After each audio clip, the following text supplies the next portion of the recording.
Vast night. A ruthless corporate syndicate. An encrypted list of bought men. A drifter with nothing left to lose. Chapter 1. The air conditioning compressor in the Ford Bronco seized 2 hours past the Gila River crossing. A high-pitched squeal of dying bearings, the violent snap of a serpentine belt, and the vents puked a cloud of hot dust into the cab. John Goode rolled the windows down. The Sonoran Desert blasted in. The air hit his face with the heavy, suffocating pressure of an open kiln. Heat baked the moisture from his eyes and cracked the skin of his lower lip. He kept his right hand draped over the top of the steering wheel, his left resting on his thigh, inches from the checkered grip of the Sig Sauer P226 holstered on his hip. Noon sun hammered the flatlands. The horizon distorted into a shimmering, oily jelly, turning the distant jagged peaks into liquid silhouettes. Nothing lived out here, except rattlesnakes and men possessing terrible reasons to avoid the interstate. Goode drove. The Bronco's suspension absorbed the punishment of the rutted Caliche Trail, the heavy off-road tires chewing through brittle scrub and loose shale. A flash of unnatural light caught his peripheral vision. A hard, geometric glare reflecting off a surface that refused to belong in a landscape of jagged rock and muted browns. Goode tapped the brakes. The Bronco fishtailed in the loose dust before shuddering to a halt. He cut the engine.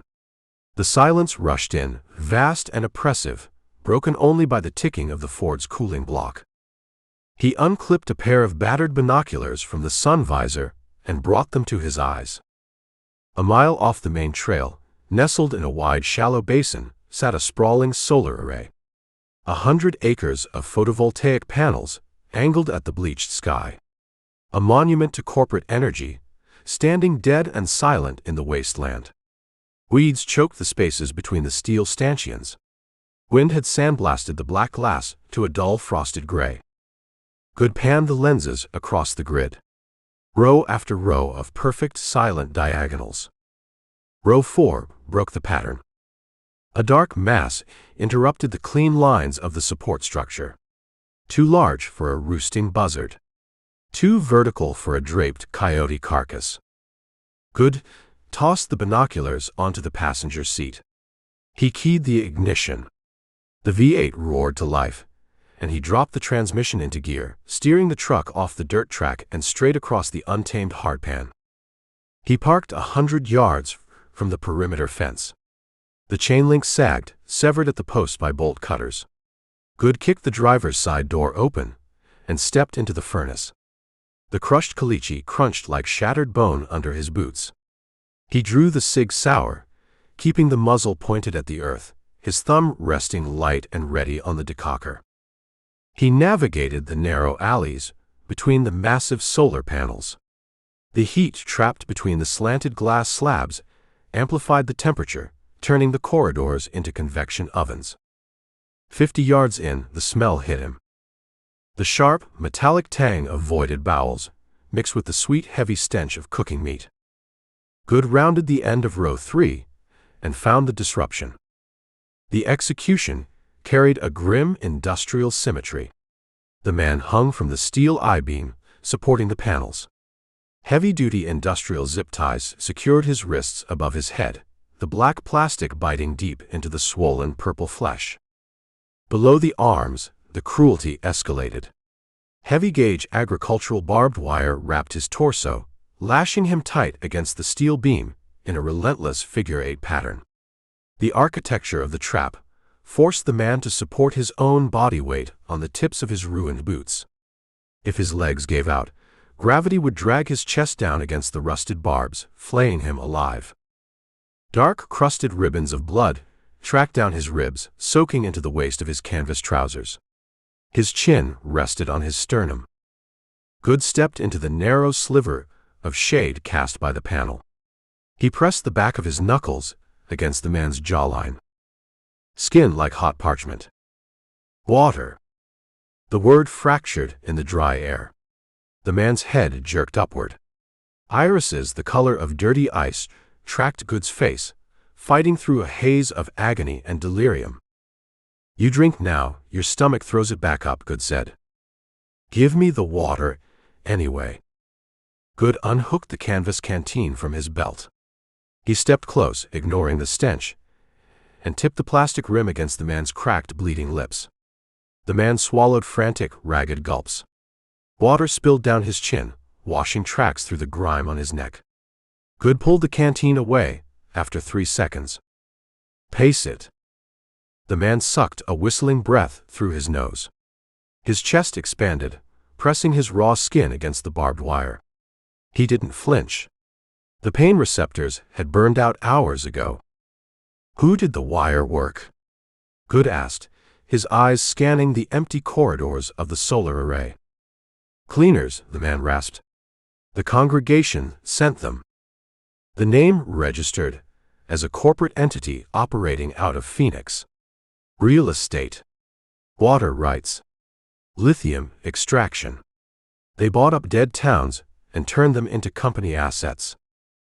"They left you for the buzzards," Goode stated. "They left me to cook." The man's eyes regained a terrifying, lucid focus. "They want the drive. They searched the truck. They stripped my clothes. They couldn't find it." "Find what?"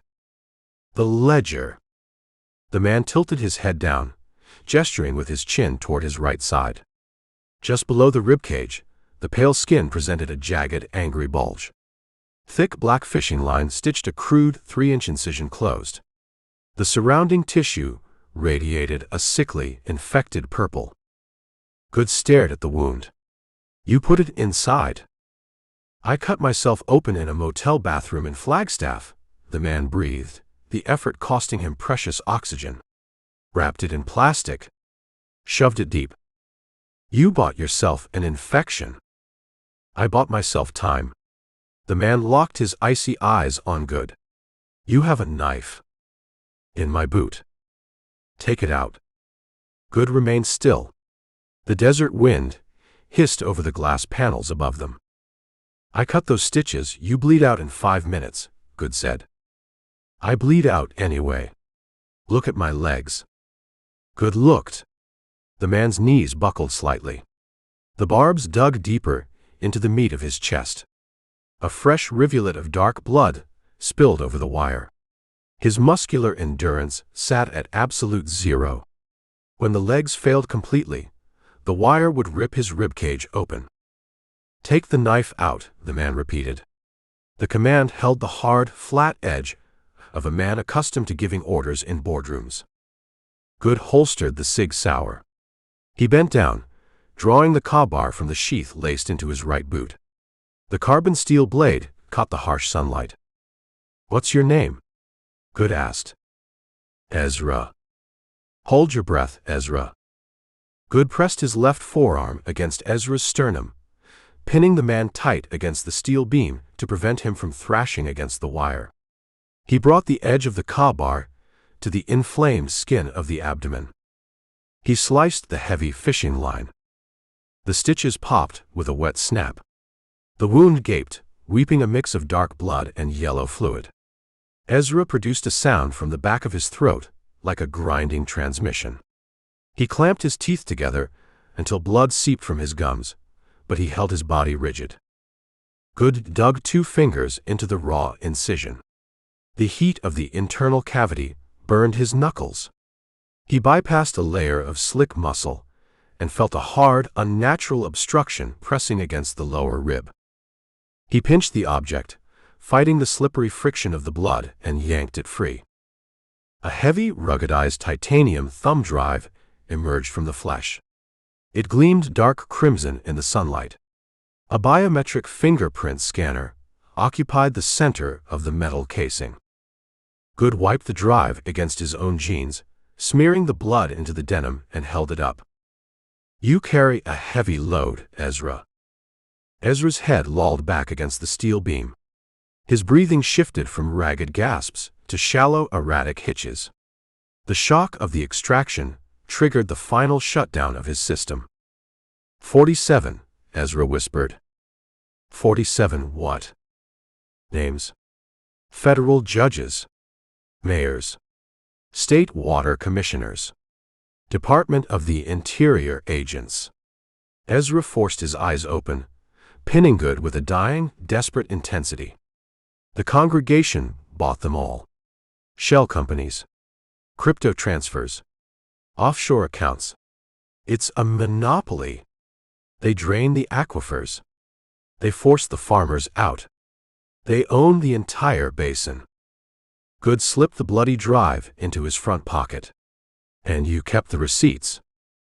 I was their chief compliance officer. A ghost of a bitter smile touched Ezra's ruined lips. I structured the bribes. I built the architecture. Why steal it? I met a farmer on the Salt River, an old man. He refused to sell his water rights. Ezra swallowed, his throat making a dry clicking sound. The cleaners shot him in his own kitchen, tossed a match on the house. The congregation filed a claim on the abandoned property the next morning.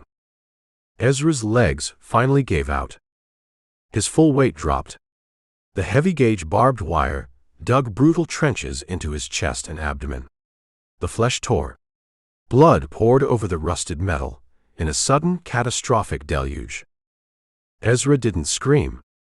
The light in his icy eyes simply extinguished, leaving behind twin glass marbles staring at the dirt. Goode wiped his hands on his jeans. He grabbed the heavy crowbar, preparing to sever the zip ties and lower the body to the ground. A man deserved to lie flat when his ticket got punched. A low, deep frequency vibrated through the soles of Goode's boots. He froze. He recognized the tactile sensation of a heavy block engine pushing maximum torque. Goode stepped out from the shadow of the solar panel, peering through the narrow corridor toward the open desert. A mile out, a massive plume of beige dust climbed into the bleached sky. A matte black Chevrolet Tahoe tore across the Caliche hardpan, entirely disregarding the rutted access trail. The vehicle devoured the distance, the heavy off-road suspension absorbing the brutal terrain. Sun glare reflected off tinted ballistic glass. They realized Ezra didn't have the drive on him. They realized he hid it. And they came back to carve him open. Goode shoved the crowbar into his boot. He drew the Sig Sauer. He sprinted. His boots hammered the crushed rock, his breath burning in his lungs. He broke out of the solar array perimeter, just as the Tahoe crested a dry wash 500 yards away. The passenger side window of the SUV rolled down. A shooter leaned out of the moving vehicle. The man wore a black tactical vest over a gray combat shirt. He brought a short-barreled AR-15 to his shoulder, resting the handguard on the window frame to stabilize the shot. Goode didn't bother returning fire with a handgun at 5 football fields of distance. He threw himself into the driver's seat of the Bronco and slammed the door. The first 5.56mm round cracked the sound barrier. The bullet punched a clean, spider-webbed hole through the Bronco's windshield, missing Goode's ear by 3 inches, and shattered the rear glass into a million glittering diamonds. Goode twisted the ignition key. The V8 roared. He dropped the transmission into drive, stomped the accelerator to the floorboard, and cranked the steering wheel hard right. The heavy off-road tires bit into the dirt, kicking up a massive wall of dust as the Bronco lunged toward the treacherous, jagged maze of the canyon badlands. The Tahoe's engine howled in pursuit. The second rifle round punched through the Ford's tailgate. Goode kept his foot buried in the floor. Chapter 2. Shoot the tires, you amateur. Goode delivered the instruction to the rear-view mirror. The glass reflected a chaotic mosaic of billowing beige dust and the matte black grille of the pursuing Chevrolet Tahoe. The heavy SUV consumed the distance between them, its supercharged engine screaming over the roar of the Bronco's overtaxed V8. The shooter hanging out the Tahoe's passenger window ignored the tires. He wanted a kill shot. He wanted to put a 5.56 round through the back of Goode's skull, and end the chase before they hit the jagged perimeter of the canyon badlands. Another rifle crack split the desert air. The bullet punched through the Bronco's steel tailgate, zipped through the cabin, and spalled against the reinforced steel of the interior roll cage. A jagged fragment of hot shrapnel sliced the skin just below Goode's right ear. Blood welled instantly, dripping down the collar of his faded denim shirt. He ignored the sting. He kept both hands locked on the leather-wrapped steering wheel, feeling the violent, shuddering feedback of the terrain transferring through the steering column. The flat caliche hardpan fractured ahead. A prehistoric seabed, carved by 10,000 years of flash floods, presented a labyrinth of eroded sandstone pillars, deep ravines, and dry wash channels. Goode hammered the accelerator. The Bronco launched off a 2-foot ledge of exposed limestone, achieving a second of weightlessness before slamming down into the soft gravel of a dry riverbed. The suspension bottomed out with a bone-jarring crunch. Goode downshifted, forcing the engine to drag the heavy off-road tires through the loose aggregate. The Tahoe hit the same ledge, but the driver carried too much speed. The heavier vehicle landed hard, the front bumper biting into the gravel, throwing a geyser of rocks into the air. The shooter lurched forward, losing his firing angle, his combat helmet striking the doorframe. Goode mapped the topography, scrolling past the shattered windshield. The dry wash narrowed. Vertical walls of striated red rock rose on either side, pinching the corridor. He required a bottleneck. He required a mistake. A sharp right dogleg approached. The outside curve featured a steep, crumbling embankment of loose shale leading up to a shelf of solid bedrock. Goode initiated a pendulum turn. He feinted the steering wheel hard left, throwing the Bronco's weight to the outside, then instantly cranked the wheel right and stomped the parking brake. The rear tires locked. The back end of the truck broke loose, sliding through the gravel in a controlled, violent drift. He released the brake, dumped the clutch, and pinned the gas pedal. The Bronco rocketed around the blind corner, tires biting the inside line, completely disappearing from the Tahoe's line of sight. Goode killed the headlights and slammed the brakes. He wrenched the wheel, guiding the Bronco up the steep shale embankment on the inside of the curve. The tires chewed for traction, slipping, catching, and finally hauling the truck up onto the elevated bedrock shelf just behind the apex of the turn. He threw the transmission into park and grabbed the Sig Sauer from his hip. 10 seconds passed.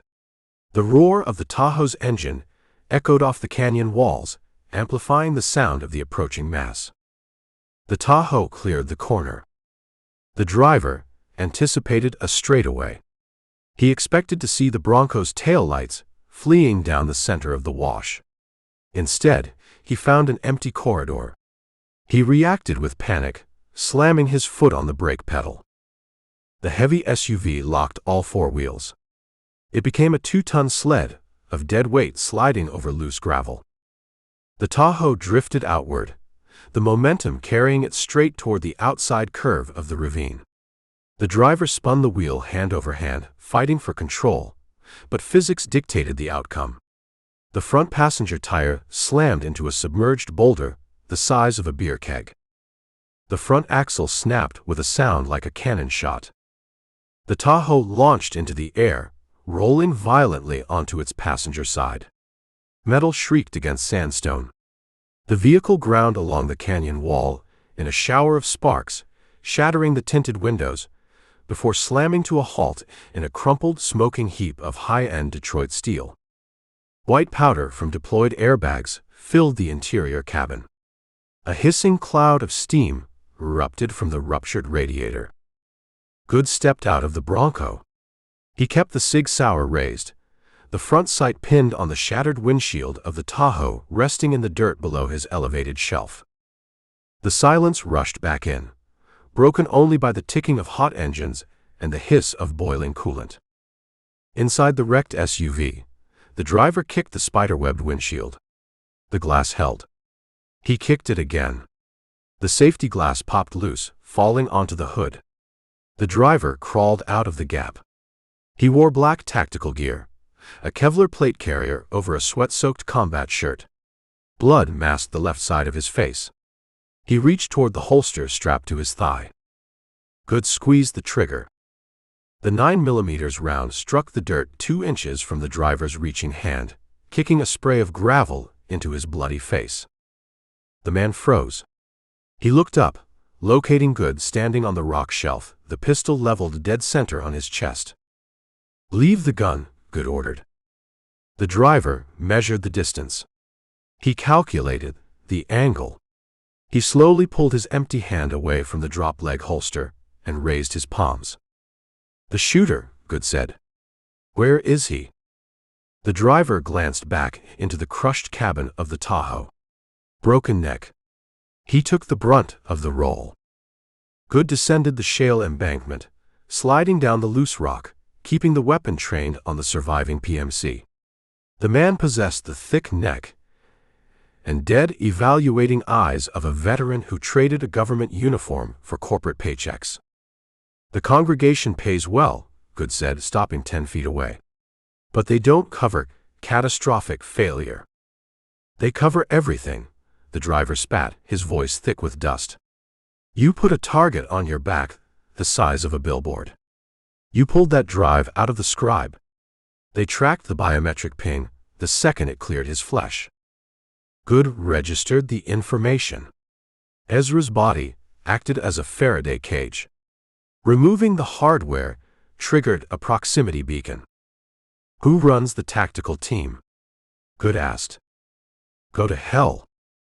Goode adjusted his aim, dropping the muzzle of the SIG down to the man's right kneecap. "I don't require your cooperation to end this conversation," Goode said. "I require a name." The driver stared at the black bore of the pistol. The defiance drained from his posture, replaced by cold pragmatism. "Heston," the driver muttered. "Isaac Heston. He runs the cleaners out of the Phoenix office. He has thermal drones spinning up right now. He has cell tower scrubbers. You touch asphalt, he finds you." Goode committed the name to memory. He stepped forward, grabbed the front of the man's tactical vest, and threw a tight, devastating right cross. The punch connected flush with the driver's jaw. The man's eyes rolled back, and he dropped into the gravel, unconscious before he hit the ground. Goode stripped the driver's radio and sidearm, tossing both into the deepest part of the wash. He climbed back up to the Bronco. The engine temperature hovered near the red line, but the block held. He needed cover, and he needed a deep shadow to examine the hardware that just cost a corporate whistleblower his life. He drove 2 miles deeper into the canyon network, locating a deep recess carved beneath an overhanging slab of limestone. The cavern offered protection from the sky and a shield against thermal optics. Goode parked the truck and killed the engine. He spent 10 minutes performing triage. He pulled a heavy canvas roll from behind the passenger seat. He taped thick, opaque black plastic sheeting over the shattered rear window and the bullet hole in the tailgate. He scrubbed the dried blood from his neck with an iodine pad. He sat on the dropped tailgate and pulled the titanium drive from his pocket. Ezra's blood had coagulated, filling the seams around the biometric scanner with a dark, rusted crust. Goode took a canteen of water and a rag, methodically cleaning the metal casing. The drive defied standard commercial configurations.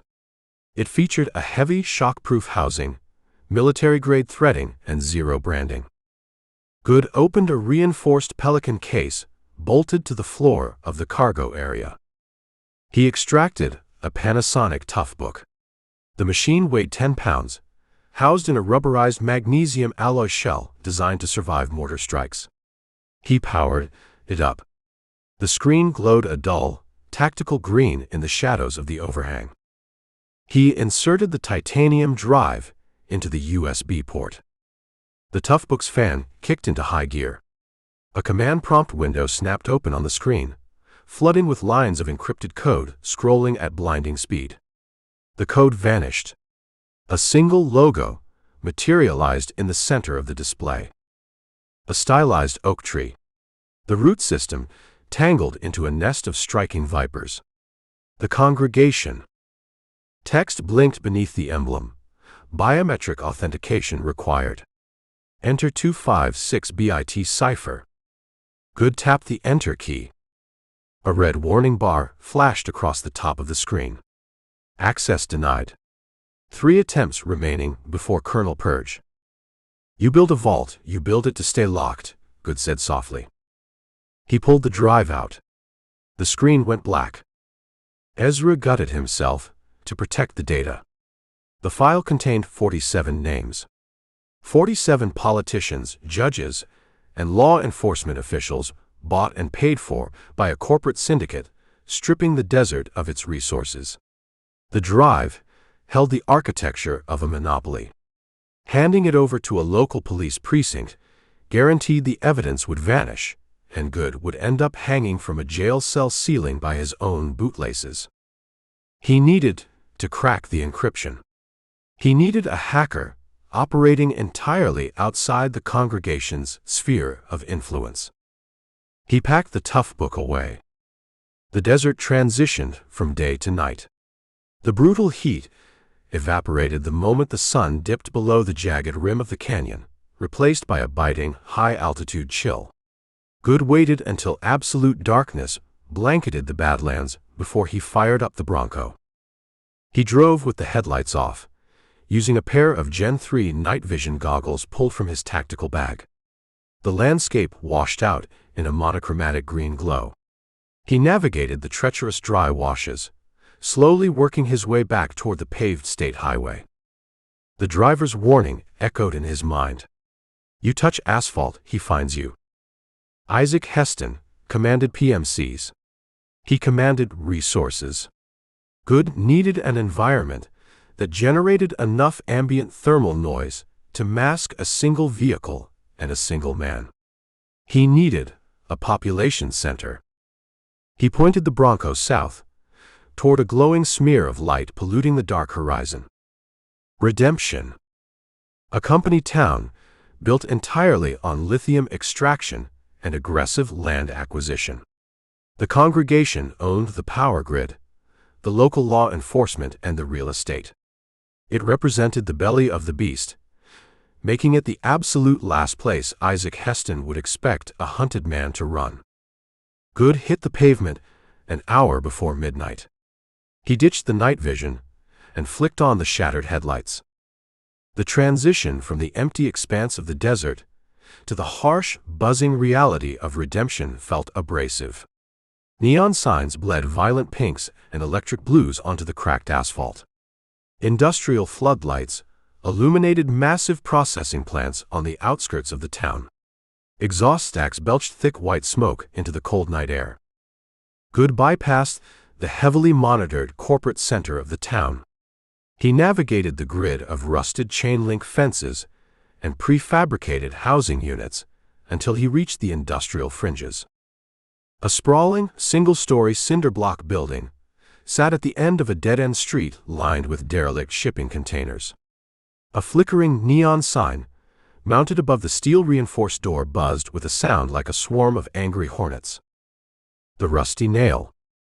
The parking lot held a dozen lifted pickup trucks, a scattering of rusted sedans, and a half-dozen heavy touring motorcycles. It served as the watering hole for the roughnecks, the drillers, and the men who preferred to drink in the dark. Goode backed the Bronco into a narrow slot between a dumpster and a corrugated steel storage shed, burying the license plate and the bullet-riddled tailgate in deep shadow. He cut the engine. He checked the action on the Sig Sauer, ensuring a round sat heavy in the chamber, and slid the weapon back into the leather holster. He tucked the titanium drive deep into the inside pocket of his denim jacket. Goode stepped out of the truck. The crushed gravel crunched under his boots. The smell of stale beer, raw gasoline, and ozone permeated the air. He walked toward the heavy steel door at the rear of the building. A figure detached from the shadows near the entrance. The glowing cherry of a cigarette flared briefly, illuminating the sharp, angled jawline of a man wearing a tailored suit that cost more than the building he stood behind. The man flicked the cigarette into the gravel. He let his jacket fall open, revealing the polished grip of a customized 1911 strapped in a shoulder rig. "You bring the noise right to the front door, John," the man said, his voice smooth and entirely devoid of warmth. Chapter 3. "You bring the noise right to the front door, John," the man said, his voice smooth and entirely devoid of warmth. Goode recognized the silhouette. Silas Vance. A middleman who brokered information between cartel smugglers running the border and the corporate fixers paving over it. Silas occupied the gray space. He wore a slate-gray worsted wool suit that cost 2 months of a roughneck's salary, tailored to hide the bulk of the customized 1911 strapped under his left arm. Goode kept his hands visible, resting them on the front of his denim jacket. The titanium drive sat heavy in his inside pocket, pressing against his ribs like a tumor. "I bring opportunity, Silas. You bring a cheap attitude." Silas flicked another cigarette from a silver case. He snapped a brass Zippo, illuminating his pockmarked cheeks and dark, calculating eyes. He inhaled, the cherry glowing bright orange. "Isaac Heston locked down the grid 10 minutes ago," Silas said. Smoke plumed from his nostrils. He activated the private cell tower scrubbers. He put thermal drones in the air over the Badlands. A local sheriff found a rolled Tahoe and a PMC driver missing 4 teeth. The driver gave up your description. "You have a corporate bounty on your head, large enough to buy a private island." "I need a ghost." "You need a mortician." Silas stepped away from the cinder block wall. The gravel crunched under his Italian loafers. "The congregation owns the oxygen in this town. You walk into that bar, you stand under their lights. The place crawls with off-duty extraction teams. Off-duty means they drink. They drink, they get sloppy." Goode took a step forward, closing the distance. "Ezra is dead." He gutted himself to hide a biometric drive. The drive holds the architecture. 47 names. Federal judges. Water commissioners. The men writing the checks to strip the basin. Silas froze. The cigarette halted halfway to his mouth. "You have the ledger. I have the hardware. I lack the cipher." Goode held Silas's gaze. "I need Coyote." Silas shook his head. He dropped the cigarette and ground it into the dirt with his heel. "Coyote disappeared 2 years ago. The paranoid bastard moved off the grid. He lives in a hole in the ground. Nobody books a meeting with him. Somebody holds a tether. Give me a name, Silas. I clear this board, the congregation collapses. The vacuum leaves you holding the keys to the local supply lines." Silas weighed the geometry of the deal. He evaluated the risk against the potential empire. He reached inside his tailored jacket. Goode tensed, his right hand hovering over the Sig Sauer. Silas extracted a polished silver money clip, pulled a single folded $50 bill from the stack, and handed it to Goode. "Booth 4. Far back corner near the service hallway," Silas instructed. "Look for the woman drinking mezcal. She asks the same dangerous questions you do. She spent the last 3 days kicking up dust about the Salt River land grabs. If anyone holds a map to Coyote, she holds it." "A name?" "Maria," Silas said. He stepped back into the deep shadow of the corrugated steel shed. "Buy her a drink with the 50. Keep your back to the wall. I never saw your face." Silas melted into the dark alleyway, leaving behind the faint smell of clove tobacco. Goode turned toward the heavy steel door of the Rusty Nail. The neon sign buzzed above his head, a relentless mechanical drone. He gripped the iron handle and pulled. The transition hit him like a physical blow. He stepped out of the freezing desert night and into a suffocating pressure cooker of human vice. The air inside the rusty nail hung thick, a visible miasma of stale cigarette smoke, spilled draft beer, and the sharp, sour tang of unwashed bodies. A vintage jukebox in the corner pumped a heavy, driving blues bass line that rattled the floorboards beneath his boots. Goode stood inside the threshold. He let the steel door click shut behind him, sealing off the exit. He mapped the room. A long mahogany bar dominated the left wall, scarred by decades of spilled liquor and stubbed cigars. A bartender with a flattened boxer's nose and a dirty white apron polished a highball glass, his eyes tracking Goode with the bored, calculating assessment of a man who measured patrons by their potential for violence. The center of the room featured a chaotic arrangement of scarred wooden tables. Men occupied the chairs, roughnecks wearing mud-caked steel-toe boots and grease-stained denim. They hunched over pitchers of cheap beer, their voices a low, rumbling undercurrent beneath the jukebox. Goode checked the right side of the room. 4 men commanded a cluster of tables near the pool tables. They stood apart from the roughnecks. They wore clean, tactical-grade canvas trousers and moisture-wicking shirts. Short haircuts. Erect postures. The PMCs. The congregation's muscle, spending their corporate hazard pay. They shot pool with mechanical precision, their eyes constantly scanning the room, their hands resting near their waistbands. Goode kept his head down.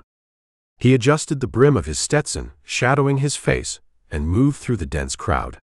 He rolled his shoulders, mimicking the exhausted, defeated posture of a driller coming off a 12-hour shift. He bypassed the bar.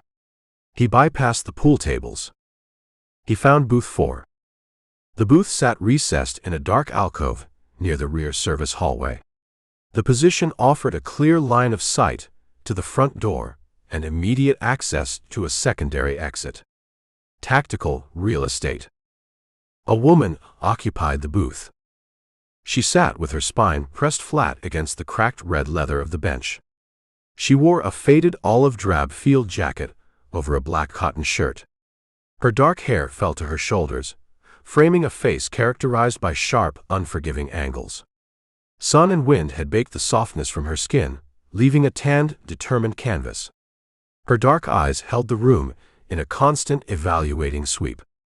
A shot glass, containing clear amber liquid, sat on the scarred wooden table in front of her. A single wedge of lime rested on a cocktail napkin.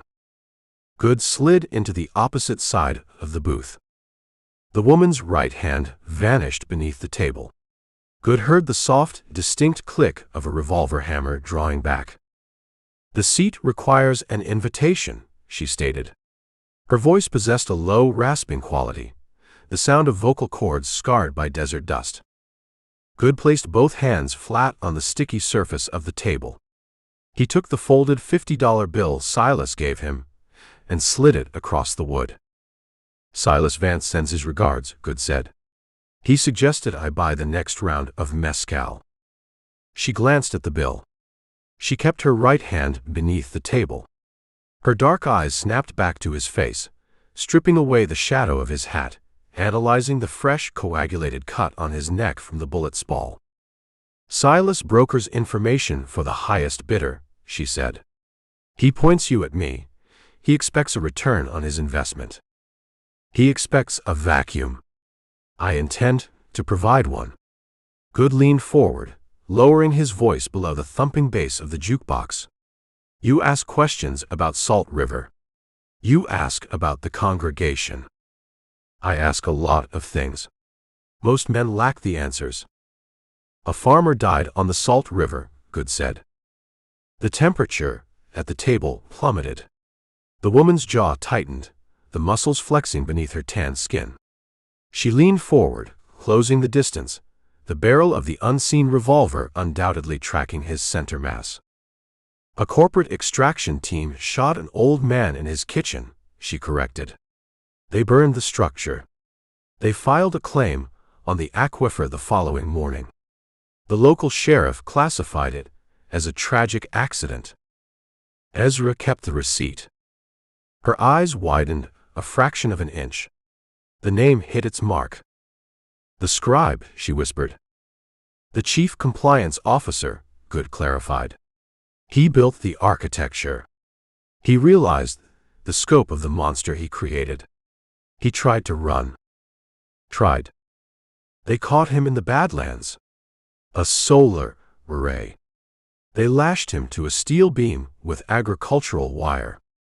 Goode tapped his chest, directly over the pocket holding the drive.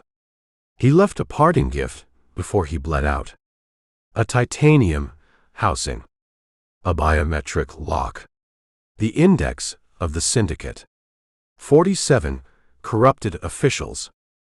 She stared at his chest. She processed the magnitude of the hardware sitting 3 feet away from her. The leverage. The key to dismantling the men who executed the farmer. "You bring a locked safe to a dive bar," she said. "You lack the combination. I possess the drive. I require a cipher. Silas says you hold the map to Coyote." She let out a short, harsh breath.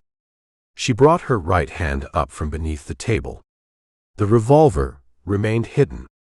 She picked up the shot glass and swallowed the mezcal in a single fluid motion. She placed the glass back on the wet wood with a sharp clack. "My name is Maria," she said. "John Goode. Coyote lives in a decommissioned Minuteman silo 70 miles north of this bar," Maria stated. "He wired the perimeter with seismic sensors and shape charges. You drive a truck within 3 miles of his door. He blows the chassis into orbit. He trusts nobody.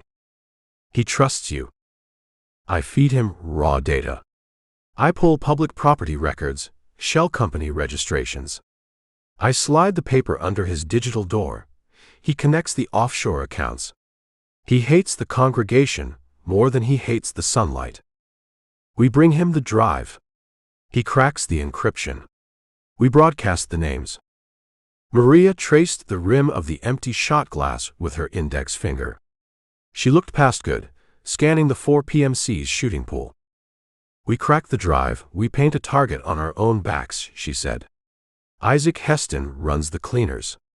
He commands drones. He commands a private army. We transmit those files. He hunts us to the coastline. He hunts me right now. They track the drive's proximity beacon. They know I sit in this grid." Maria's eyes snapped back to his face. "You brought a tracking beacon into this bar." "The beacon died when Ezra's pulse stopped. But they triangulated the final ping." Goode checked his watch. "They coordinate the sweep. We have a narrow window before they kick the doors." Maria grabbed the olive drab field jacket, shrugging her shoulders into the heavy canvas. She slid the folded $50 bill into her pocket.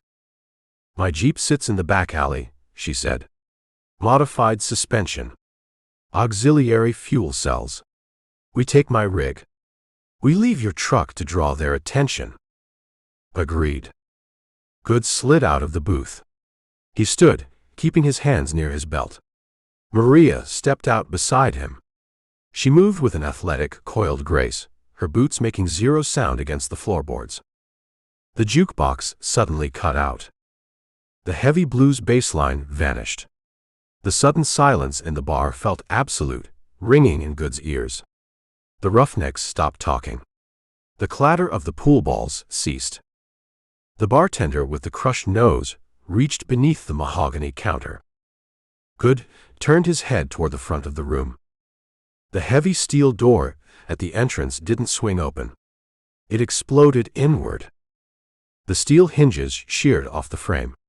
The heavy door launched across the room, smashing into a wooden table, shattering the wood and launching pitchers of beer into the air. 3 men stepped through the ruined threshold. They wore full tactical kits. Matte black Kevlar plate carriers. Drop leg holsters. Suppressed short-barreled rifles raised and shouldered. They moved with the terrifying, synchronized precision of a Tier 1 breach team. The lead shooter swept the room with the muzzle of his rifle. A green laser sight sliced through the cigarette smoke, tracking across the terrified faces of the roughnecks. "Nobody moves," the lead PMC ordered. His voice boomed through the silent bar, amplified by a throat mic. "We want the man in the denim jacket." The green laser cut across the room. It hit Goode's chest. Dead center. Chapter 4. The green laser burned a tight, brilliant circle into the frayed denim over Goode's heart. Dust motes danced in the neon-lit beam, cutting across the smoky room. The jukebox remained dead. The silence possessed a heavy, suffocating weight, broken only by the hum of the beer coolers and the ragged breathing of the terrified roughnecks. "Hands away from the belt," the lead PMC ordered. The throat mic digitized his voice, turning the command into a metallic rasp. "Fingers interlaced behind your head. Step away from the booth." Goode kept his hands resting on the edge of the scarred wooden table. He calculated the geometry of the room. 30 feet between the muzzle of the suppressed short-barreled rifle and his chest. 2 backup shooters stacking the doorway behind the leader. 4 off-duty PMCs drawing sidearms near the pool tables. A zero-sum equation. "You bring a tactical team to a dive bar to arrest one man," Goode said. His voice carried across the room, steady and flat. "Your boss lacks confidence." The lead shooter tightened his grip on the rifle's forend. "Last warning. Hands on your head." Behind the mahogany bar, the bartender with the crushed nose ended the negotiations. He rose from a crouch, hauling a sawed-off 12-gauge double-barrel shotgun over the sticky counter. He didn't aim. He pointed the twin steel tubes toward the front door and pulled both triggers simultaneously. The blast shattered the silence. A blinding orange muzzle flash illuminated the gloom. Double-aught buckshot shredded the air, tearing through the cigarette smoke and slamming into the lead PMC. The kinetic force of the buckshot hit the man's Kevlar plate carrier with the sound of a sledgehammer striking an anvil. The armor held the penetration, but the sheer physics of the impact lifted the shooter off his boots. He launched backward, crashing into the 2 men stacking the doorway, collapsing the breach team into a tangle of black canvas and dropped rifles. The green laser vanished from Goode's chest. "Go," Goode told Maria. He drew the Sig Sauer from his hip. He didn't rise to his feet. He dropped to his right knee, using the heavy oak table as a shield, and leveled the pistol toward the pool tables. The 4 off-duty PMCs recovered from the shotgun blast. They raised their 9mm Glocks, searching for targets in the chaos. Goode fired twice. The heavy recoil drove the pistol upward. He rode the kick, resetting the front sight. The first hollow-point round shattered a hanging stained glass lamp above the billiards table, raining hot shards of colored glass over the shooters. The second round caught the closest PMC in the right shoulder. The man spun, dropping his weapon, his blood splattering across the green felt. Roughnecks scrambled. They flipped tables, dove behind the mahogany bar, and crawled toward the restrooms, desperate to escape the crossfire. Maria cleared the booth. She held a blued steel Smith & Wesson snub-nose revolver. She didn't hesitate. She squeezed off 3 rapid shots toward the front door, pinning the recovering breach team behind the splintered frame. The deafening cracks of the .38 special rounds blended with the shrieks of panicking patrons. "Service hall," Maria yelled over the din. Goode backpedaled, keeping his pistol raised, covering their retreat. He fired another suppression round into the wood paneling near the pool tables, keeping the remaining 3 PMCs pinned behind the ball return. They hit the narrow corridor leading to the rear exit. The air in the hallway smelled of stale fry grease, ammonia, and raw fear. A single flickering incandescent bulb cast long, erratic shadows against the cinder block walls. The heavy steel door at the far end of the hall swung open. A 5th PMC stepped into the corridor. He wore urban camouflage and a balaclava. He raised a customized MP5 submachine gun, the wide bore of the suppressor tracking toward Maria's chest. Goode shoved Maria hard into the dry wall. He lunged forward. The PMC squeezed the trigger. The submachine gun spit a burst of suppressed rounds. The bullets chewed into the plaster inches from Goode's ear, showering his face in stinging white powder. Goode closed the distance before the shooter could adjust his aim. He slapped the hot suppressor of the MP5 aside with his left palm, feeling the metal burn his skin. He drove his right knee brutal and deep into the man's thigh, seeking the femoral nerve. The PMC's leg buckled. His balance fractured. Goode jammed the muzzle of the Sig Sauer under the man's chin, angling the barrel upward past the rim of the ballistic helmet. He pulled the trigger. The concussive force in the confined hallway shattered the flickering bulb. The PMC collapsed, a dead weight hitting the concrete floor with a heavy thud. Maria stepped over the body, kicking the steel exit door wide open. The freezing night air hit them, a sharp contrast to the suffocating heat of the bar. The alleyway ran parallel to a chain-link fence topped with razor wire. Dumpsters lined the brick exterior. Deep in the shadows, near a stack of wooden pallets, sat Maria's Jeep Wrangler. The vehicle required no introduction. Matte gray paint swallowed the ambient light. A heavy-duty steel winch bumper armored the front end. Lifted suspension sat on 35-inch mud-terrain tires. A steel jerrycan holder, mounted to the spare tire carrier, held extra fuel. "Get in," Maria commanded. She vaulted into the driver's seat. Goode threw himself into the passenger side, slamming the heavy steel half-door. Maria jammed a key into the ignition.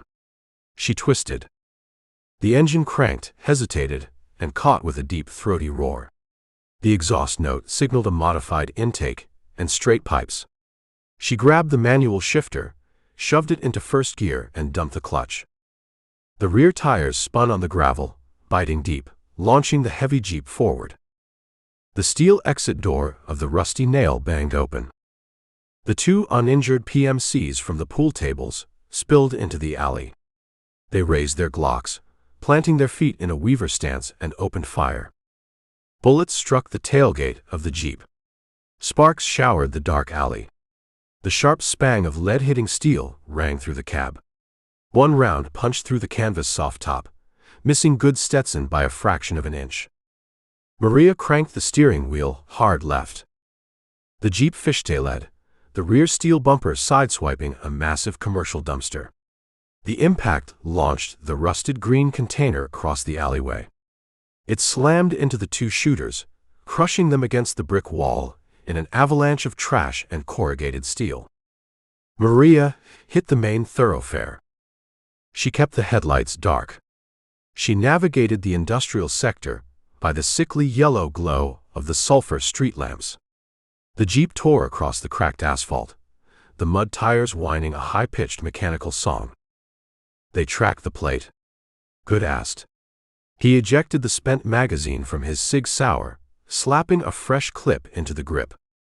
"Plates belong to a dead man in Sonora," Maria said. Her eyes flicked constantly between the dark road ahead and the side mirrors. "Isaac Heston owns this town. He monitors the traffic cameras. The dark rig buys us 2 minutes. Turn east. Hit the canyon access road. East takes us away from Coyote. East takes us off the grid. We stay on the asphalt. They box us in with tactical vehicles." Maria nodded. She gripped the shifter, downshifting as they approached a sprawling derelict copper smelter. Rusting silos and twisted pipes created an industrial graveyard stretching for 3 blocks.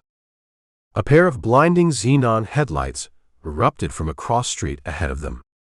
A matte black Chevrolet Tahoe tore out of the shadows, blocking the intersection. The heavy SUV sat perpendicular to their path. A shooter leaned out of the rear passenger window, resting a heavy caliber designated marksman rifle on the door frame. "Brace," Maria yelled. She didn't touch the brakes. She stomped the accelerator. The Jeep surged. The supercharged engine screamed. The PMC sniper fired a single, massive round. The bullet struck the heavy steel winch bumper of the Jeep, exploding into a shower of molten lead and copper jacket. The kinetic force shuddered the entire chassis, but the armor held. Maria aimed the reinforced nose of the Wrangler directly at the rear axle of the Tahoe. "Hold on." The Jeep struck the SUV. The collision sounded like a train derailment. The massive steel bumper of the Wrangler crushed the rear quarter panel of the Tahoe, lifting the rear tires off the asphalt. The force spun the heavy SUV like a child's toy, throwing the sniper back into the cabin and shattering all the remaining glass. Maria kept the accelerator pinned. She pushed the spinning mass of Detroit steel out of the intersection, the tires smoking, grinding metal against metal. She cleared the obstacle. She grabbed second gear, then third, rocketing past the rusted silos of the smelter. Goode looked over his shoulder. A second Tahoe turned onto the thoroughfare, far behind them. Its high beams cut through the industrial smog. A pulsing red and blue light bar flashed to life on the grill. "We have company," Goode said. "Let them work for it." Maria yanked the steering wheel. The Jeep jumped the concrete curb, tearing through a derelict chain-link fence. Rusted wire whipped the windshield frame. They plunged into a massive dirt lot filled with stacked shipping containers. The maze of corrugated steel boxes created narrow, blind corridors. Maria drove with terrifying, instinctual precision.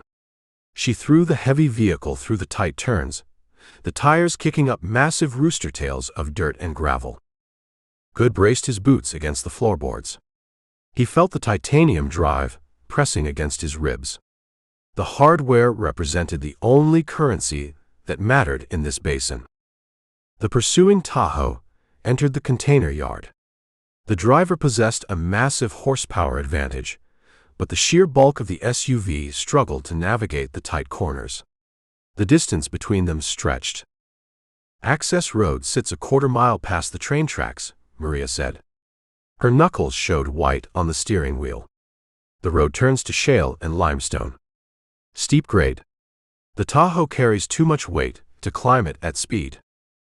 Get us to the dirt." They cleared the container yard, bursting onto a parallel access road flanking a set of rusted railroad tracks. The yellow sulfur lights ended here. The absolute darkness of the desert stretched ahead.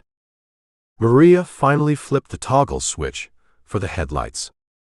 Twin beams of halogen light pierced the gloom, illuminating the cracked asphalt, giving way to a sheer upward climb of loose gravel and jagged rock. The canyon access road. She hit the transition without lifting her foot off the gas. The asphalt ended. The dirt began.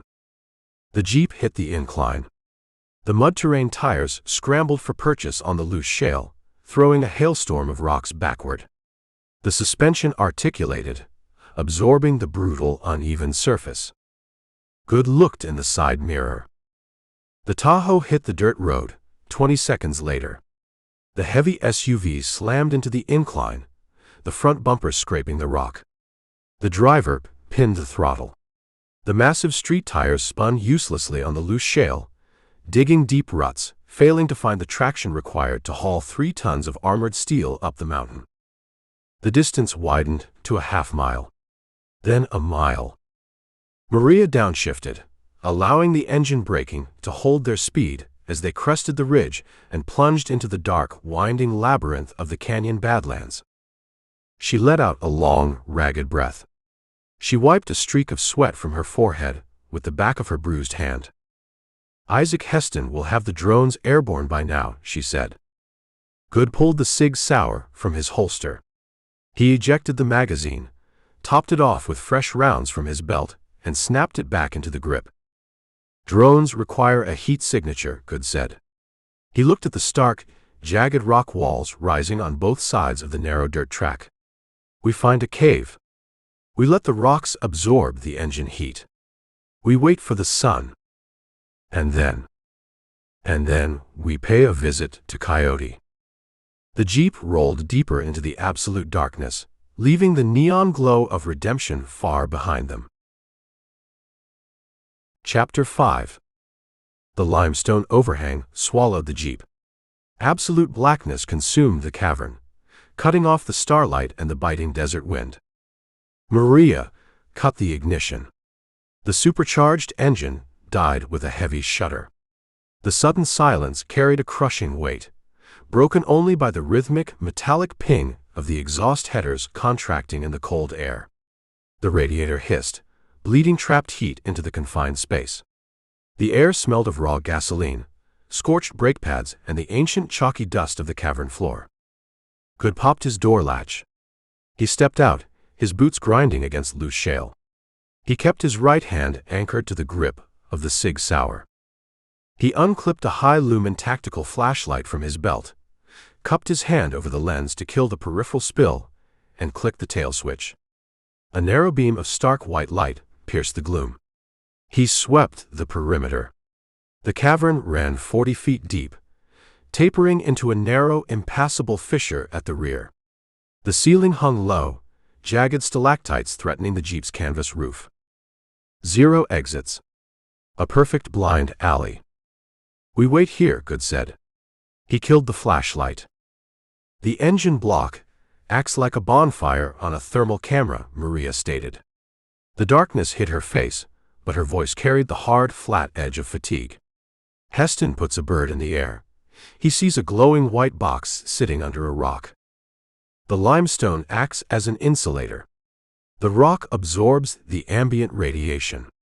By the time Heston gets a drone over this specific grid coordinate, the engine matches the temperature of the dirt. Goode moved to the rear of the vehicle. He popped the tailgate and rummaged through Maria's emergency supplies. He found 2 wool blankets smelling of mothballs and dog hair. He tossed one into the driver's seat. Maria caught the heavy wool. She draped it over her shoulders, stepping out of the jeep. She leaned her spine against the front fender. The metal radiated a comforting, localized warmth. She popped the cylinder of her Smith & Wesson snub nose. The brass casings ejected, hitting the cavern floor with sharp, rhythmic clinks. She retrieved a speed loader from her canvas jacket and shoved fresh hollow points into the steel chambers. The cylinder snapped shut with a definitive crack. "My father bought 300 acres on the Salt River," Maria said.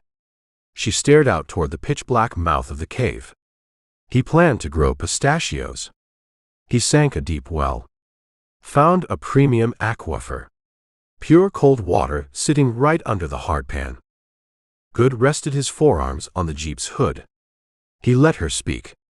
Men and women holding onto trauma required an outlet when the adrenaline receded. Judge Elias Coffey filed the eminent domain paperwork, she continued. Claimed the county needed the water for emergency municipal reserves. A complete fabrication. The congregation wanted the lithium rights beneath the water table. They offered my father pennies on the dollar. He refused the check. He bought a 12-gauge Remington and a padlock for the front gate. Maria traced the cold steel of her revolver barrel. Isaac Heston arrived 3 days later. He brought a tactical team. They bypassed the gate, breached the front door, and put 3 rounds of 5.56 in my father's chest. They told the sheriff my old man fired first. The sheriff nodded, collected an envelope of cash, and marked the file closed. Goode reached into his denim jacket. He pulled the titanium drive from his pocket. The heavy metal casing felt cold against his palm. "Ezra built the index," Goode said. "The drive holds the architecture of that exact transaction. The bribe amounts. The routing numbers. The signature of the sheriff who looked the other way. We bring it to Coyote," Maria said. "He breaks the encryption. What then? We transmit the files to the Department of Justice field office in Washington. We bypass the local authorities entirely. We hand the feds a wrapped indictment." Maria let out a short, cynical breath. "You trust the federal government." "I trust ambitious men looking for high-profile convictions. An eager prosecutor sees 47 corrupted officials. He sees a fast track to a political career. He uses the congregation to build his own empire. We just supply the ammunition." Goode slid the drive back into his pocket. He turned his attention to the mouth of the cave. The jagged silhouette of the canyon walls framed a narrow strip of sky. The stars burned with an indifferent, icy brilliance. 40 miles east, the sky lacked stars. A mobile command center occupied a ridge overlooking the shattered remains of the solar array.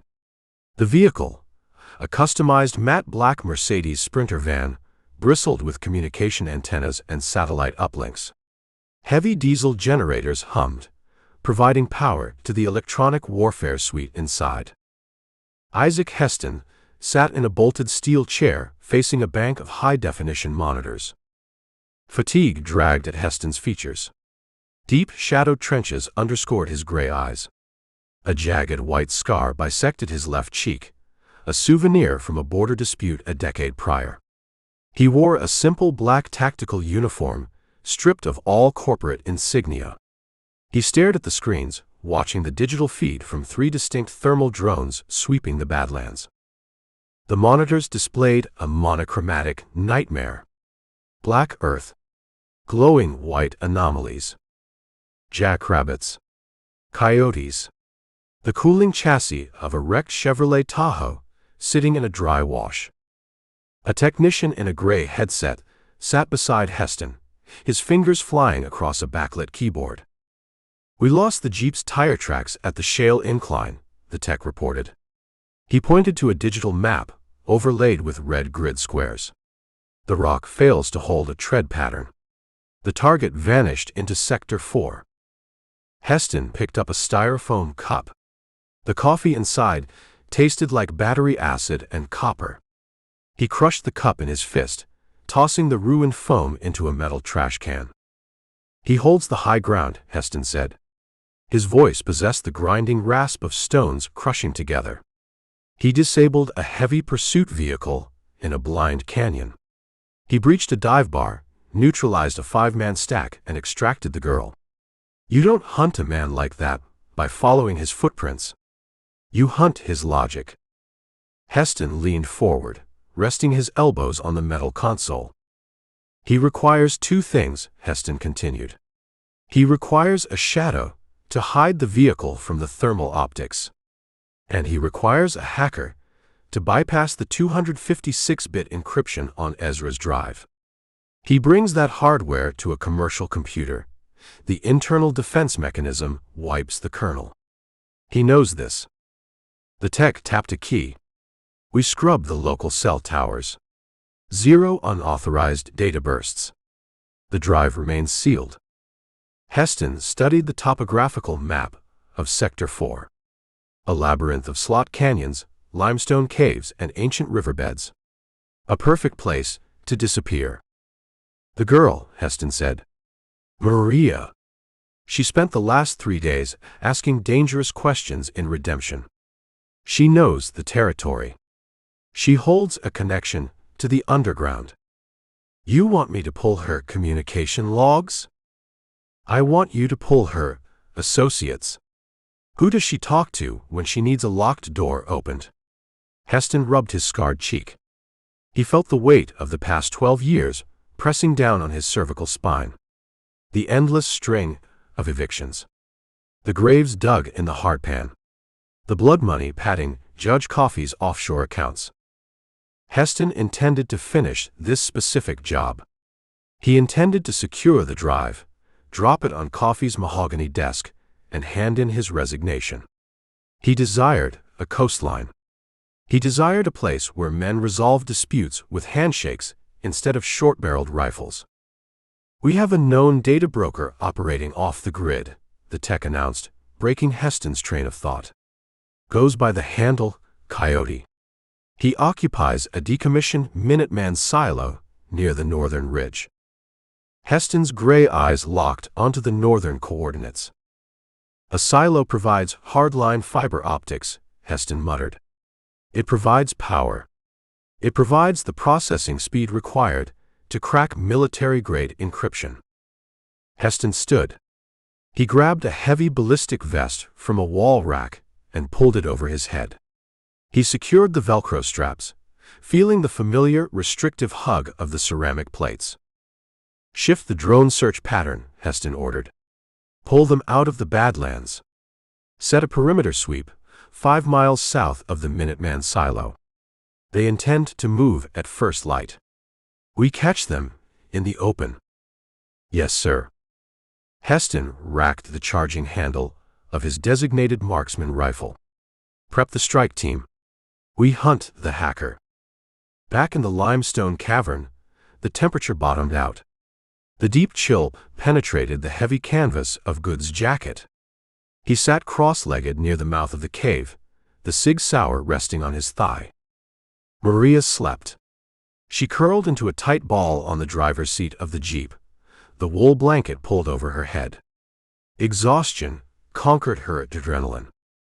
A high-pitched mechanical whine cut through the silence. Goode snapped his head up. The sound resembled an angry hornet, amplified and echoing off the canyon walls. It carried the distinct acoustic signature of high RPM electric rotors. A drone. Goode stood. He kept his back pressed flat against the rock wall, melting into the deepest shadow. He peered around the jagged lip of the cave entrance. A heavy quad-rotor surveillance drone hovered 200 feet above the canyon floor. The machine possessed a matte gray chassis. A gimbal-mounted camera pod hung from the underbelly, sweeping the terrain. A faint red laser pulsed from the pod, painting the rocks with litter. The drone rotated on its axis. The camera lens pointed directly at the mouth of the cave. Goode held his breath. He locked his muscles. The Jeep's engine block had cooled for 3 hours. The metal radiated minimal heat, but the thermal sensor on a military-grade drone possessed the sensitivity to detect a fresh footprint on cold concrete. If the camera caught the ambient warmth of the vehicle, or the heat bloom of Maria sleeping in the cab, Heston would drop a Hellfire missile down their throats before dawn. The drone drifted closer. The whine of the rotors intensified. Goode raised the Sig Sauer. A 9mm round stood zero chance of dropping an armored drone at 200 feet, but he calculated the angles anyway.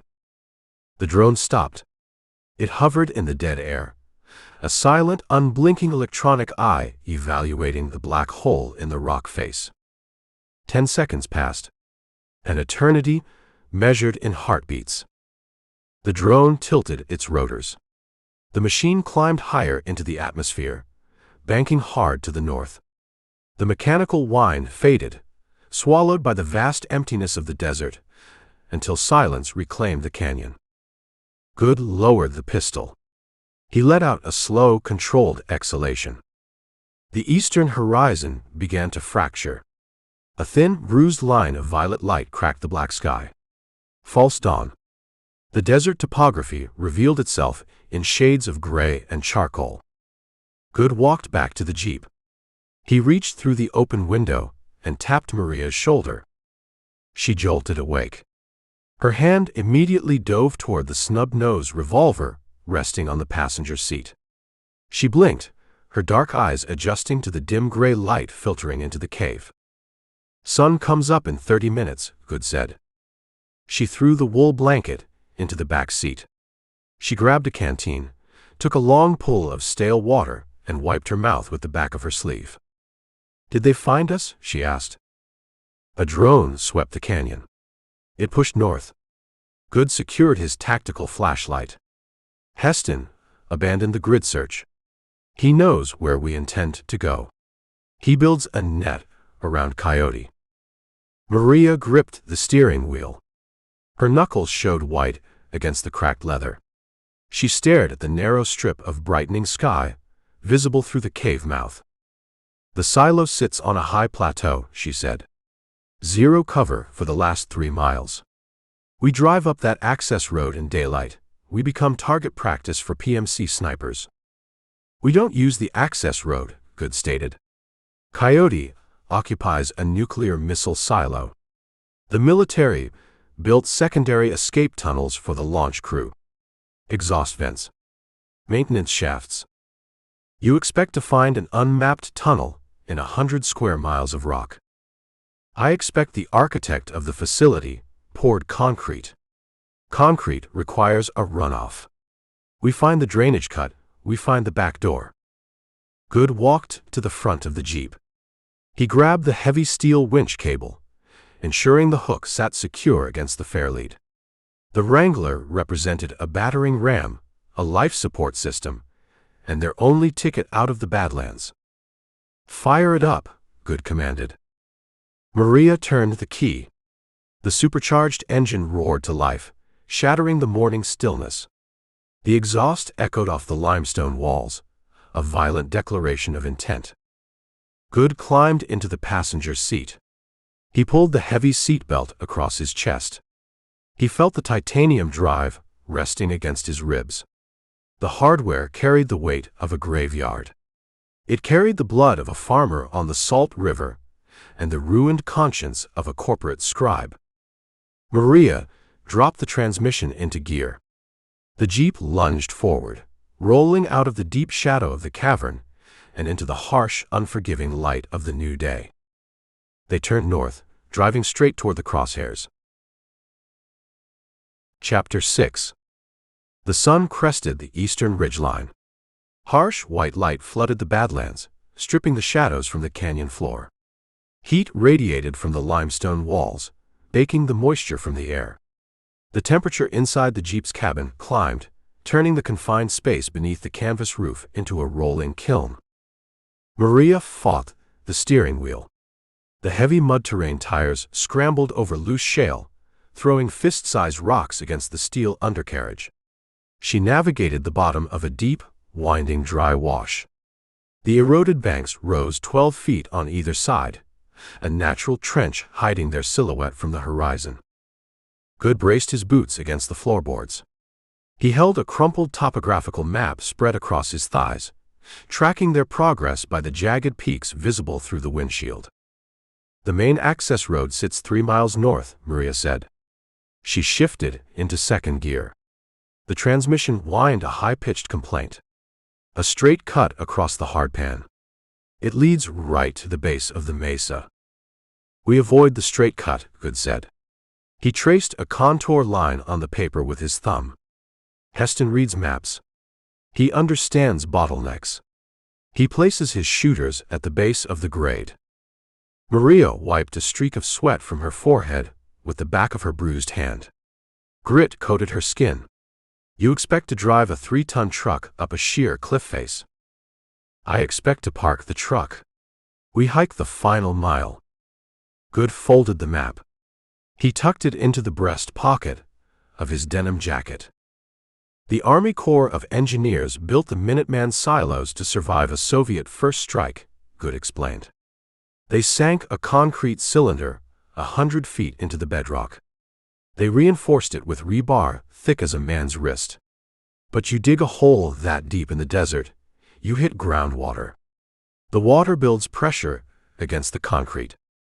Maria downshifted to clear a submerged boulder. The Jeep lurched. They built a drain. A weep hole. A corrugated steel pipe, bleeding the runoff out of the bedrock and down the side of the mesa. "We find the drainage cut. We find a tunnel leading right to the subterranean maintenance shafts." She shot him a sideways glance. "You spent time in uniform." "I spent time reading blueprints," Goode countered. "You move like a man accustomed to wearing body armor. You clear a room like a man who expects return fire. Experience provides harsh lessons." "My father trusted the law," Maria said. She gripped the shifter. He believed the deed in his lockbox carried weight. He believed a judge possessing a gavel possessed a conscience. He died holding a piece of paper. He died fighting a syndicate. A piece of paper offers 0 ballistic protection. Goode touched the pocket, holding the titanium drive. This hardware offers leverage. We hand the index to the right federal prosecutor. Coffee loses his gavel. Heston loses his freedom. Maria steered the jeep around a sharp bend in the wash. The trench walls sloped downward, giving way to a vast blinding expanse of white caliche flatland. In the distance, a massive flat-topped mesa dominated the horizon. The decommissioned silo site. Goode raised a clenched fist. Kill the engine. Maria stomped the brake and twisted the ignition key. The jeep shuddered to a halt. The dust cloud kicked up by their tires drifted over the hood, settling on the hot metal. Goode unclipped his binoculars from the sun visor. He pushed his door open, stepping into the furnace of the mid-morning heat. The crushed caliche crunched under his boots. He climbed the sloping bank of the wash, dropping to his stomach before he crested the rim. He rested his elbows in the dirt, bringing the lenses to his eyes. He dialed the focus wheel. The image sharpened. The mesa stood 3 miles away. A paved access road, cracked and overgrown with invasive mesquite, zigzagged up the sheer rock face. At the base of the incline, 2 matte black Chevrolet Tahoes sat parked nose to tail, blocking the asphalt. Goode scanned the perimeter. 4 men in tactical vests occupied the shade cast by the heavy SUVs. They carried designated marksman rifles. 2 more men occupied positions on the high ground, perched on outcroppings of red sandstone flanking the road. The sun glinted off the objective lens of a sniper scope. Isaac Heston's net. Deployed and waiting. Goode slid backward down the bank, returning to the jeep. The access road belongs to the congregation, Goode reported. 2 vehicles. 6 shooters. High ground overwatch. We cross that open flatland. They put a dozen rounds through the engine block before we cover half the distance. Maria stared at the steering wheel. We abandon the rig. We hide the rig. We take the canteens and the rifles. We hike the perimeter, keeping the Badlands between us and their optics. We approached the back side of the mesa. She nodded. She recognized the logic. She climbed out of the driver's seat. They spent 10 minutes securing the vehicle.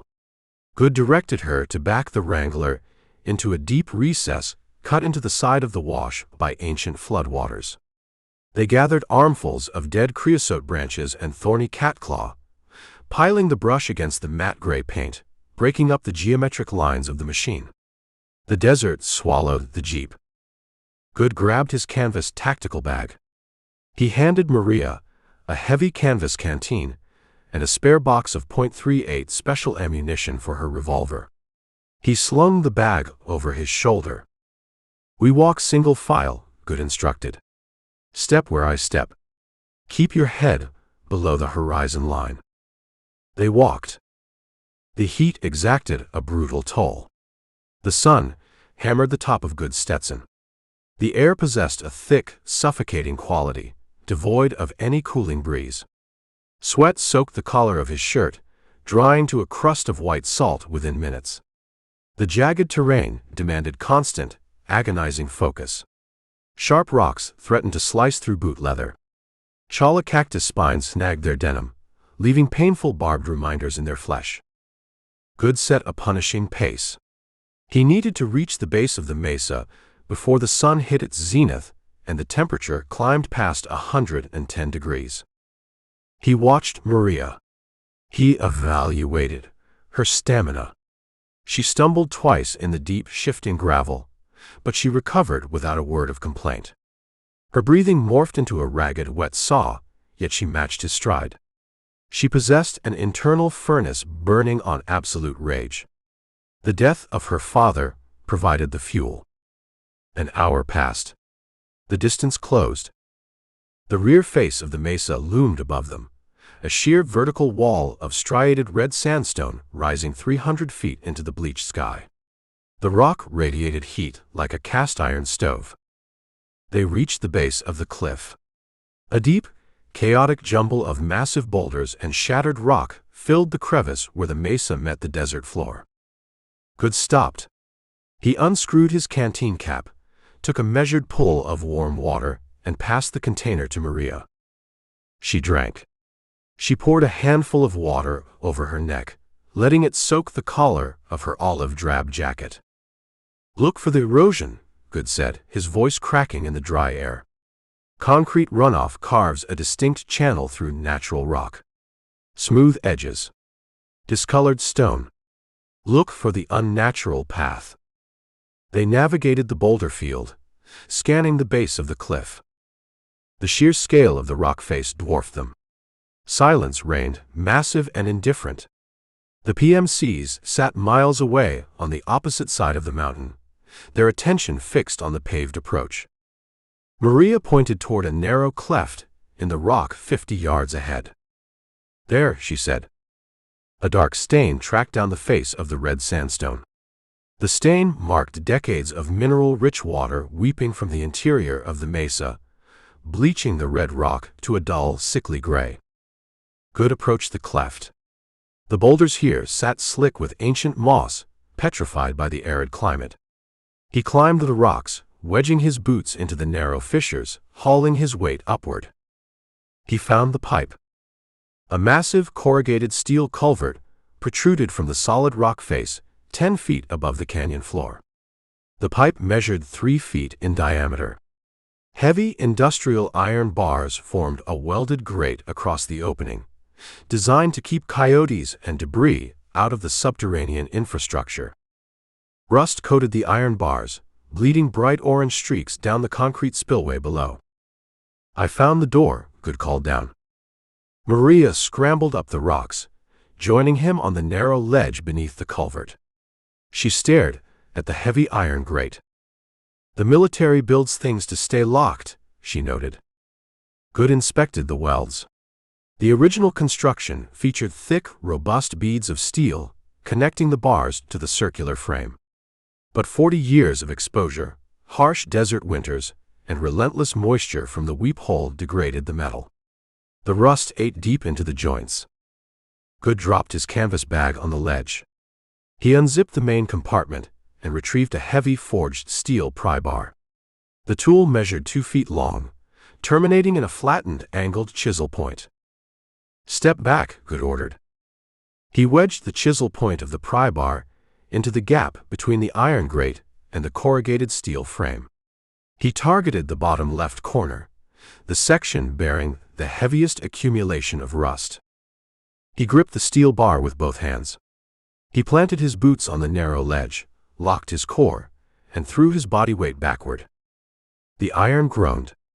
A sharp, high-pitched screech of distressed metal echoed off the canyon walls. The weld held. Goode adjusted his grip. He slammed the heel of his hand against the end of the pry bar, driving the wedge deeper into the rusted gap. The metal bit.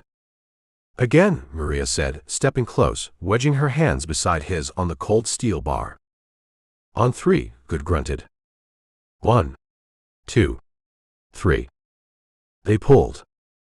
The combined force stressed the compromised weld past its breaking point. The joint snapped with a violent crack, sounding like a rifle shot in the confined space.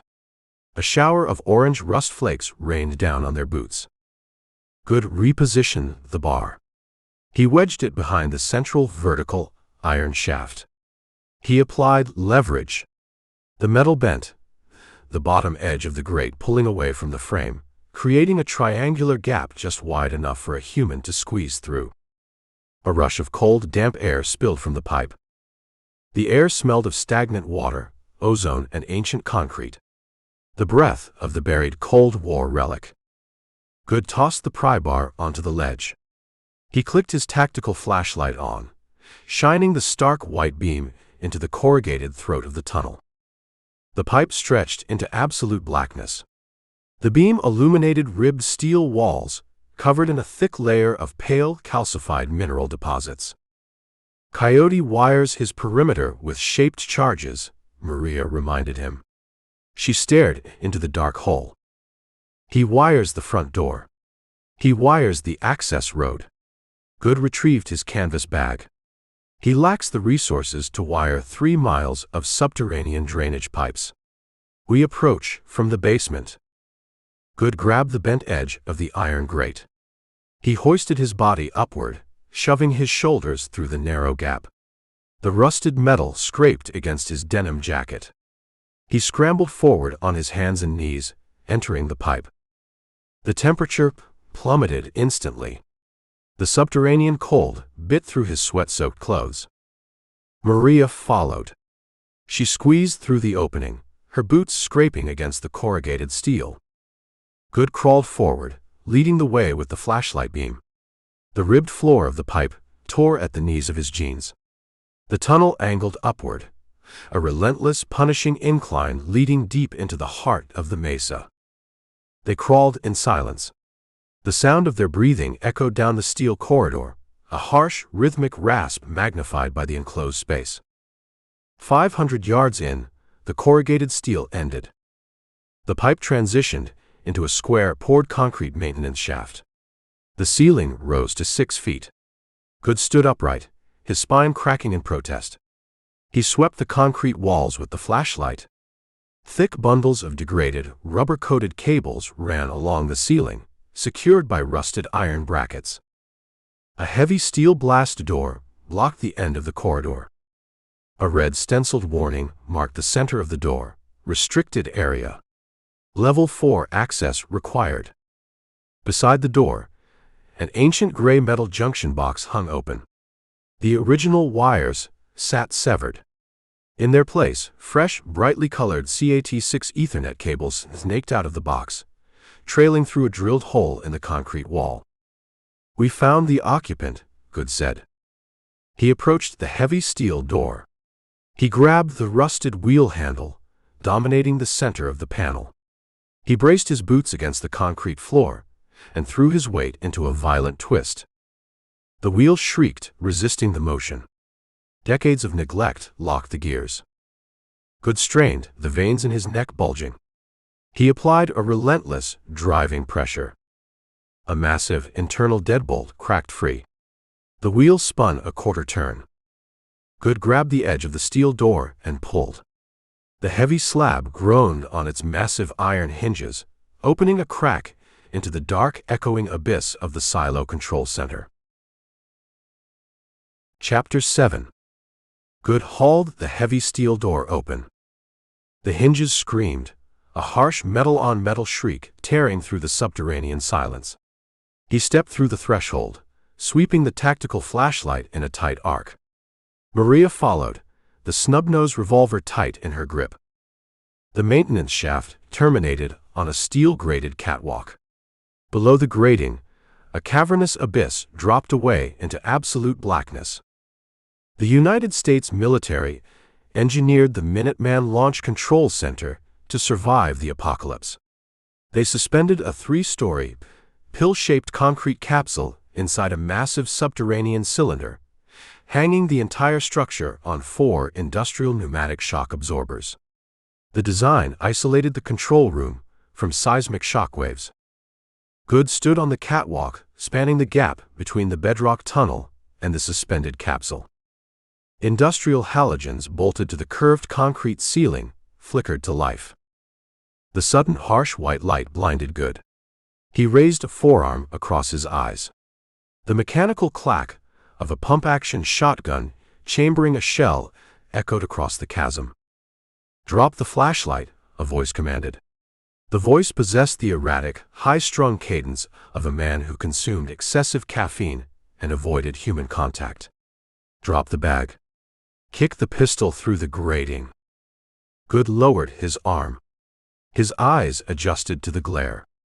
A man stood at the far end of the catwalk, guarding the entry hatch to the suspended capsule. He wore a faded vintage band t-shirt, gray sweatpants, and thick-soled combat boots. Pale, translucent skin stretched tight over a sharp jawline. Dark, erratic circles framed his eyes. He held a Kel-Tec KSG dual-tube shotgun. The weapon featured a holographic sight and a tactical strobe light. He aimed the wide muzzle at Goode's chest, Eli, Maria said. She stepped out from behind Goode's shoulder, keeping her hands visible. Lower the scattergun. The pale man shifted his gaze. His wired eyes darted between Maria and the stranger in the denim jacket. You bring a shooter to my front door, Maria. You compromise the perimeter. Eli tightened his grip on the polymer forend of the shotgun. I gave you a dead drop protocol. Encrypted email. Burner phones. You broke the rules. We broke the rules because the congregation broke the board, Maria countered. She walked forward, her boots ringing against the steel grating. Isaac Heston runs thermal drones over the Badlands. He deploys extraction teams to the state highways. We lack the time for dead drops. Heston hunts you, Eli said. He took a half-step backward, the shotgun wavering. You drag his crosshairs right to my roof. He tracks a ghost, Goode intervened. He kept his hands away from his belt. He expects us to hit the paved access road. We hiked the backside of the mesa and climbed through a rusted weep hole. Eli scrutinized Goode. He evaluated the trail dust, the dried blood on the collar, the heavy Colt strapped to the thigh. Who holds your leash? Eli demanded. I hold my own leash, Goode said. He reached 2 fingers into the breast pocket of his jacket. He moved with slow, telegraphed precision. He extracted the heavy titanium drive and held it up under the halogen glare. Ezra the scribe sent us. Eli stared at the hardware. The erratic twitch in his left eye ceased. Genuine, unadulterated awe replaced his paranoia. The chief compliance officer, Eli whispered. He lowered the muzzle of the Kel-Tec shotgun a fraction of an inch. He vanished 3 weeks ago. Rumors hit the dark web. People claimed he gutted the congregation's internal servers before he jumped the fence. He downloaded the index, Goode confirmed. 47 names. Bribes. Shell companies. Lithium claims. The entire architecture of Elias Coffey's monopoly. Eli licked his cracked lips. He stared at the biometric scanner embedded in the metal casing. Walk across the bridge, Eli ordered. He slung the shotgun over his shoulder on a tactical single-point sling. Move slow. Goode and Maria crossed the steel catwalk. They entered the suspended capsule. The launch control center resembled the interior of a nuclear submarine. Curved, seafoam green walls enclosed a tight, claustrophobic space packed with military-grade hardware. Eli had gutted the ancient missile tracking consoles. In their place, he installed towers of liquid-cooled server racks. A dozen flat-screen monitors glowed with scrolling code and encrypted data streams. The air conditioning roared, fighting the immense heat generated by the processors.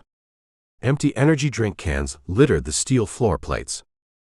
Eli grabbed a rolling office chair and shoved it toward a dedicated workstation. Put the drive on the desk, Eli commanded. Goode placed the heavy titanium casing next to a mechanical keyboard. Eli sat. He adjusted a pair of thick-framed glasses. He pulled a specialized USB diagnostic cable from a tangled nest of wires, plugging one end into an air-gapped laptop completely isolated from the main server farm.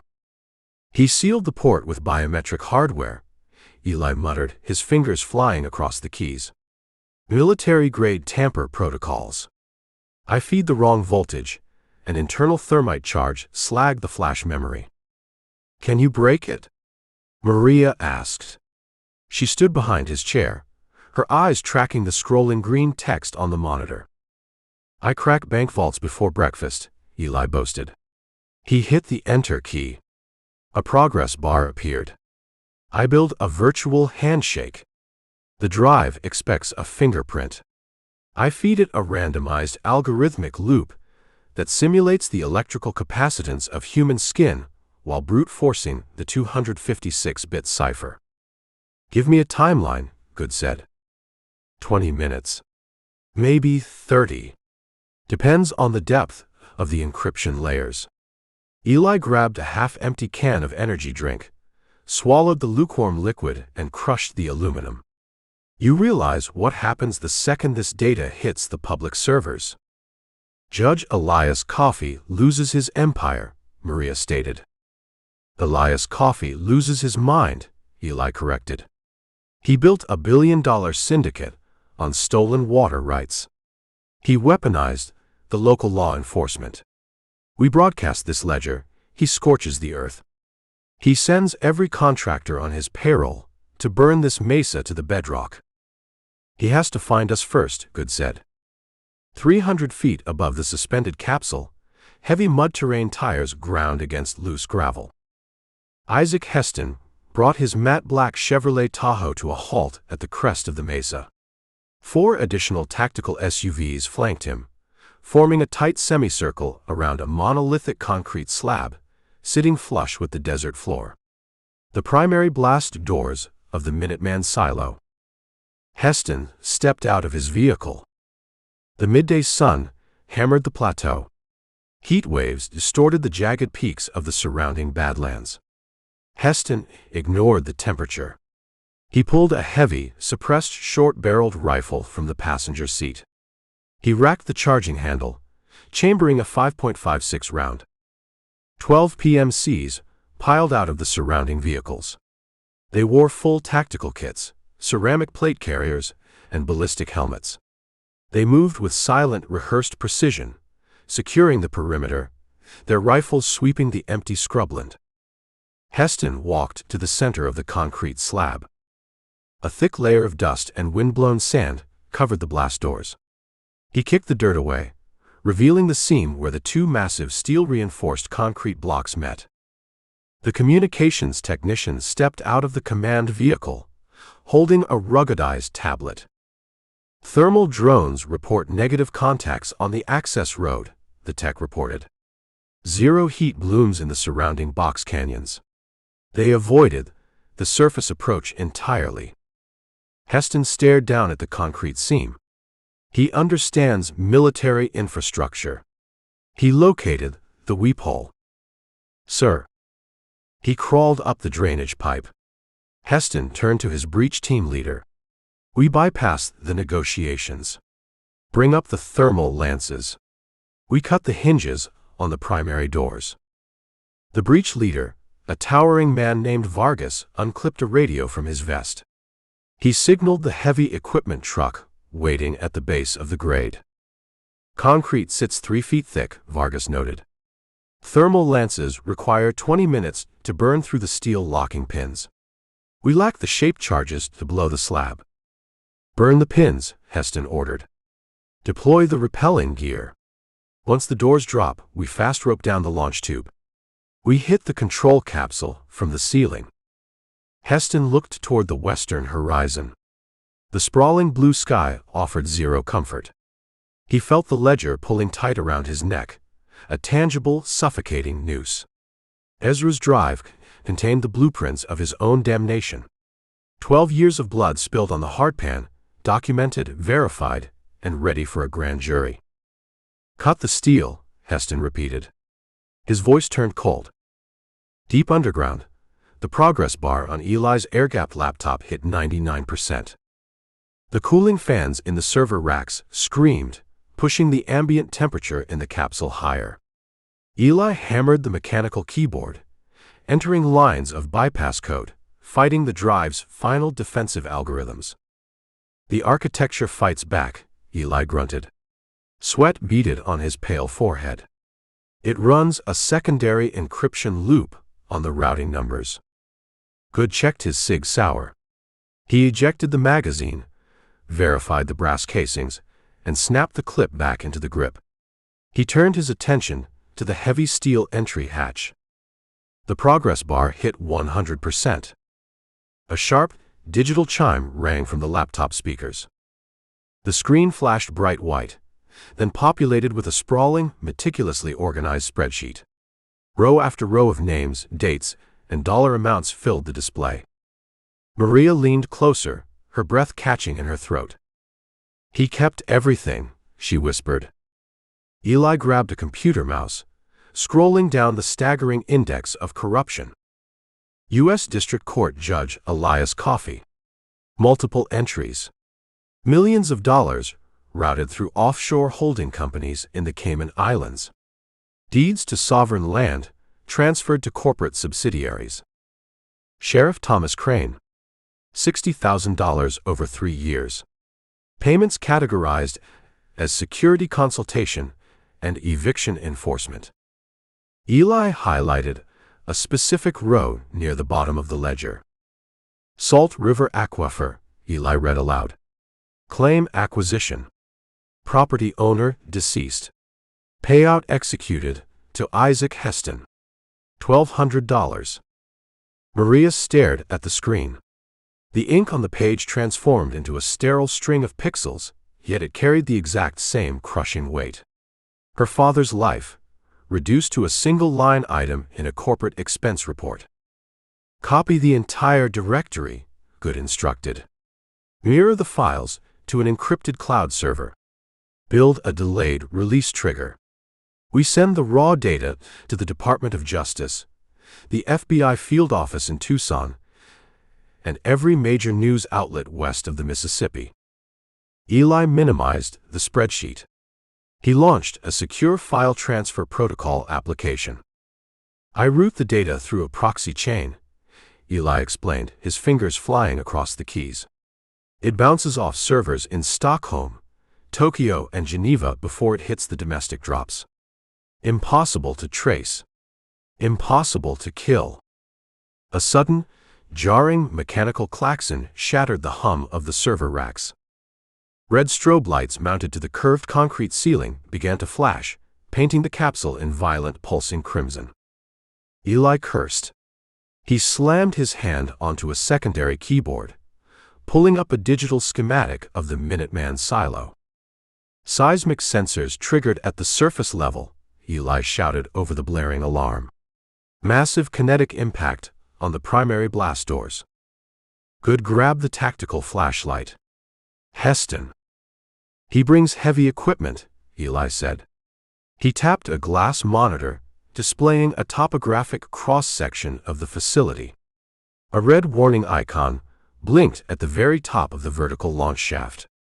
The sensors indicate extreme thermal spikes. They burn the locking pins with industrial lances. The primary doors drop in 5 minutes. Can you seal the capsule?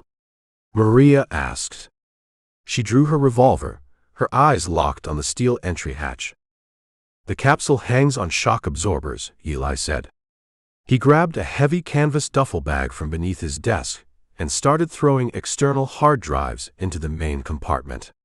We seal the door, we trap ourselves in a steel coffin. They drop flashbangs down the shaft and breach the roof. Goode grabbed the titanium drive from the desk and shoved it into his pocket. He looked at the progress bar on the secure file transfer protocol. Upload progress, 45%. We need the upload to finish, Goode stated. The proxy chain slows the transfer rate, Eli said, zipping the duffel bag closed. He grabbed the Kel-Tec shotgun. We leave the terminal running. Once it hits 100%, the data scatters to the wind. A thunderous echoing boom resonated through the bedrock. The entire suspended capsule shuddered. Dust rained from the concrete ceiling. The pins failed, Eli yelled. The primary blast doors just dropped. Goode racked the slide on the Sig Sauer. He stepped toward the steel entry hatch leading out to the catwalk. Grab the bag, Goode ordered Maria. He pushed the heavy steel door open, stepping out into the subterranean abyss. We move to the maintenance shaft. We hold the choke point. Chapter 8. Goode hit the catwalk grating. His boots hammered the steel. He shoved Maria past the heavy iron hinges of the maintenance door. Eli followed, lugging the canvas duffel. Goode looked up. The primary launch tube stretched 300 feet toward the surface. A circle of harsh blue daylight capped the concrete cylinder. Thick black ropes plummeted from the rim, uncoiling into the abyss. Black figures descended. Friction burned their heavy leather gloves against the nylon lines. Goode raised the Sig Sauer. He targeted the lead figure. The man wore a panoramic night vision rig over his ballistic helmet. Goode squeezed the trigger. The 9mm round caught the PMC in the thigh. The man lost his grip. He fell. His body struck the curved concrete wall of the silo and vanished into the black abyss. A wet thud echoed up the shaft. Eli dropped his duffel. He stared at a handheld monitor mirrored to the capsule server. "Upload hit 60%, Eli shouted. "The proxy chain fights the bandwidth." "Hold the door," Goode commanded. PMCs hit the roof of the suspended capsule. Boots slammed against steel. Muzzle flashes erupted. Suppressed rifles spit copper-jacketed lead. Bullets chewed the concrete around the maintenance shaft entrance. Maria fired the .38 snub-nose. The heavy recoil kicked her hands. She sought targets in the shadows. "They breached the roof hatch," Eli yelled. He racked the Kel-Tec. The dual tube fed a 12-gauge shell into the chamber. "They get inside the capsule, they kill the servers." Goode understood the geometry. The capsule housed the hard drives. Heston's men needed to destroy the racks to kill the upload. Goode stepped onto the catwalk. He utilized the heavy steel doorframe for cover. He acquired a PMC kneeling on the capsule roof. The man held a breaching charge. Goode fired 2 rounds. The PMC collapsed, dropping the C4 block.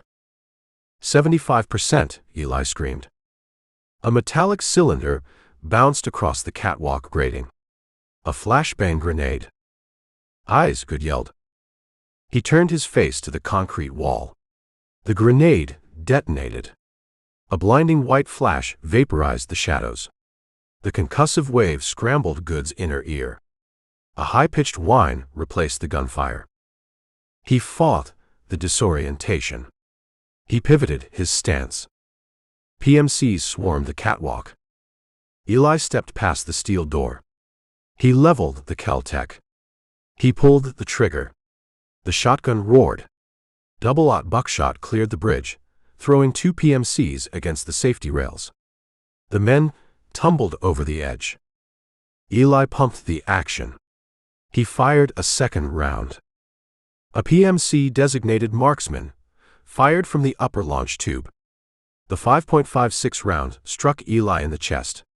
The ceramic plate inside Eli's tactical vest shattered. The kinetic energy fractured his ribs. A second round bypassed the armor, entering his throat. Eli collapsed. His spine hit the concrete floor of the maintenance shaft. Blood geysered from his neck, painting the gray dust crimson. "Eli!" Maria screamed. She reached for him. Goode grabbed her canvas jacket. He pulled her past the thick steel blast door. Bullets sparked against the heavy iron. Goode knelt beside Eli. The hacker drowned in his own blood. His eyes rolled toward the handheld monitor resting on his chest. Goode grabbed the monitor. The progress bar jumped. 98%. 99. 100%. The screen flashed a green confirmation text. Data packet delivered. Proxy chain severed. The file hit the public sphere. Coffee's empire burned. Eli's hands twitched. He coughed a spray of red. His eyes found Goode. "Exhaust tunnel," Eli choked. Bubbles formed on his lips. "Sub-level 4. Follow the red pipes. Blow the manifold." Eli's chest stopped moving. The life left his eyes. Goode grabbed the canvas duffel bag. He grabbed Maria's arm. "He is gone. Move." They abandoned the choke point. Goode hauled the heavy steel door shut. He threw the massive iron deadbolt, locking the PMCs behind the steel barrier. Heavy thuds hammered the door. Heston's men placed breaching charges. "Run," Goode ordered.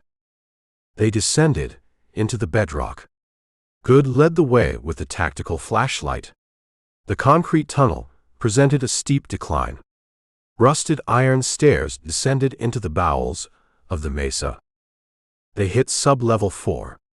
A labyrinth of water lines, ventilation ducts, and exposed wiring. Goode swept the flashlight beam. He located a massive cast iron pipe painted industrial red. The exhaust manifold. They followed the red pipe. The corridor narrowed. The ceiling dropped. They hunched their shoulders, navigating the claustrophobic space. A deafening explosion rocked the facility. Dust showered from the ceiling. Heston's team blew the steel door. The pursuit resumed. The red pipe terminated at a heavy steel grate. Past the grate, a vertical shaft climbed toward the surface. Fading daylight filtered through a distant opening. Goode dropped the duffel bag. He inspected the grate. 4 heavy bolts secured the iron corners. Eli's final words echoed. "Blow the manifold." Goode searched the walls. He found a rusted electrical box. Thick bundles of explosive det cord ran from the box, wrapping around the cast iron exhaust pipe and the surrounding concrete support pillars. Eli wired the tunnel to collapse. Goode opened the electrical box. A simple plunger switch occupied the interior. Footsteps echoed down the concrete corridor. Tactical boots splashing in puddles. Suppressed voices calling out grid sectors. "Climb," Goode told Maria. He pointed to the steel rungs welded to the inside of the vertical shaft. He grabbed the cawbar from his boot. He used the heavy steel pommel to smash the rusted bolts holding the grate. The iron gave way. He removed the grate. Maria squeezed into the shaft. She grabbed the first rusted rung. She climbed. Goode threw the duffel bag into the shaft. He grabbed the plunger switch. He fed the slack wire through the opening. He squeezed his broad shoulders through the gap, entering the vertical chimney. He climbed 10 feet. He focused his vision on the corridor floor. Flashlight beams sliced through the dark corridor. A PMC rounded the corner. The man spotted the open shaft. He raised his rifle. Goode pressed the plunger. The det cord ignited. A blinding flash of white fire consumed the tunnel. The shockwave slammed up the vertical shaft, lifting Goode and Maria off their feet. Concrete shattered. The cast iron exhaust manifold ruptured. Thousands of tons of bedrock collapsed into the corridor, sealing the tunnel in a deafening avalanche of stone and dust. Silence returned. The air choked them with pulverized rock. Goode clung to the rusted iron rung. He coughed dirt from his lungs. "Keep climbing," Goode said. They climbed the vertical shaft. The physical exertion burned their muscles. They reached the surface. Goode forced the hinged metal hatch. They emerged onto the flat expanse of the mesa. The fading desert light embraced them. The first evening stars burned in the violet sky. Goode stood. He brushed the dust from his denim jacket. He looked toward the south. The Badlands stretched into the darkness. "The jeep sits on the other side of the mountain," Maria said. She leaned against a boulder, fighting for oxygen. "Heston secures the weep hole," Goode stated. "He secures the access road. The jeep belongs to the congregation. We walk. We walk." Goode picked up Eli's duffel bag. They turned their backs on the silo. They plunged into the absolute dark. Chapter 9. "Take 2 swallows," Goode commanded. He held the canvas canteen out in the dark. The metal cap clinked against the snap of the retaining strap. Maria stopped walking. She leaned her spine against a towering saguaro skeleton, her chest heaving. She grabbed the canteen. She raised the spout to her cracked lips, tilted her head back, and let the lukewarm water hit her throat. She lowered the container, wiped her mouth with her dust-caked sleeve, and shoved the canteen back against Goode's chest. Your turn, she said. Goode slung the strap over his shoulder. The slosh of the remaining water sounded terrifyingly hollow. I drank at the silo. You lie. Drink. We faced 20 miles of hardpan before we hit the highway, Goode stated. I require you conscious. I can function on a deficit. Maria stared at him through the gloom. The stars cast a faint silver sheen over the Badlands, illuminating the sharp angles of her bruised face.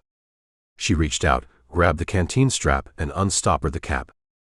We share the deficit, she said. She shoved the plastic rim against his mouth. Drink.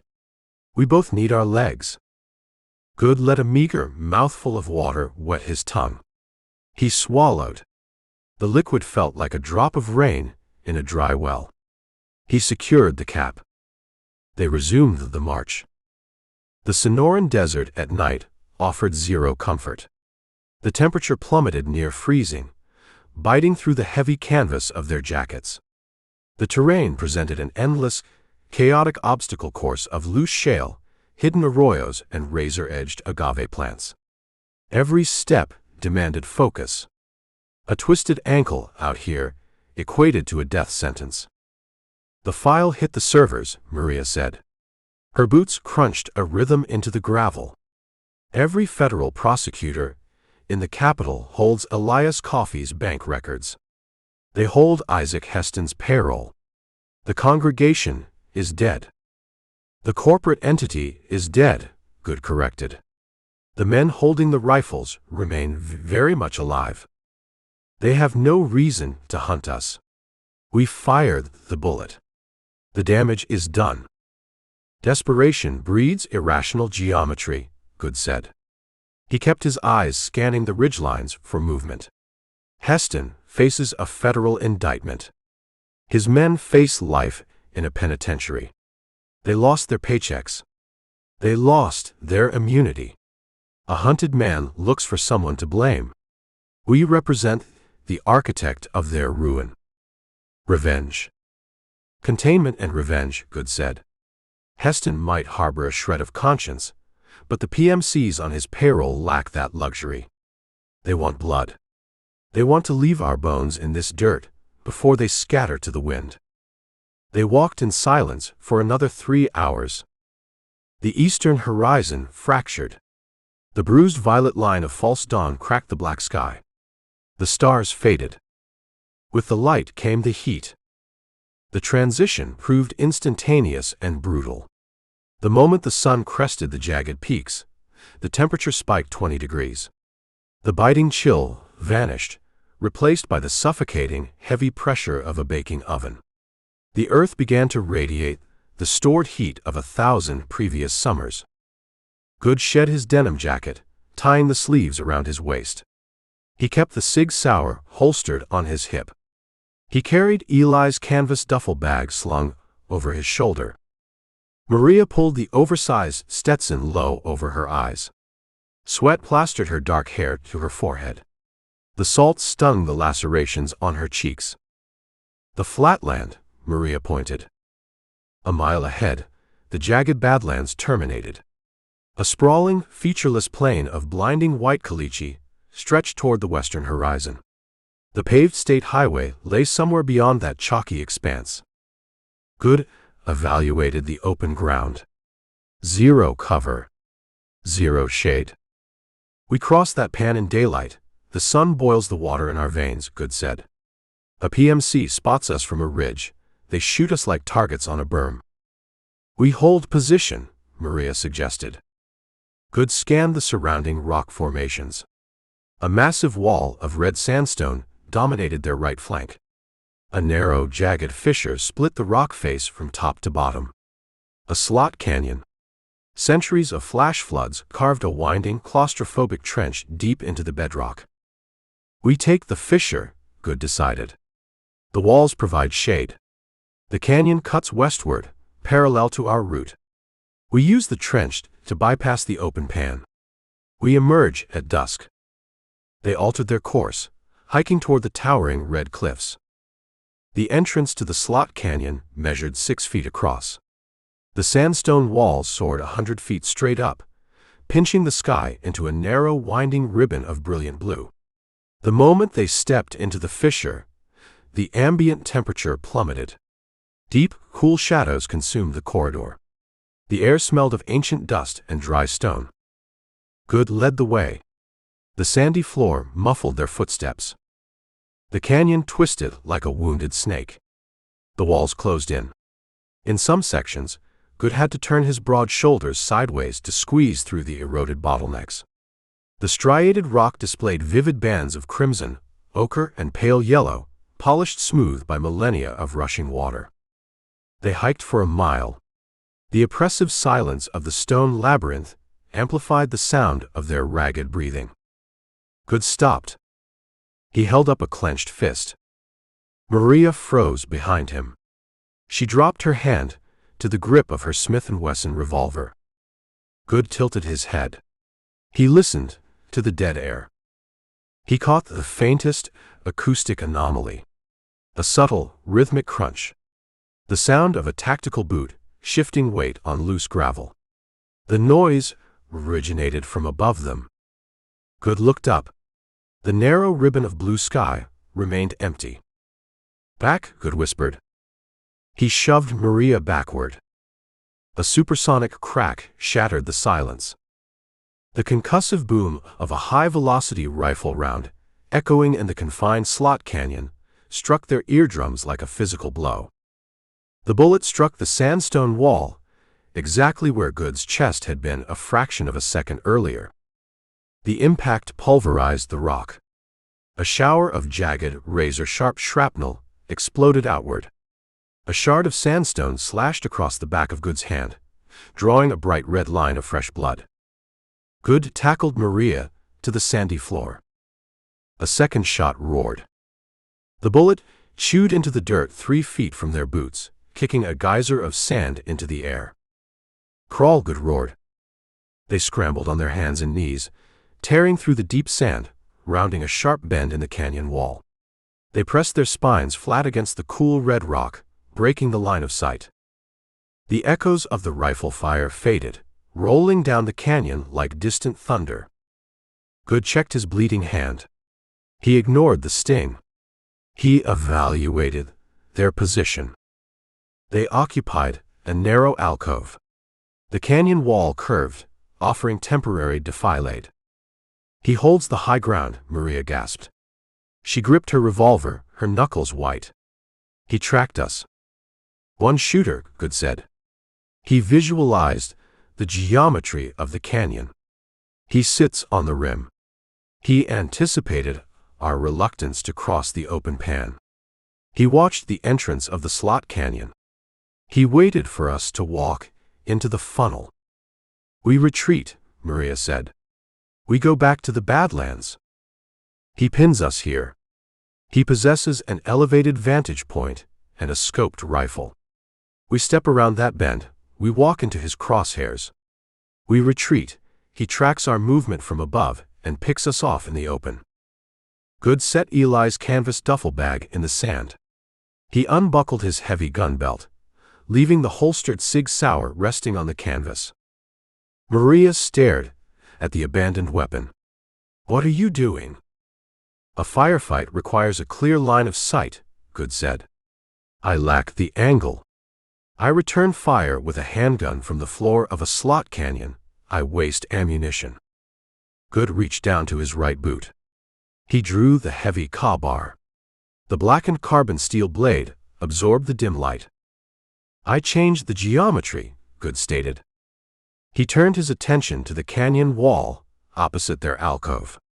A vertical chimney cleft scarred the sandstone. The fissure measured 3 feet wide, climbing straight up toward the rim. The rock face featured deep, eroded handholds. "You intend to climb 100 feet of sheer rock while a sniper watches the canyon," Maria said. Her voice carried a fierce, desperate edge. "The chimney offers cover," Goode explained. "The rock overhangs the cleft. It blocks his line of sight from the opposite rim. I reach the top, I flank his position. He hears you climb. He expects us to run. Or he expects us to cower. Goode locked his eyes on hers. You stay in this alcove. You hold the revolver. He decides to rappel down and finish the job. You put 3 hollow points in his chest. Goode grabbed a handful of loose sand. He rubbed the grit between his palms, absorbing the sweat, ensuring a secure grip on the rock. He placed the crowbar between his teeth. Goode stepped out of the alcove. He sprinted the 10 feet across the exposed canyon floor, expecting the supersonic crack of a .308 round to end his life. The canyon remained silent. He hit the base of the chimney.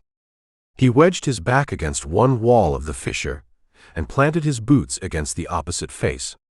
He pressed his palms flat against the rough sandstone. He climbed. The physical toll of the previous 48 hours demanded payment. His muscles screamed. Lactic acid burned his thighs. He ignored the pain. He focused entirely on the friction of his boots against the stone. He shimmied upward, inch by brutal inch, utilizing the opposing pressure of his body to defy gravity. 10 feet. 20 feet. The heat inside the narrow rock chimney intensified. Sweat poured into his eyes, stinging his vision. The crowbar handle tasted of bitter brass and salt. He heard the distinct, metallic clack of a rifle bolt working. The sniper chambered a fresh round. The sound drifted down from the rim, amplified by the stone walls. The shooter occupied a position directly above the alcove where Maria hid. Goode increased his pace. He sacrificed silence for speed. His boots scraped against the sandstone. 50 feet. 70 feet. The blue ribbon of sky widened. He reached the overhang. The rock ceiling forced him to pivot his body, hanging by his fingertips over the 100-foot drop. He found a solid ledge, locked his grip, and hauled his chest over the lip. Goode rolled onto the flat, baking surface of the canyon rim. He lay flat on his stomach, gasping for oxygen, the hot stones searing through his shirt. He took the crowbar from his teeth, gripping the grooved leather handle in his right hand. He scanned the rim. 30 yards away, a PMC lay prone on a jutting slab of sandstone. The man wore a desert camo ghillie suit, blending perfectly with the surrounding scrub brush. He peered through the massive optic of a suppressed bolt-action sniper rifle, the barrel pointed straight down into the canyon, aimed directly at Maria's alcove. The sniper possessed a 2-way radio clipped to his vest. A burst of static hissed from the speaker. Target secured in the slot, the sniper reported into his headset. Requesting permission to drop a fragmentation grenade into the defilade. Goode rose to a crouch. He moved across the flat rock with absolute silence. The rubber soles of his boots absorbed the impact. He closed the distance. 20 yards. 10 yards. The sniper shifted his weight. He reached for a pouch on his tactical vest. He pulled a heavy steel fragmentation grenade from the webbing. He hooked his finger through the pull ring. Goode lunged. The scrape of Goode's boot on the sandstone betrayed him at the last possible fraction of a second. The sniper snapped his head around. His eyes widened behind his tinted ballistic glasses. He dropped the grenade. He abandoned the heavy rifle. He clawed for the combat knife strapped to his chest rig. Goode hit him with the force of a derailed freight train. They crashed against the hard rock. The impact knocked the wind from the sniper's lungs. Goode drove his left forearm across the man's throat, pinning him to the stone. He raised the crowbar, the blackened steel catching the harsh desert sun, preparing to drive the blade through the Kevlar armor and into the heart. The sniper bucked his hips. He launched a desperate, brutal knee strike into Goode's ribs. Chapter 10. The knee strike fractured Goode's lower rib. A sickening snap resonated through his chest cavity. Pain blinded him, a hot electrical surge overriding his nervous system. His grip faltered. The crowbar slipped from his fingers, clattering against the sun-baked sandstone. The sniper exploited the weakness. He bucked his hips again, breaking Goode's pin. The PMC rolled, throwing Goode off his chest. Goode hit the flat rock. He tasted copper. He rolled onto his back, fighting the agonizing spasm in his ribcage, and brought his boots up. The sniper scrambled to his knees. He drew a serrated combat knife from his chest rig. The blade featured a matte black finish and a gut-hook spine. He lunged, driving the steel toward Goode's throat. Goode kicked. His heavy leather boot caught the sniper square in the sternum. The ceramic plate inside the man's tactical vest absorbed the penetration, but the kinetic force launched the shooter backward. The sniper hit the dust. The unpinned fragmentation grenade lay 6 inches from his left hand. Goode scrambled forward on his hands and knees. He ignored the fractured rib. He reached the sniper just as the man lunged for the grenade. Goode slammed his right boot down, pinning the shooter's wrist to the bedrock. Bones crushed under the thick rubber sole. The sniper screamed. He slashed upward with the serrated knife in his free hand. Goode ducked inside the arc of the blade. He drove his right elbow into the side of the sniper's neck, crushing the carotid artery against the cervical spine. He grabbed the back of the man's ballistic helmet, utilizing the headgear as leverage, and slammed the sniper's face into the unyielding sandstone. The tinted ballistic glasses shattered. The combat knife dropped from the man's grip. Goode maintained the pressure. He held the skull against the rock until the PMC's body went entirely limp. Silence reclaimed the canyon rim, broken only by the ragged, wet sound of Goode's breathing. He stayed on his knees for a full minute, waiting for his heart rate to drop. The pain in his chest throbbed, a relentless drumbeat marking the cost of the encounter. He touched his ribs. The bone felt unstable beneath the muscle. He required a binding, but he lacked the medical supplies. He turned his attention to the unconscious sniper. Goode stripped the PMC. He removed a 2-liter Camelback hydration bladder from the back of the tactical vest. He unclipped a spare magazine of 9mm ammunition and a Motorola 2-way radio. He picked up the fragmentation grenade, grabbed the loose steel pin from the dirt, and reset the safety mechanism. He shoved the explosive into his jacket pocket. He crawled to the edge of the rim. The slot canyon yawned below him, a deep shadowed trench splitting the red rock. "Maria," Goode rasped. His voice carried a harsh, gravelly edge. A shadow shifted in the narrow alcove 100 feet down. Maria stepped into the center of the sandy floor, keeping her Smith & Wesson raised. She spotted his silhouette overhanging the lip. "You draw breath," she called up. "I hold the high ground. Climb the chimney." Maria holstered the revolver. She grabbed the canvas duffel bag and his heavy gun belt. She slung the straps across her chest, crossed the exposed sand, and entered the vertical fissure. She climbed with a desperate, frantic energy, her boots scraping the stone walls. Goode reached down over the lip. He grabbed the thick canvas strap of the duffel bag, hauling the dead weight over the edge, then grabbed her forearm. He pulled her onto the flat rock. She collapsed beside him, her chest heaving. She stared at the unconscious sniper bleeding onto the sandstone. Goode unstoppered the bite valve of the stolen Camelback. He handed her the hose. "Drink," he ordered. She drank. The water lacked the chemical taste of standard-issue canteens. It tasted of pure, cold salvation. She drank until she choked, then handed the hose back. Goode drained the remaining liter. He felt the hydration hit his bloodstream, fighting the deep cellular fatigue. He retrieved his gun belt from her, strapping the heavy leather rig around his waist. He secured the Sig Sauer. The Motorola radio clipped to his belt chirped. A burst of digital static cleared, replaced by a harsh, synthesized voice. "Viper 2, report status. Did you neutralize the target in the slot?" Goode reached down, turning the volume knob low. "Viper 2, acknowledge." Silence hung on the frequency. "Viper actual to all units," Isaac Heston's voice commanded. The tone lacked its usual cold detachment. It carried a frantic, ragged edge. Viper 2 missed his check-in. "Assume the target breached the slot canyon. They hold the high ground. Collapse the perimeter. Push the vehicles to the access road. They try to cross the hardpan, you light them up."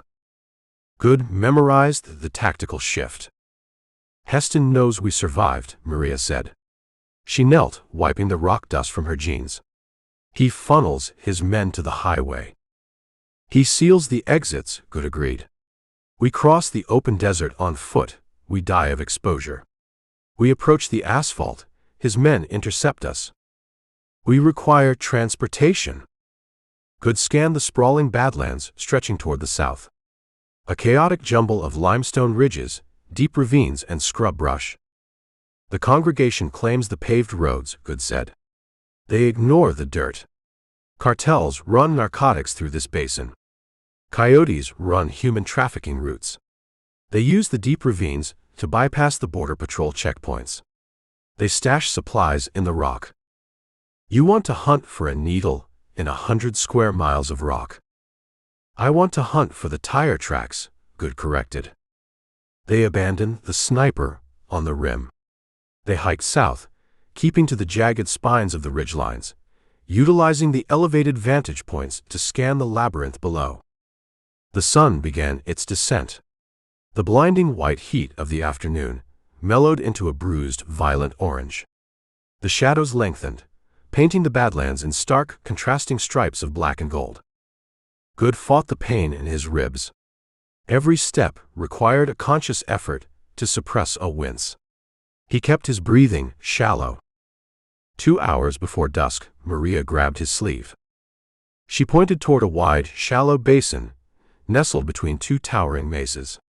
The floor of the basin featured a dry riverbed, choked with dense ironwood and mesquite. A distinct, unnatural pattern scarred the gravel entering the brush. Deep, aggressive tread marks. Too narrow for a truck. Too uniform for a wild horse. "Knobby tires," Goode observed. They descended the ridge. They navigated the steep slope, sliding on the loose shale, hitting the floor of the basin. They followed the tracks into the thick cluster of ironwood. The thorny branches tore at their clothes. The tracks terminated at a sheer wall of undercut limestone. Goode studied the rock face. A massive pile of dead creosote branches sat stacked against the base of the cliff. The arrangement defied nature. The branches interlocked with geometric precision. Goode grabbed the top branch. He pulled. The entire pile shifted. A heavy desert camo canvas tarp sat draped beneath the deadwood, pinned to the rock with steel pitons. Maria stepped forward. She grabbed the edge of the heavy canvas and hauled it backward. The tarp revealed a deep, recessed cave cut into the limestone. The interior housed a cartel resupply cache. 4 plastic jerry cans sat against the wall. 2 held water.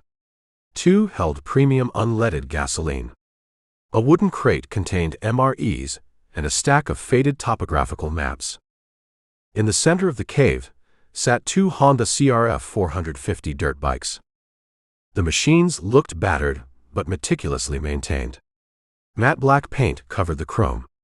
The headlights featured taped-over lenses to minimize glare. Heavy-duty suspension upgrades indicated they handled the brutal punishment of high-speed desert running. Maria ran a hand over the scarred leather seat of the closest bike. "You found the needle," she said. Goode grabbed a jerry can of gasoline. He unscrewed the cap on the first Honda and poured the fuel into the tank. The sharp, volatile fumes filled the cavern. "Heston expects 2 exhausted targets walking out of the Badlands," Goode said. He tossed the empty jerry can aside and started fueling the second bike. "He expects a slow, desperate approach to the highway." "We give him 50 horsepower," Maria finished. "We wait for absolute dark," Goode instructed. We run the bikes without headlights. Night vision renders us visible to their optics, but the speed negates their targeting solutions. We hit the asphalt, we twist the throttles, and we break the perimeter before they pivot their rifles. Maria straddled the second Honda. She gripped the handlebars, finding her balance. She looked at Goode, the bruised lines of her face setting into a mask of pure, adrenaline-fueled resolve. "The file hit the servers," she said. "We deliver these names to the Bureau. The story ends. We finish the accounting." Goode secured Eli's canvas duffel bag across his chest. He strapped his heavy gun belt tight. He swung his leg over the saddle of the dirt bike. He felt the fractured rib grind, but he pushed the pain into a dark corner of his mind. "We ride for Tucson," Goode said. Outside the cave, the sun finally slipped below the horizon. The bruised purple sky bled into pitch black. The radio on Goode's belt crackled to life. "Viper actual to all units," Heston's voice echoed in the cave. "Hold your positions on Highway 86. The targets lack the water to survive another night in the rock. They cross the asphalt tonight. Shoot to kill. Leave the bodies in the ditch." Goode reached down. He switched the radio off. He gripped the clutch lever. He kicked the starter pedal.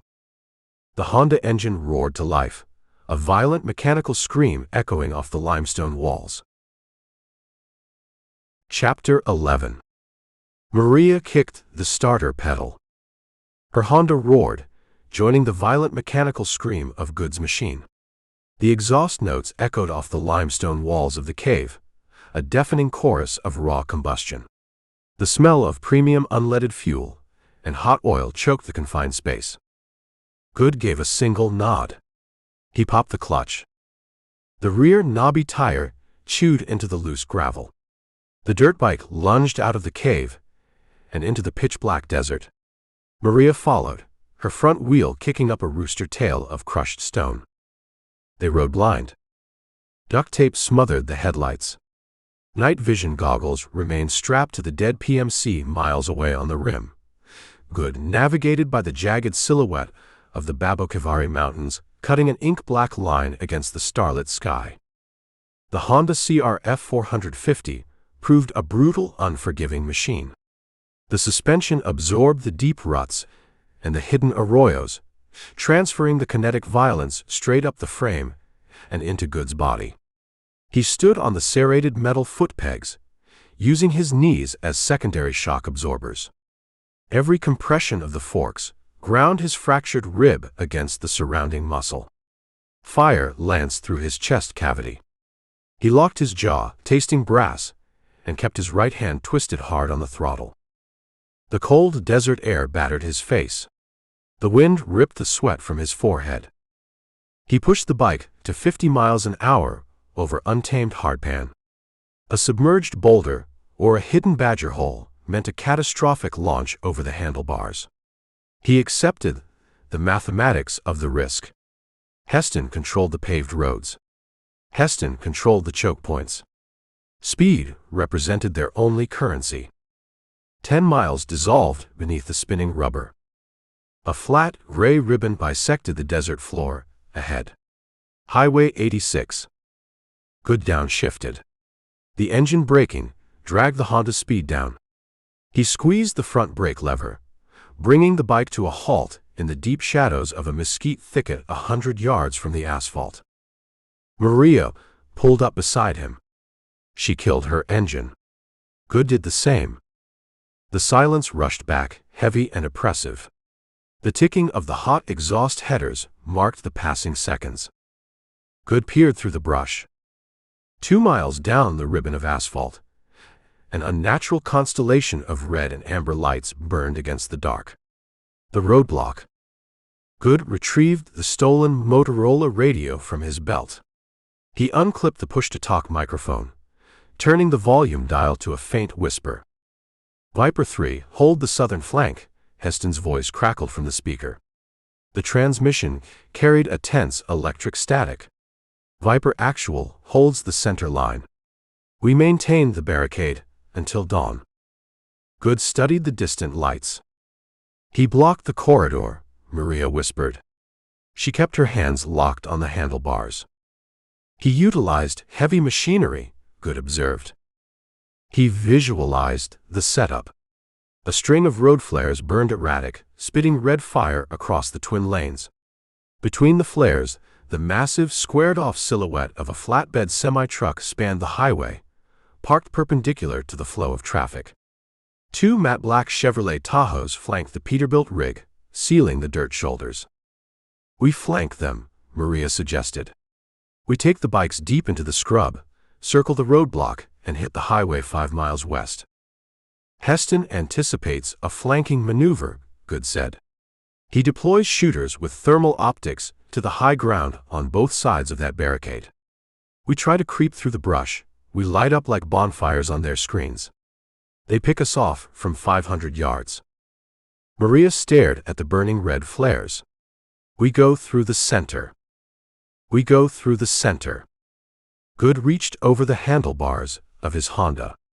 He grabbed the thick strips of silver duct tape covering the square headlight lens. He ripped the tape free, balling the adhesive into his fist and dropping it into the dirt. He pointed to the tape on Maria's bike. She reached down and tore it off. "The PMCs wear night vision goggles," Goode explained. "Image intensifier tubes.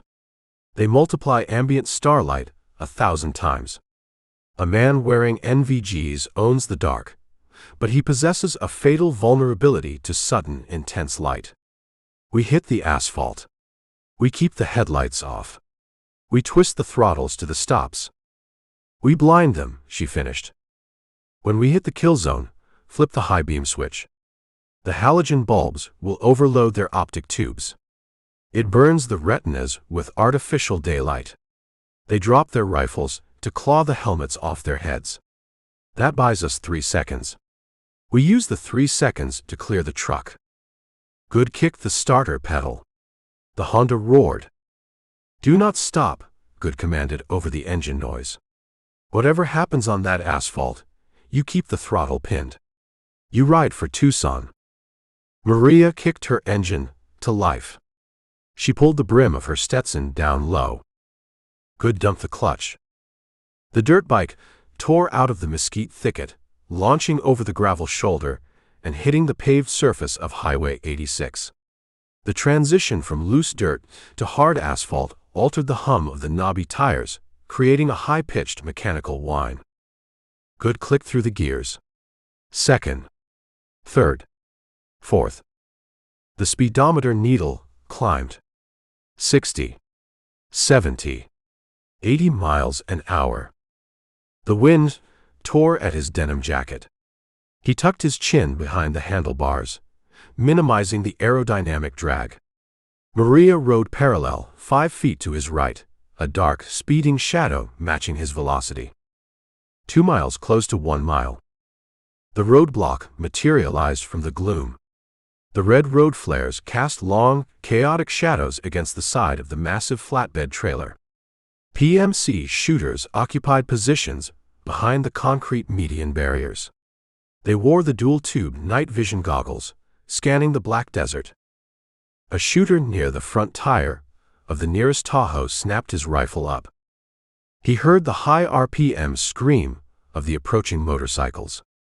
"Contact front," the PMC yelled. His voice carried over the radio frequency. 2 bogies. High speed. Center lane. "Light them up," Heston's voice ordered. Muzzle flashes strobed from the barricade. Suppressed automatic fire chewed the asphalt in front of Goode's front tire. The supersonic cracks of 5.56 rounds split the air around his helmetless head. 300 yards. "Now," Goode roared. His thumb hit the toggle switch on the left handlebar. Twin cones of blinding, brilliant halogen fire erupted from the motorcycles. The high beams pierced the absolute dark like twin lightning strikes, illuminating the barricade in stark, washed-out white light. The tactical advantage inverted. The intense halogen light flooded the image intensifier tubes of the PMC's night vision goggles. The sophisticated optics magnified the light 1,000 times, flashing a blinding, agonizing green starburst directly into the shooter's eyes. Screams echoed across the highway. PMCs dropped their customized rifles. They tore at the chin straps of their ballistic helmets, desperate to remove the searing optics from their faces. The coordinated wall of suppressive fire disintegrated into a chaotic blind panic. Goode hit the kill zone. He blew past the first line of blinded shooters at 85 miles an hour. The slipstream of his passing tore the hat from a stumbling PMC's head. The flatbed semi loomed ahead. The massive trailer blocked both lanes. A steel wall. But Heston made a critical error in his geometry. He utilized a heavy equipment transporter. The rear hydraulic loading ramps sat deployed, forming a pair of steep 30-degree steel inclines leading from the asphalt to the bed of the trailer. Goode aimed the front tire of the Honda directly at the left loading ramp. He stood on the pegs. He shifted his weight to the rear fender, unweighting the front suspension. The bike hit the steel ramp. The impact compressed the forks. The Honda launched into the air, clearing the heavy wooden decking of the flatbed trailer. Goode achieved 10 feet of vertical elevation. The red road flares and the chaotic scrambles of the blinded PMCs blurred beneath his boots. He cleared the trailer. Gravity reclaimed the machine. The bike plummeted toward the asphalt on the far side of the barricade. Goode braced for the landing. The rear tire struck the pavement. The suspension bottomed out with a brutal, spine-jarring crunch. The kinetic energy traveled straight up the frame. The fractured rib in Goode's chest surrendered. The bone snapped completely, the jagged edge tearing through the intercostal muscle. A blinding, white-hot flash of absolute agony short-circuited Goode's brain. His hands spasmed. His grip on the handlebars failed. The front tire hit the asphalt at an oblique angle. The wheel tucked under the frame. The Honda violently high-sided. The machine launched Goode over the handlebars. He hit the highway shoulder. He tumbled, wrapping his arms around his head, his body ragdolling across the abrasive asphalt. Denim tore. Skin shredded. The heavy canvas duffel bag ripped from his shoulder. He slammed into the base of a concrete mile marker, stopping his momentum with a sickening thud. The dirt bike ground across the pavement in a shower of orange sparks, careening into the deep ditch and erupting into a localized fireball of igniting gasoline. Maria cleared the right ramp. Her Honda landed clean. She absorbed the shock, maintaining her grip. She rocketed past the burning wreckage of Goode's bike, tearing down the empty westbound lane. She grabbed the brake lever. The rear tire locked. She skidded to a halt 100 yards down the highway, twisting her upper body to look back at the barricade. Goode lay crumpled against the concrete post. The PMCs recovered their vision. They ripped their helmets off, tossing the useless night vision goggles into the dirt. They raised their rifles, tracking the girl sitting on the idling motorcycle. Goode forced his eyes open. Blood dripped from a gash on his forehead, stinging his vision. The pain in his chest made drawing a breath an act of torture. He dragged his right hand toward the Sig Sauer on his hip. He cleared the leather. He leveled the pistol toward the shooters near the flatbed. He looked at Maria. She revved the engine, preparing to turn the bike around and charge back into the crossfire. "Ride," Goode screamed. His voice fractured into a bloody cough. "Ride, damn you." She hesitated. Her dark eyes locked onto his across the distance. She processed the geometry of the barricade. She processed the dozen rifles tracking her position. She knew a rescue attempt equated to mutual suicide. She held the data. She held the accounting. She turned her face to the west. She dumped the clutch. The Honda screamed, its tail light shrinking into a tiny red dot before the desert swallowed it completely. Goode lowered his head against the concrete post. He let the heavy pistol rest on the asphalt. Footsteps approached. The rhythmic, measured crunch of combat boots on broken glass and crushed limestone. Isaac Heston walked around the front bumper of the Peterbilt. He lacked the white executioner's hood. He lacked a ballistic helmet. He wore his heavy canvas duster over a black tactical shirt. The jagged white scar on his cheek caught the flickering red light of the burning motorcycle in the ditch. He held a customized 1911 pistol, his thumb resting on the external safety. Heston stopped 10 feet away. He looked at the burning wreckage. He looked down the empty highway where Maria vanished. He holstered the 1911. "She carries a copy of the index," Heston stated. Goode coughed. The metallic taste of blood coated his tongue. "She carries the full accounting. The names. The routing numbers. The signature on the deed to her father's farm." Heston stared at the dark horizon. The tension bled from his shoulders. A profound, crushing weariness settled over his features, aging him a decade in the span of a heartbeat. "Coffee pays a private helicopter pilot out of Phoenix," Heston said. His voice dropped to a low, dead monotone. "The pilot operates in Augusta, Westland. He lands on the roof of the corporate tower. Coffee keeps a go-bag packed with bearer bonds and a passport. The second those files hit the federal servers, Coffee boards that bird and vanishes into South America." "The files hit the servers 10 minutes ago," Goode said. Heston looked down at the broken man, leaning against the concrete post. "Then the judge packs his bags," Heston said. "And the men holding the rifles in this desert find themselves holding empty paychecks and federal arrest warrants." Heston reached into the deep pocket of his canvas duster. He extracted a set of heavy steel handcuffs. He tossed them onto the asphalt at Goode's boots. "Cuff yourself to the mile marker," Heston ordered. Goode stared at the steel rings. "You intend to leave me on the shoulder." "I intend to leave you breathing." Heston turned his back. He walked toward the closest black Tahoe. "The PMCs on my payroll demand blood. They want to string you up from the axle of that flatbed. I cuff you, I establish jurisdiction. I tell them Coffee requires a public execution to set an example. It buys you 3 hours before the sun comes up, and they realize Coffee abandoned the territory." Heston opened the driver's side door of the SUV. "What do you do with 3 hours?" Goode asked. Heston paused. He looked back over his shoulder. The red flare light caught the dead, hollow emptiness in his gray eyes. "I drive back to Phoenix," Heston said. "I ground the helicopter." Chapter 12.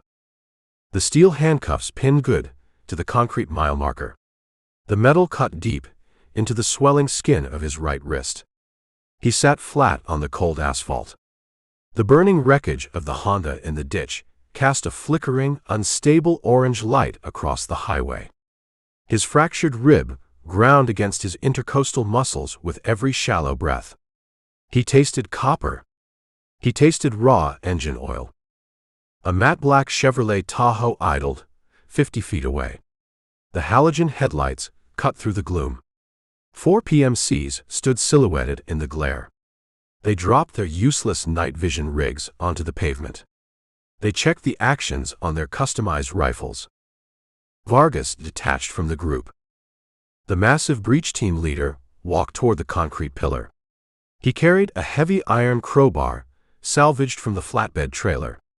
The metal dragged across the asphalt, striking bright orange sparks. "Heston ordered a delay," Goode said. The words fractured into a bloody cough. "Heston abandoned the contract," Vargas stated. He stopped 5 feet from Goode. The firelight illuminated the raw, unadulterated rage distorting his features. "He drove back to Phoenix. He left us holding the bag. The feds hit the corporate tower by sunrise. We carry the murder charges for the scribe and the farmer. We take the fall.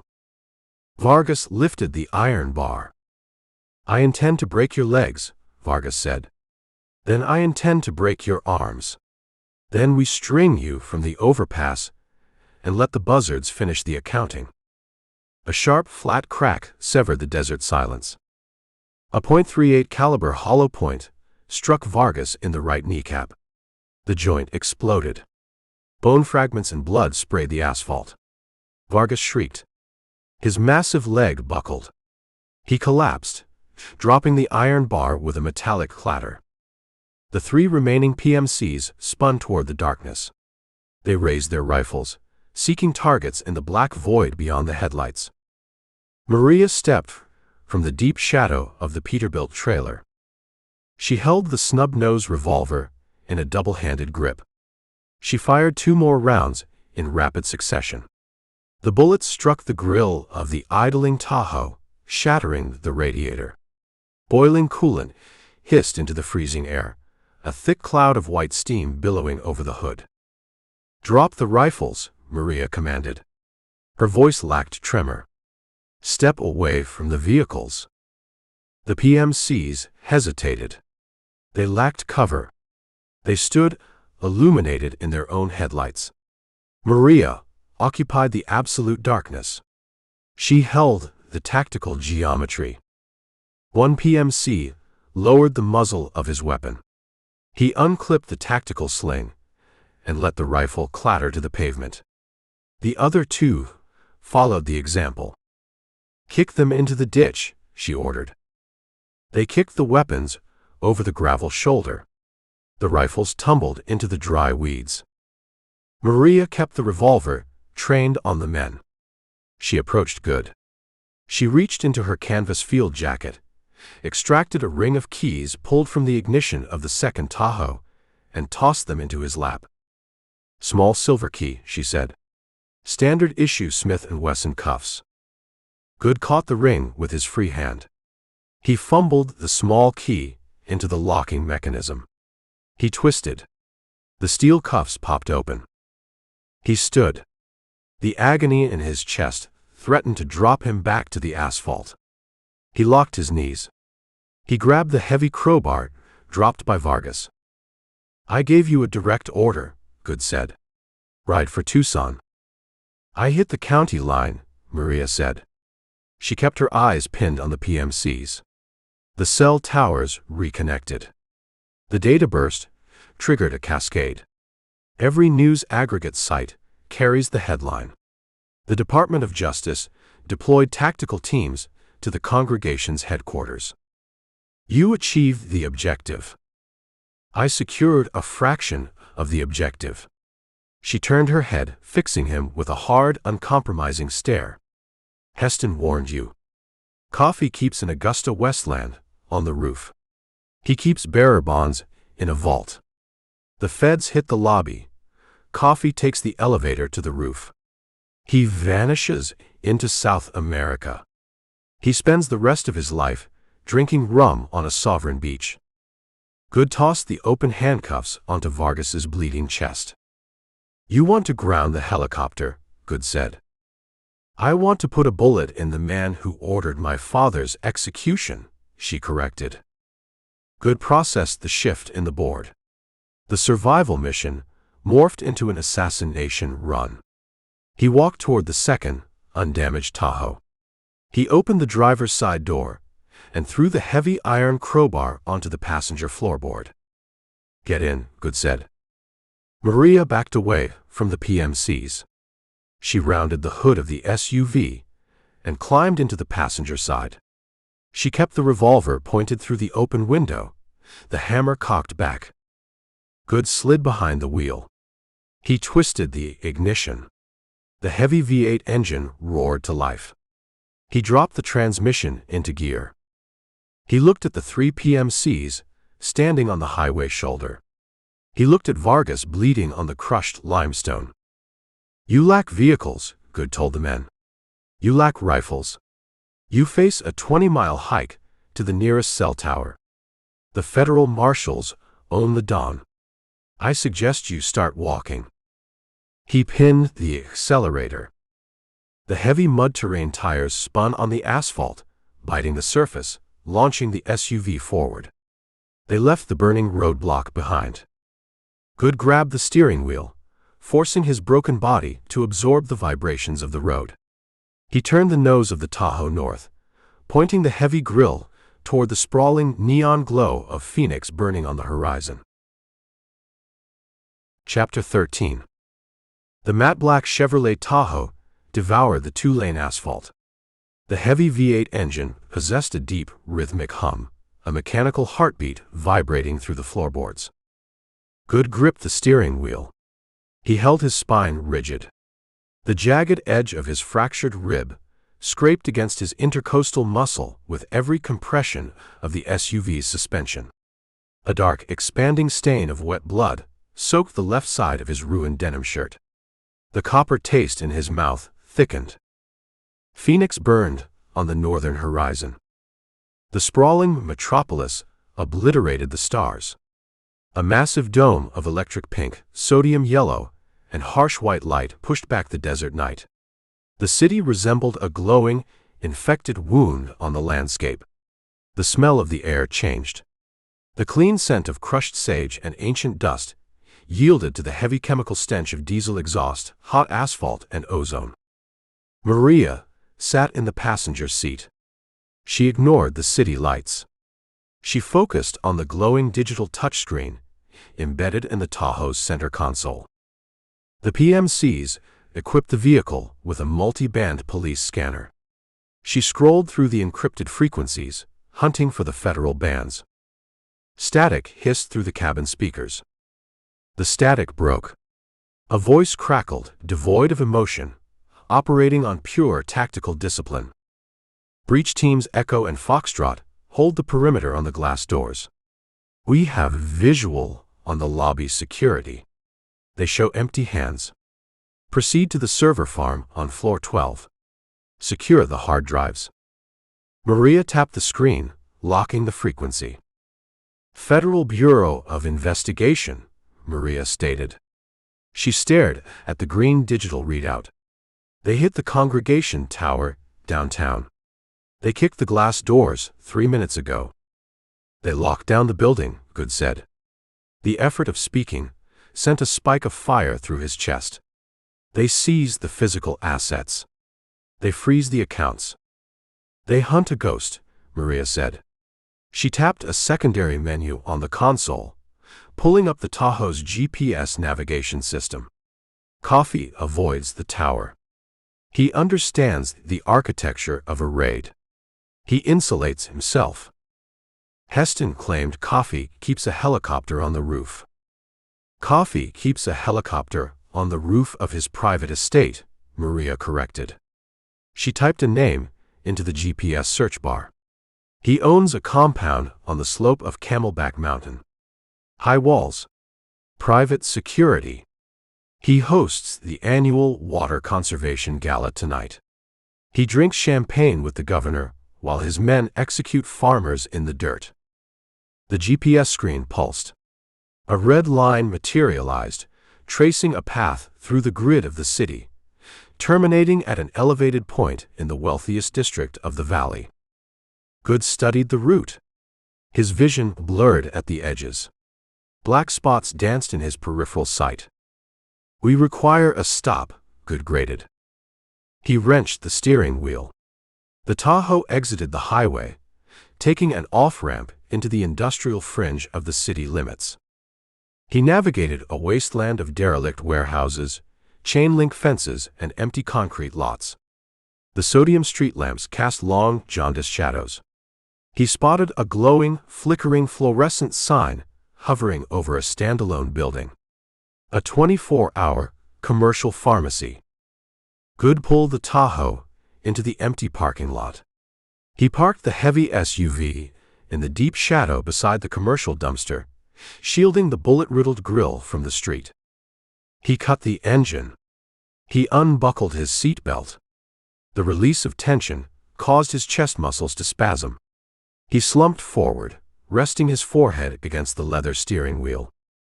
"You bleed into the seat," Maria said. She opened her door. She stepped onto the oil-stained concrete. She kept her Smith & Wesson revolver shoved into the pocket of her canvas jacket. She walked to the pharmacy entrance. The automatic glass doors slid open. Goode stayed in the vehicle. He focused on drawing shallow, measured breaths. He needed oxygen, but full expansion of his lungs risked puncturing a lung with the broken bone. 10 minutes passed. Maria emerged from the glass doors. She carried a white plastic shopping bag. She opened the passenger door of the Tahoe and climbed into the cabin. She dumped the contents of the bag onto the center console. 3 rolls of wide medical tape. A pair of heavy trauma shears. A bottle of high-proof rubbing alcohol. A sealed package of sterile gauze pads. "Take the jacket off," she commanded. Goode forced his body upright. He unbuttoned the blood-soaked denim. He slipped his left arm from the sleeve. The fabric peeled away from his skin with a wet, sucking sound. He discarded the jacket onto the floorboard. He unbuttoned his undershirt, baring his chest. A massive, angry contusion dominated his left rib cage. The flesh blossomed in violent shades of purple and black. In the center of the bruise, the skin bulged outward, a sharp, unnatural peak marking the exact location of the snapped bone pressing against the dermis. Maria looked at the injury. She displayed zero hesitation. She unscrewed the cap of the rubbing alcohol. She grabbed a fistful of sterile gauze. "Bite down," she said. She poured the alcohol directly onto the gauze. She pressed the soaked pad against the raw, abraded skin surrounding the bulge. Fire consumed his chest. Goode locked his jaw. The tendons in his neck stood out like steel cables. He gripped the steering wheel until the leather groaned under the pressure. "The bone requires alignment," Maria said. Her voice lacked sympathy. She operated with the cold efficiency of a combat medic. "I tape it as it sits, the jagged edge cuts the lung. I push, you hold your breath." Goode gave a single, tight nod. Maria placed the heel of her right hand directly over the unnatural bulge. She placed her left hand over her right to brace the impact. "Exhale," she ordered. Goode pushed the air from his lungs. Maria shoved her hands inward. She applied a sudden, brutal force. The bone ground against bone. A sickening pop resonated inside the quiet cabin of the SUV. The fractured ends aligned, slipping back into their natural geometry. Goode blacked out for 3 seconds. He returned to consciousness, gasping for air. Sweat poured down his face, stinging his eyes. Maria worked with relentless speed. She grabbed the trauma shears, cutting long, overlapping strips of the wide medical tape. She anchored the first strip to his sternum, pulling the adhesive tight across his ribs, wrapping it around his flank to his spine.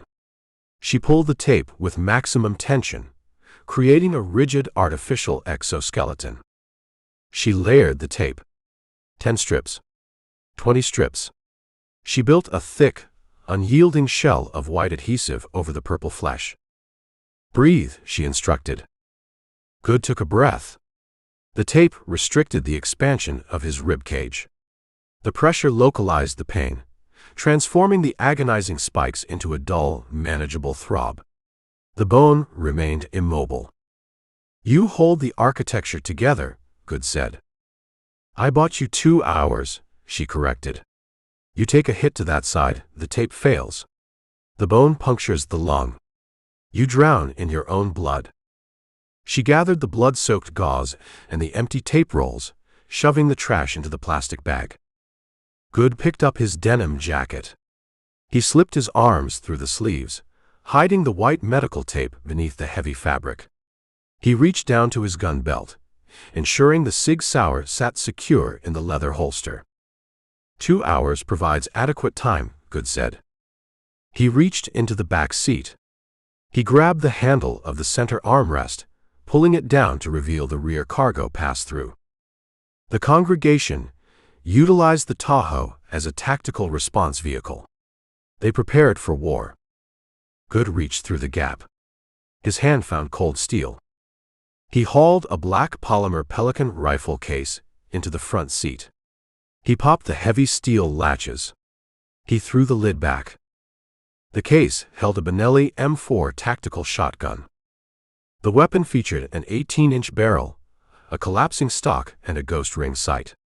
The parkerized metal absorbed the faint light from the street lamps. Next to the shotgun sat 2 black tactical chest rigs and a dozen cardboard boxes of 12-gauge double-aught buckshot. Goode lifted the Benelli. He checked the action. Smooth. Perfect. He handed one of the tactical chest rigs to Maria. The snub nose lacks the capacity for a coordinated assault, Goode stated. Coffee employs private security. Men who trade their morals for a salary. They carry heavy armor. They carry submachine guns. Maria took the chest rig.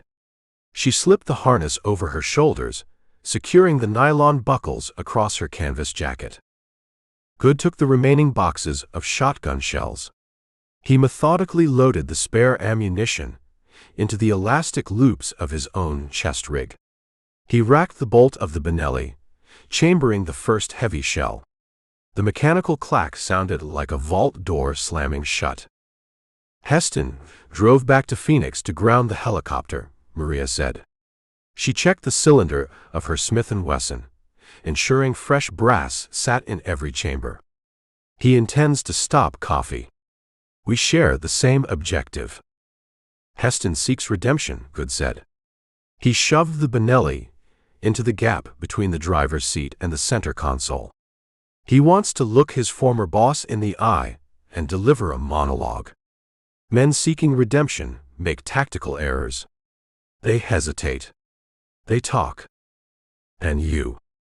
I seek a conclusion. I lack the desire for conversation. Goode dropped the transmission back into gear. He pulled the Tahoe out of the shadowy parking lot.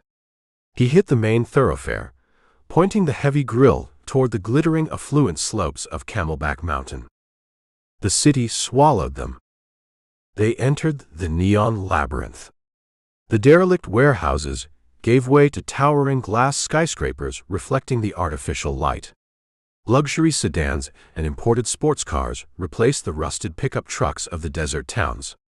The wealth of the city assaulted the senses. Pristine landscaping. Gated driveways. The undeniable, opulent reward of Elias Coffey's syndicate. They climbed the winding, manicured asphalt roads of the mountain. The air grew cooler. The expansive estates sat hidden behind high walls of imported stone and thick hedges of oleander. The Tahoe's GPS beeped. The red line terminated. Goode pulled the SUV to the shoulder of the road, a quarter-mile from the destination. He killed the headlights. Through the windshield, they observed the entrance to the Coffey estate. Massive wrought iron gates blocked the driveway. A stone guardhouse anchored the entrance. 2 men in tailored black suits stood outside the booth. They wore earpieces. They carried customized short-barreled rifles slung low across their chests. Beyond the gates, the driveway curved upward toward a sprawling, multi-level mansion constructed of glass and steel. Brilliant, festive lights illuminated the manicured lawns. The faint, rhythmic pulse of a live jazz band drifted down the mountain slope, mingling with the hum of expensive car engines. Valets in white jackets sprinted back and forth, parking a steady stream of Mercedes, Bentleys, and Range Rovers. The elite of the state gathered to celebrate water conservation, funded entirely by the blood of the men they stole the water from. Goode stared at the iron gates. He stared at the 2 armed guards checking invitations. We lack an invitation, Maria observed. We deliver the eviction notice, Goode said. He reached down. He grabbed the grip of the Benelli M4. He shifted the Tahoe into drive. Chapter 14. The V8 engine roared. Goode stomped the accelerator to the floorboard. The matte-black Tahoe surged forward, dropping all pretense of stealth. The heavy mud-terrain tires bit into the pristine asphalt of the winding mountain road. Ahead, the two guards outside the stone booth recognized the threat. They dropped their clipboards. They raised the short-barreled rifles to their shoulders. Muzzle flashes strobed in the dark. Bullets impacted the Tahoe. Lead flattened against the heavy steel bumper. Copper-jacketed rounds spider-webbed the reinforced windshield glass, obscuring Goode's vision. He ducked his head below the dashboard, keeping his right foot pinned on the gas, guiding the massive SUV by memory and instinct. The Tahoe struck the wrought iron gates at 60 miles an hour. The collision produced a sound like a bomb detonating in a cathedral. The heavy iron hinges sheared off the stone pillars. The massive black gates folded inward, wrapping around the front grille of the SUV. The Tahoe plowed through the threshold, dragging the twisted metal across the manicured courtyard in a shower of brilliant orange sparks. Goode slammed the brake pedal. The Tahoe skidded, slamming broadside into a parked silver Bentley. The impact shattered the Bentley's windows and triggered a chorus of blaring car alarms. Goode kicked his door open. He rolled out of the cabin, hitting the crushed limestone driveway. The impact jarred his taped ribs. Pain flared, sharp and demanding, but the rigid shell of medical tape held the fractured bone in place. He rose to one knee, raising the Benelli M4. The jazz band on the upper terrace stopped playing. The sophisticated murmur of the high society gala fractured into raw, chaotic panic. Men in tailored tuxedos and women in silk evening gowns scrambled for the manicured hedges, their screams cutting through the cool night air. 3 private security contractors charged down the sweeping marble staircase leading to the main entrance. They wore tailored suits over Kevlar vests. They raised their weapons. Goode sighted the lead guard through the ghost ring. He pulled the trigger. The 12-gauge roared. The recoil punched Goode's shoulder. Double-aught buckshot shredded the air, catching the lead guard in the chest. The kinetic force lifted the man off his polished leather shoes, throwing him backward into his partners. They collapsed in a tangle of limbs and shattered marble on the stairs. Maria cleared the passenger side of the Tahoe. She moved with terrifying, fluid speed. She held her Smith & Wesson in a Weaver stance, her dark eyes scanning the courtyard. 2 guards emerged from the shadows near the valet stand. Maria fired twice. The deafening cracks of the .38 special rounds echoed off the stone walls. 1 guard dropped his weapon and clutched his thigh. The second dove behind a concrete planter, pinned down. "Hold the courtyard," Goode ordered. He racked the bolt of the Benelli. A smoking plastic shell ejected, clattering onto the driveway. "Keep them pinned. I take the high ground." Maria nodded. She crouched behind the bullet-riddled engine block of the Tahoe, reloading her cylinder. Goode sprinted for the sweeping marble staircase. He vaulted the groaning security contractors, his boots leaving bloody prints on the pristine white stone. He reached the heavy mahogany double doors, marking the main entrance. He hit the wood with his shoulder, breaching the mansion. The interior reeked of spilled champagne, expensive perfume and cordite. A sprawling, 3-story atrium opened before him. Crystal chandeliers cast fractured light across imported Italian tile. The guests had fled to the rear gardens. A lone contractor stood on the second-floor mezzanine, aiming a suppressed submachine gun down at the foyer. Goode didn't break stride. He pointed the Benelli upward, firing on the move. The buckshot shattered the tempered glass railing of the mezzanine. The contractor flinched, turning his face away from the flying razor glass, his burst of automatic fire chewing harmlessly into the plaster ceiling. Goode hit the main stairwell. He climbed. He bypassed the second floor. He bypassed the third. The physical exertion demanded a brutal toll. His lungs burned. The artificial exoskeleton of medical tape felt like an iron maiden tightening around his chest. He tasted copper and raw adrenaline. He reached the top landing. A heavy steel security door blocked the roof access. Goode pointed the muzzle of the shotgun at the electronic lock mechanism. He fired. The blast obliterated the keypad and the internal deadbolt. He kicked the ruined door open. The cold wind of Camelback Mountain hit his face. The flat, sprawling roof functioned as a private helipad. A massive white H painted on the black tarmac reflected the city lights below. An Augusta Westland AW-109 helicopter sat in the center of the pad. The rotors remained dead. The cockpit sat dark. The pilot lay face down on the tarmac, his hands bound behind his back with industrial zip ties. Isaac Heston stood beside the ruined aircraft. He wore the heavy canvas duster. The wind whipped the hem around his tactical boots. He held his customized 1911 pistol in his right hand. Goode stepped onto the roof. He leveled the Benelli M4 at Heston's chest. "Drop the weapon," Goode said. His breath hitched in his throat. Heston looked at the shotgun. He looked at Goode's blood-soaked shirt. The scarred PMC leader possessed the eyes of a dead man. The fire, the relentless corporate loyalty, the brutal efficiency, all of it had burned away, leaving a hollowed-out shell. Heston pressed the magazine release on the 1911.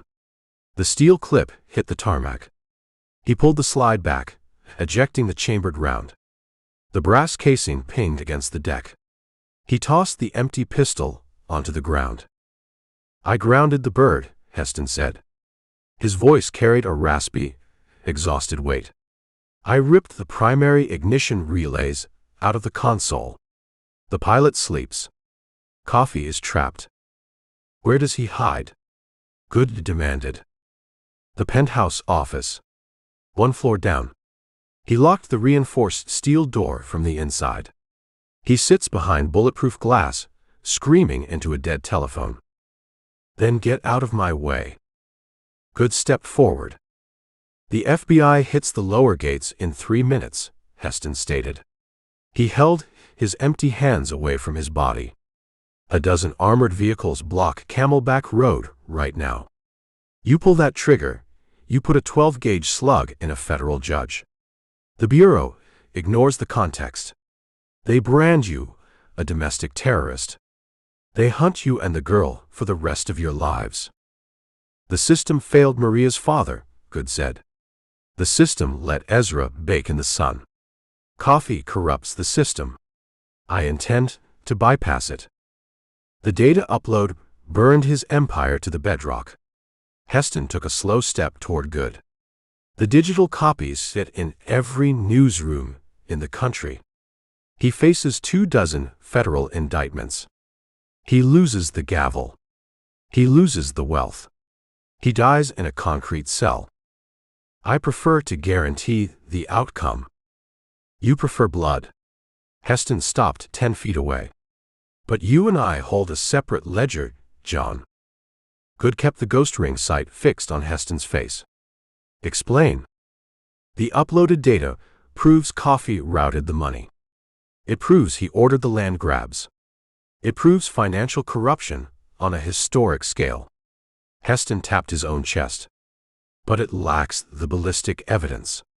It lacks the DNA." Goode understood the geometry of the plea. He felt the heavy titanium drive pressing against his taped ribs. "The physical biometric drive," Goode said. "Ezra embedded a micro SD card inside that titanium housing," Heston said. "It holds unencrypted audio recordings. It holds the security footage from the Salt River farm. It holds the exact orders Coffee gave me to put those 3 rounds into the old man's chest. It puts you in a federal penitentiary. It puts me on death row." Heston let his arms drop. He stared at the sprawling, glittering expanse of Phoenix stretching out below the mountain. 12 years. I dug the graves. I pulled the triggers. I built his empire with my own hands. I woke up on that highway tonight and looked at the ash. I realized I built a monument to a monster. Heston turned his gray eyes back to Goode. I stopped the helicopter, Heston said. I handed you the architect of your misery. I ask for the physical drive in return. You ask for absolution. I ask for a chance to disappear. To walk into the desert and never touch a firearm again. Heston swallowed, his scarred throat bobbing. You hand the physical drive to the feds, they hunt me. You destroy the hardware. Coffee still burns for the financial crimes, but the chain of evidence linking me to the wet work breaks. The wail of police sirens drifted up the mountain slope. The distinct, heavy thrum of a federal tactical helicopter chopped the air miles away, closing fast. Goode felt the titanium casing in his pocket. The drive held the undeniable truth. It held justice for the farmer. It held justice for Ezra. Handing the drive to Heston meant letting a mass murderer walk free. Keeping the drive meant initiating a brutal, endless trial. Maria deserves the accounting, Goode said, his finger tight against the trigger of the Benelli. Maria deserves peace, Heston countered. You put me in a courtroom. You drag her through a decade of appeals. You make her look at my face every day. Let coffee take the fall for the empire. Let me become a ghost. The sirens grew louder. Red and blue strobe lights began to reflect off the glass facades of the neighboring estates down the slope. The FBI had breached the mountain. Goode stared at the broken executioner. He weighed the blood on Heston's hands against the grounded helicopter and the trapped judge sitting one floor below. The decision forced Goode to choose between the absolute rigidity of the law and the messy, pragmatic reality of the frontier. Chapter 15. The ruined steel security door groaned on its shattered hinges. Maria stepped onto the roof. She held the Smith & Wesson revolver in a double-handed grip, the barrel tracking the shadows. Her breath plumed in the cold mountain air. She cleared the threshold, her boots hitting the black tarmac of the helipad. She saw the grounded Augusta Westland. She saw the bound pilot. She saw Goode holding the Benelli M4. Then she saw the man in the canvas duster. The red and blue strobe lights from the police cruisers at the bottom of the mountain pulsed against the glass facades of the neighboring mansions. The erratic light washed over the helipad. It illuminated the jagged white scar bisecting Isaac Heston's left cheek. Maria froze. The geometry of the roof vanished. The wailing sirens faded to a dull, distant hum. She stared at the face of the man who kicked her front door open. The man who put 3 rounds of 5.56 into her father's chest. She raised the revolver. She aligned the front sight with the bridge of Heston's nose. She thumbed the hammer back. The metallic click sounded sharp and undeniable in the cold air. "Step aside, John," Maria commanded. Her voice carried the flat, terrifying calm of absolute certainty. Goode kept the shotgun leveled at Heston, but he shifted his weight, placing his broad shoulders between the barrel of the revolver and the PMC leader. He grounded the helicopter, Goode stated. He trapped coffee in the penthouse. I hold 0 interest in his mechanical contributions, Maria said. She adjusted her aim, stepping to the right to clear Goode's silhouette. He pulled the trigger in the kitchen. He walks off this roof, my father dies for nothing. Heston made no sudden movements. He kept his empty hands resting at his sides. He met her gaze. He offered no defiance. He offered no apologies. He stood like a man waiting for a firing squad, accepting the mathematics of his own actions. You pull that trigger, the FBI hits the stairwell and finds a fresh corpse, Goode said. They ignore the context. They brand you a murderer. You trade the rest of your life for a single hollow point. A fair trade. A terrible trade, Goode countered. He offers a key. Coffee sits in a reinforced panic room, 1 floor down. We lack the explosives to breach the steel. Heston holds the access card. He gives us the judge. We give him the physical drive. Maria processed the exchange. The barrel of her revolver wavered a fraction of an inch. The physical drive holds the ballistic evidence, Maria said. It holds the audio files. It holds the undeniable proof tying him to the Salt River farm. We hand him the drive. He destroys the evidence. The federal prosecutors lack the tether to hang him. Coffee burns regardless, Heston spoke. His voice possessed the harsh scrape of coarse sandpaper. The financial ledger hit the servers. The entire congregation syndicate collapses before sunrise. Coffee faces the rest of his life in a concrete box. I want the executioner in a box, Maria spat. The executioner died on Highway 86 tonight, Heston said. He looked at the blood-soaking Goode's bandages, then back to the girl holding the gun. Coffee paid me to build an empire on top of fresh graves. I built it. I carry those ghosts. You put a bullet in my head. You just add your own soul to the ledger. The federal tactical helicopter hammered the sky to the south. The rhythmic chop of the massive rotors grew louder, echoing off the sheer face of Camelback Mountain. The FBI breach teams cleared the lower gates. They pushed up the winding driveway. Time evaporated. Goode reached into his pocket. He extracted the heavy titanium drive. The metal casing gleamed in the pulsing police lights. He held the hardware in his open palm. You make the call, Goode told Maria. You want his blood, I step aside. You pull the trigger. We lose the access card. Coffee sits in his vault until the FBI negotiates his surrender. The judge hires a dozen defense attorneys and drags the trial out for a decade. Goode extended his hand. Or you take the trade. You let a killer vanish into the dark, and we corner the architect of the syndicate tonight. Maria stared at the titanium drive. She stared at the scarred face of Isaac Heston. She fought a war inside her own mind, weighing the crushing demand for vengeance against the cold, pragmatic necessity of justice. Her knuckles turned white around the grip of the Smith & Wesson. She looked at her father's killer. You turn into a ghost, Maria whispered. You never touch a weapon again. You never set foot in this basin again. You cross my path a second time, I empty the cylinder.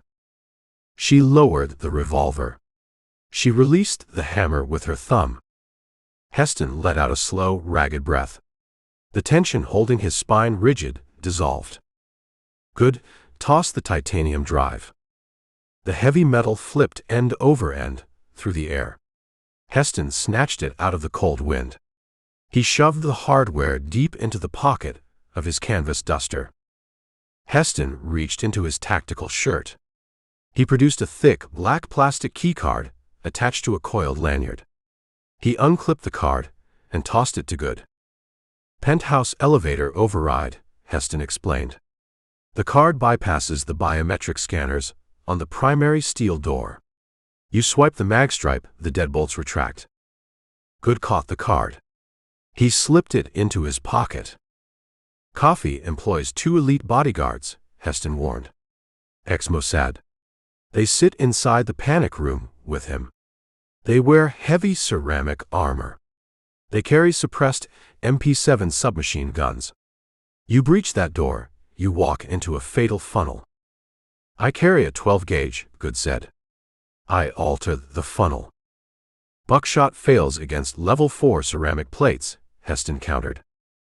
Heston walked to the edge of the helipad. He approached a heavy iron tie-down ring anchored in the concrete perimeter. A coiled black rappelling rope sat staged near the edge. The neighboring estate sits 50 yards east, Heston said. He pointed to the sprawling, dark roof of the adjacent mansion. "I staged a customized sniper rifle in the HVAC housing yesterday morning to cover the gala." Goode narrowed his eyes. "You intend to provide Overwatch?" "I owe a debt. The drive buys my freedom. It fails to balance the ledger." Heston kicked the coil of rope over the ledge. The black nylon line vanished into the shadows below. The penthouse features floor-to-ceiling ballistic glass on the eastern wall. The glass stops standard pistol rounds. It fails to stop a .338 Lapua Magnum. Heston grabbed the rope. He wrapped the heavy line through the carabiner on his tactical belt. "Swipe the card," Heston instructed. "Breach the door. Keep your head low. I provide one clear shot through the glass to break the stalemate. After that, I cut the tether and vanish." Heston stepped backward over the ledge. The darkness swallowed him instantly. The taut rope vibrated against the concrete lip of the roof, the only proof of his descent. Goode turned to Maria. The federal chopper crested the ridge line. The deafening roar of the twin turbine engines drowned out the jazz music and the blaring car alarms. A blinding white searchlight swept across the manicured lawns below. 3 minutes until the feds breached the roof, Goode yelled over the rotor wash. He checked the chamber of the Benelli M4. The heavy brass base of a shotgun shell gleamed in the breech. He slapped the bolt shut. Maria spun the cylinder of her revolver, snapping it back into the frame. She wiped a streak of sweat and limestone dust from her cheek. The hesitation evaporated. Pure lethal focus replaced her grief. "We evict the judge," Maria said. Goode led the way. They crossed the helipad, abandoning the bound pilot and the dead helicopter. They entered the ruined security door, plunging into the stairwell. They descended one flight. The concrete stairs terminated at a massive polished steel security door. 0 handles. 0 keyholes. A single black magnetic card reader glowed with a faint red LED light beside the reinforced frame. Goode pressed his back against the wall on the right side of the door. He gripped the Benelli with his right hand. He retrieved Heston's black keycard with his left. He looked at Maria. She mirrored his position on the left side of the frame, raising the snub-nose revolver. "Keep tight to the wall," Goode ordered. "The door opens, they open fire. We let the submachine guns empty their magazines before we step into the fatal funnel." She nodded. Goode reached across the gap. He swiped the black plastic card through the magnetic reader. The red LED snapped to brilliant green. Deep inside the steel frame, a series of heavy mechanized deadbolts slammed back with a concussive thud. The hydraulic hinges hissed. The massive steel door cracked open, swinging inward, revealing the opulent, fortified sanctuary of Judge Elias Coffey. Chapter 16. The massive steel door swung inward on silent hydraulic hinges. A hurricane of 4.6 millimeters copper-jacketed lead erupted from the darkness of the penthouse. Goode pressed his spine flat against the concrete corridor wall. Maria mirrored his posture on the opposite side of the door frame. The ex-Mossad bodyguards inside the panic room executed a textbook fatal funnel defense. They held their suppressed MP7 submachine guns trained on the threshold, holding down the triggers, saturating the empty doorway with a relentless stream of automatic fire. Bullets chewed the dry wall of the corridor to powder. Sparks showered the stairwell as rounds ricocheted off the steel doorframe. The air instantly filled with choking white gypsum dust and the sharp chemical stench of smokeless powder. "They possess extended magazines," Goode yelled over the mechanical chatter. "They stagger their reloads. They maintain a continuous wall of lead." Maria gripped her Smith & Wesson revolver. "We lack the armor to cross the threshold." Goode reached his left hand into the deep pocket of his denim jacket. His fingers closed around the cold, textured steel of the fragmentation grenade he looted from the dead PMC sniper on the canyon rim. He pulled the explosive free. He held it up, showing Maria the metal pineapple. "I alter the funnel," Goode said. He hooked his index finger through the steel pull ring. He yanked the pin free. He let the spoon fly. The striker hit the primer with a sharp, metallic pop. Goode counted. 1, 2. He tossed the grenade underhand, bouncing it off the heavy steel door swinging inward. The explosive deflected off the armor plating and rolled deep into the opulent darkness of the panic room. A guard inside shouted a warning in Hebrew. The stream of submachine gunfire ceased as the men scrambled for cover. Goode turned his face away from the opening and opened his mouth to equalize the pressure in his eardrums. The grenade detonated. The confined space of the reinforced panic room amplified the blast. A shockwave of concussive force and raw heat blasted through the doorway, knocking Goode's Stetson from his head. The detonation shattered the sound-dampening acoustic panels lining the sanctuary. Goode pivoted the frame. He stepped through the threshold. Thick gray smoke choked the room. Emergency halogen lights flickered through the haze. The opulence of the sanctuary lay in ruins. Shrapnel shredded a massive leather sofa and pulverized a mahogany wet bar. The first ex-Mossad bodyguard lay on his back near the shattered bar. Steel fragments riddled his legs, bypassing the heavy ceramic plates of his chest rig. He writhed on the imported Persian rug, his hands clawing for a dropped MP7. Maria stepped through the doorway behind Goode. She raised her revolver and fired a single .38 hollow point into the bodyguard's right shoulder, pinning him to the floor. The man abandoned the weapon and grabbed his bleeding collarbone. The second bodyguard survived the blast unscathed. He utilized a massive marble credenza for cover. He rose from a crouch, swinging the muzzle of his submachine gun toward Goode's center mass. The man moved with terrifying, rehearsed speed. Goode fired the Benelli M4 from the hip. The 12-gauge roared. The blinding muzzle flash illuminated the smoke-filled room. Double-aught buckshot slammed into the center of the bodyguard's ceramic trauma plate. The armor held the penetration, stopping the lead pellets from entering the chest cavity. But physics demanded payment. The kinetic energy of the blast hit the man like a swinging anvil. The impact lifted him off his feet, throwing him backward over the marble credenza.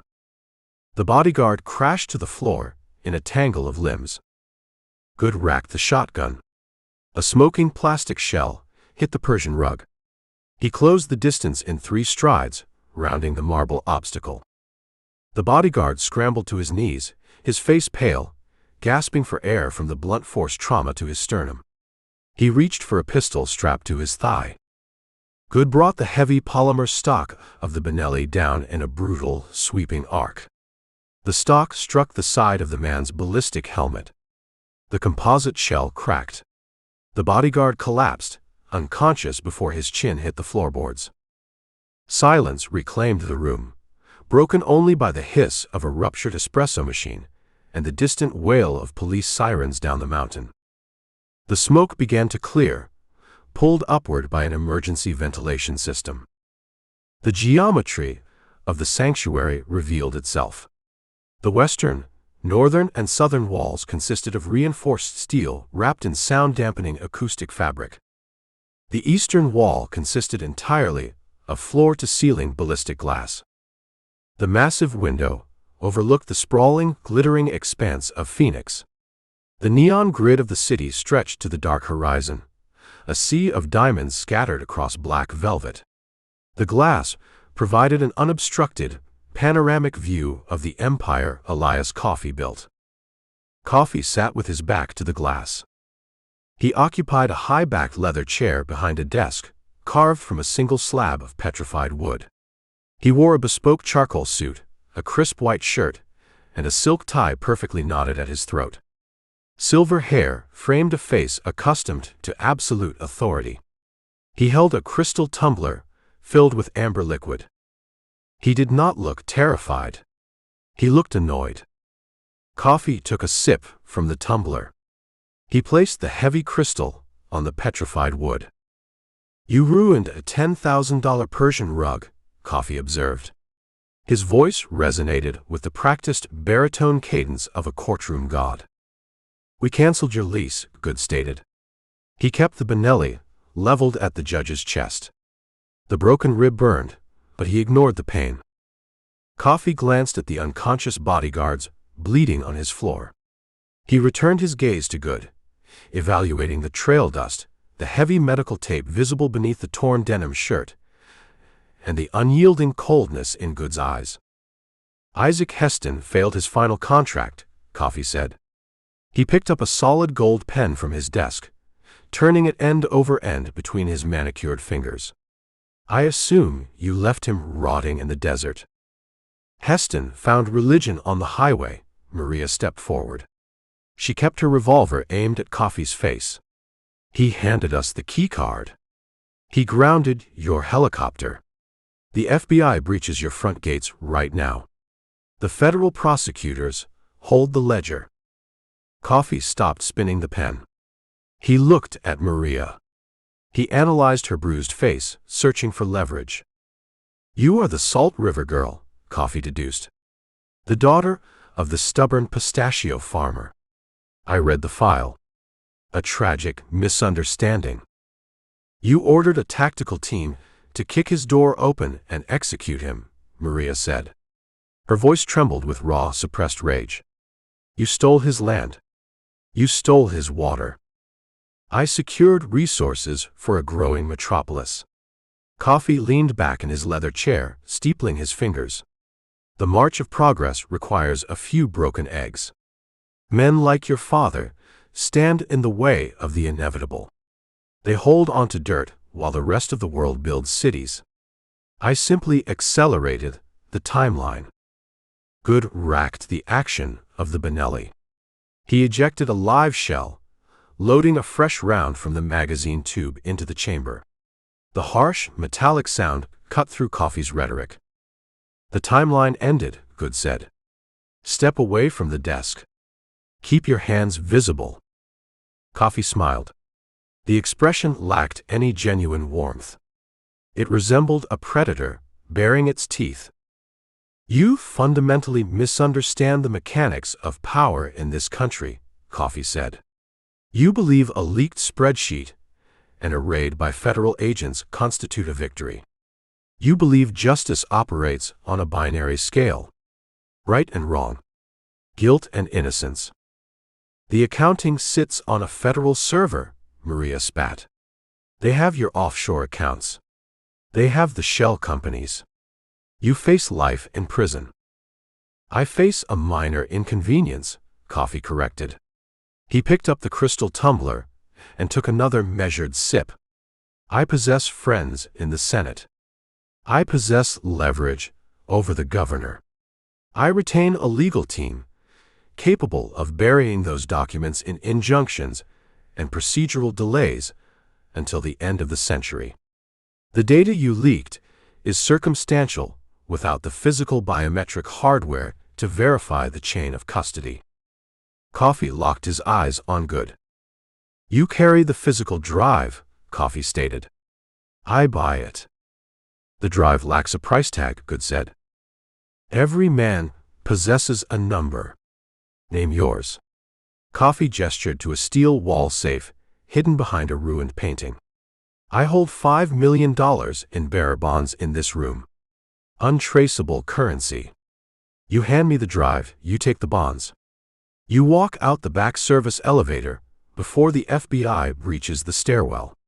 You vanish into Mexico, a millionaire. The girl comes with you. You start a new life. And you walk free," Maria said. "I weather the storm. The syndicate restructures. The world continues to turn." Coffee spread his hands, adopting a reasonable, magnanimous posture. "It represents the only logical geometry. You pull that trigger, you murder a federal judge. The government hunts you to the ends of the earth. You take the money, you win the game. Goode stared at the man sitting behind the desk.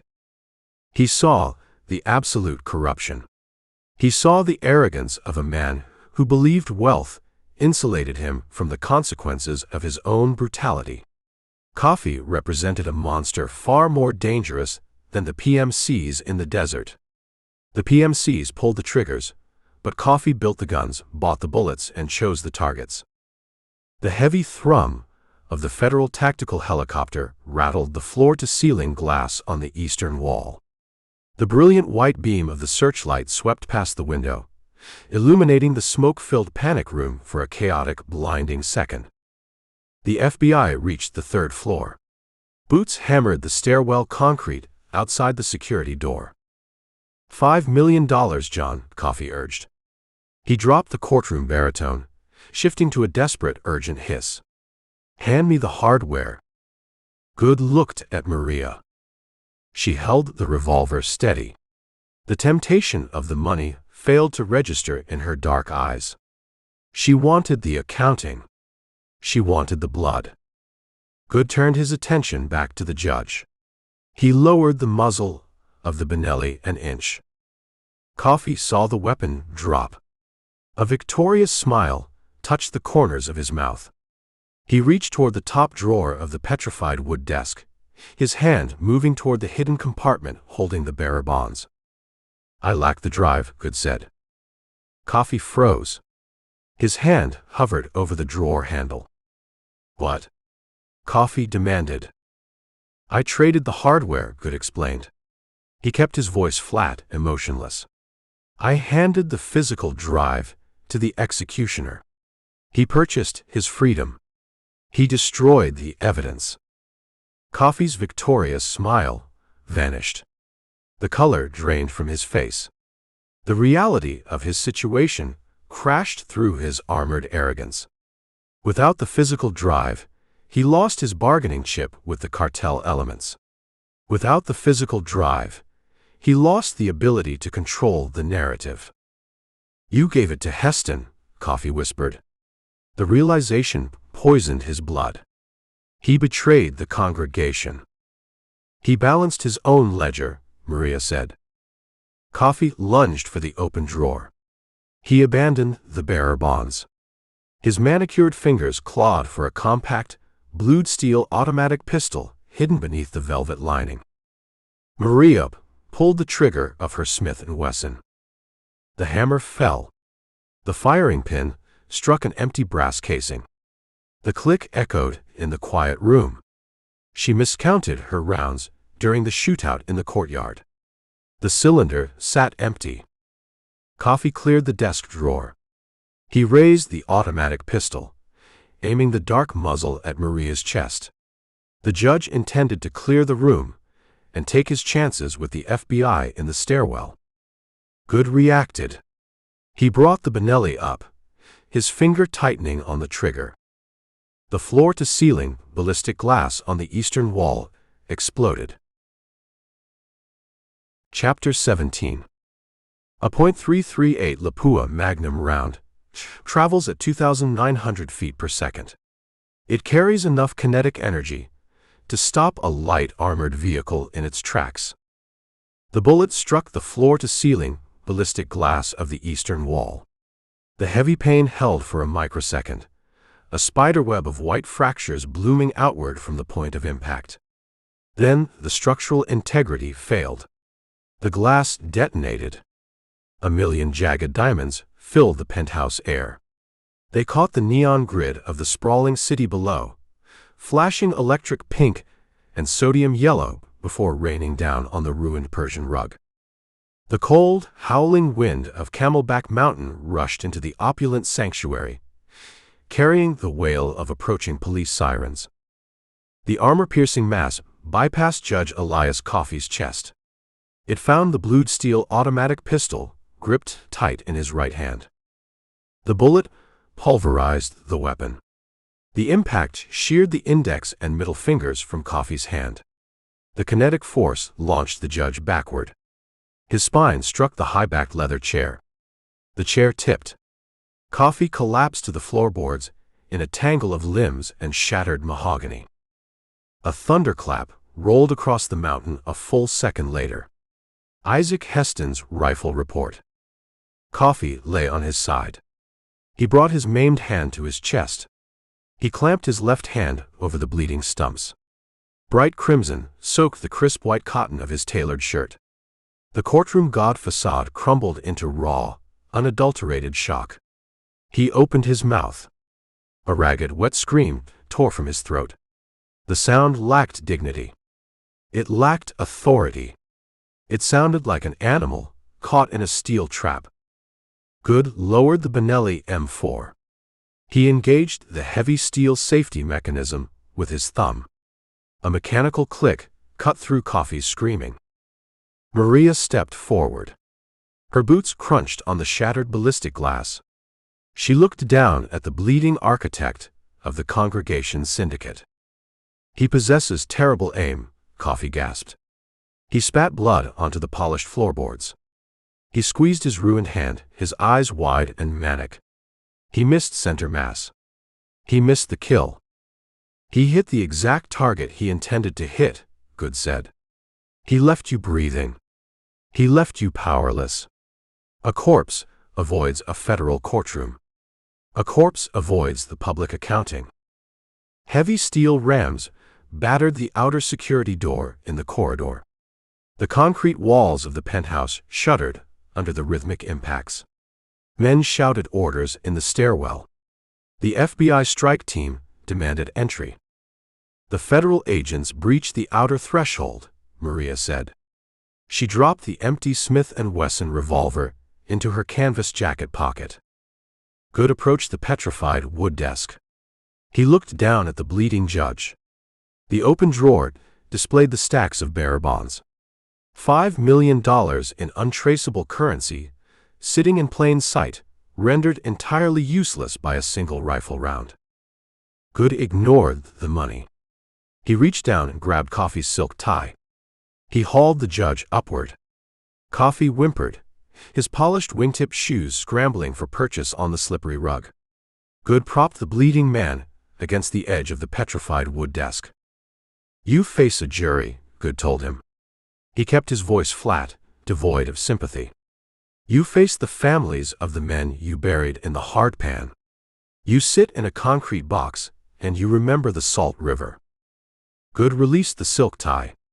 Coffee slumped against the wood, leaving a wide smear of blood on the polished surface. "The service elevator," Goode said. He turned his back on the judge and scanned the wood-paneled walls of the sanctuary. He spotted the faint seam in the mahogany near the private wet bar. He approached the wall. A small digital keypad sat flush with the wood. Goode pulled Heston's black magnetic card from his pocket. He swiped the plastic through the reader. A green LED pulsed. The mahogany panel opened, revealing a stainless steel elevator car. "Move," Goode ordered. Maria stepped into the steel box. Goode followed. He hit the button marked for the subterranean garage. The elevator doors began to close. Through the narrowing gap, Goode watched the primary security door cave inward. The heavy steel hinges sheared off the frame. FBI agents in heavy tactical gear swarmed the penthouse. Blinding white weapon lights mounted on short-barreled rifles pierced the lingering gray smoke of the grenade blast. The agents found the unconscious ex-Mossad bodyguards. They found the bleeding architect of the congregation syndicate, surrounded by $5 million in exposed bearer bonds and shattered glass. The steel doors sealed shut. The elevator dropped. The sudden, rapid descent triggered a violent protest in Goode's chest. The adrenaline spike faded. The raw, agonizing reality of the fractured rib and the extensive blood loss crashed into his nervous system.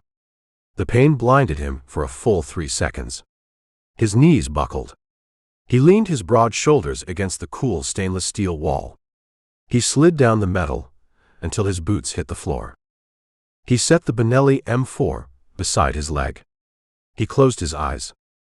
Maria knelt beside him. She inspected the heavy shell of medical tape wrapped around his torso. Blood seeped through the white adhesive, staining the overlapping edges a dark rusted crimson.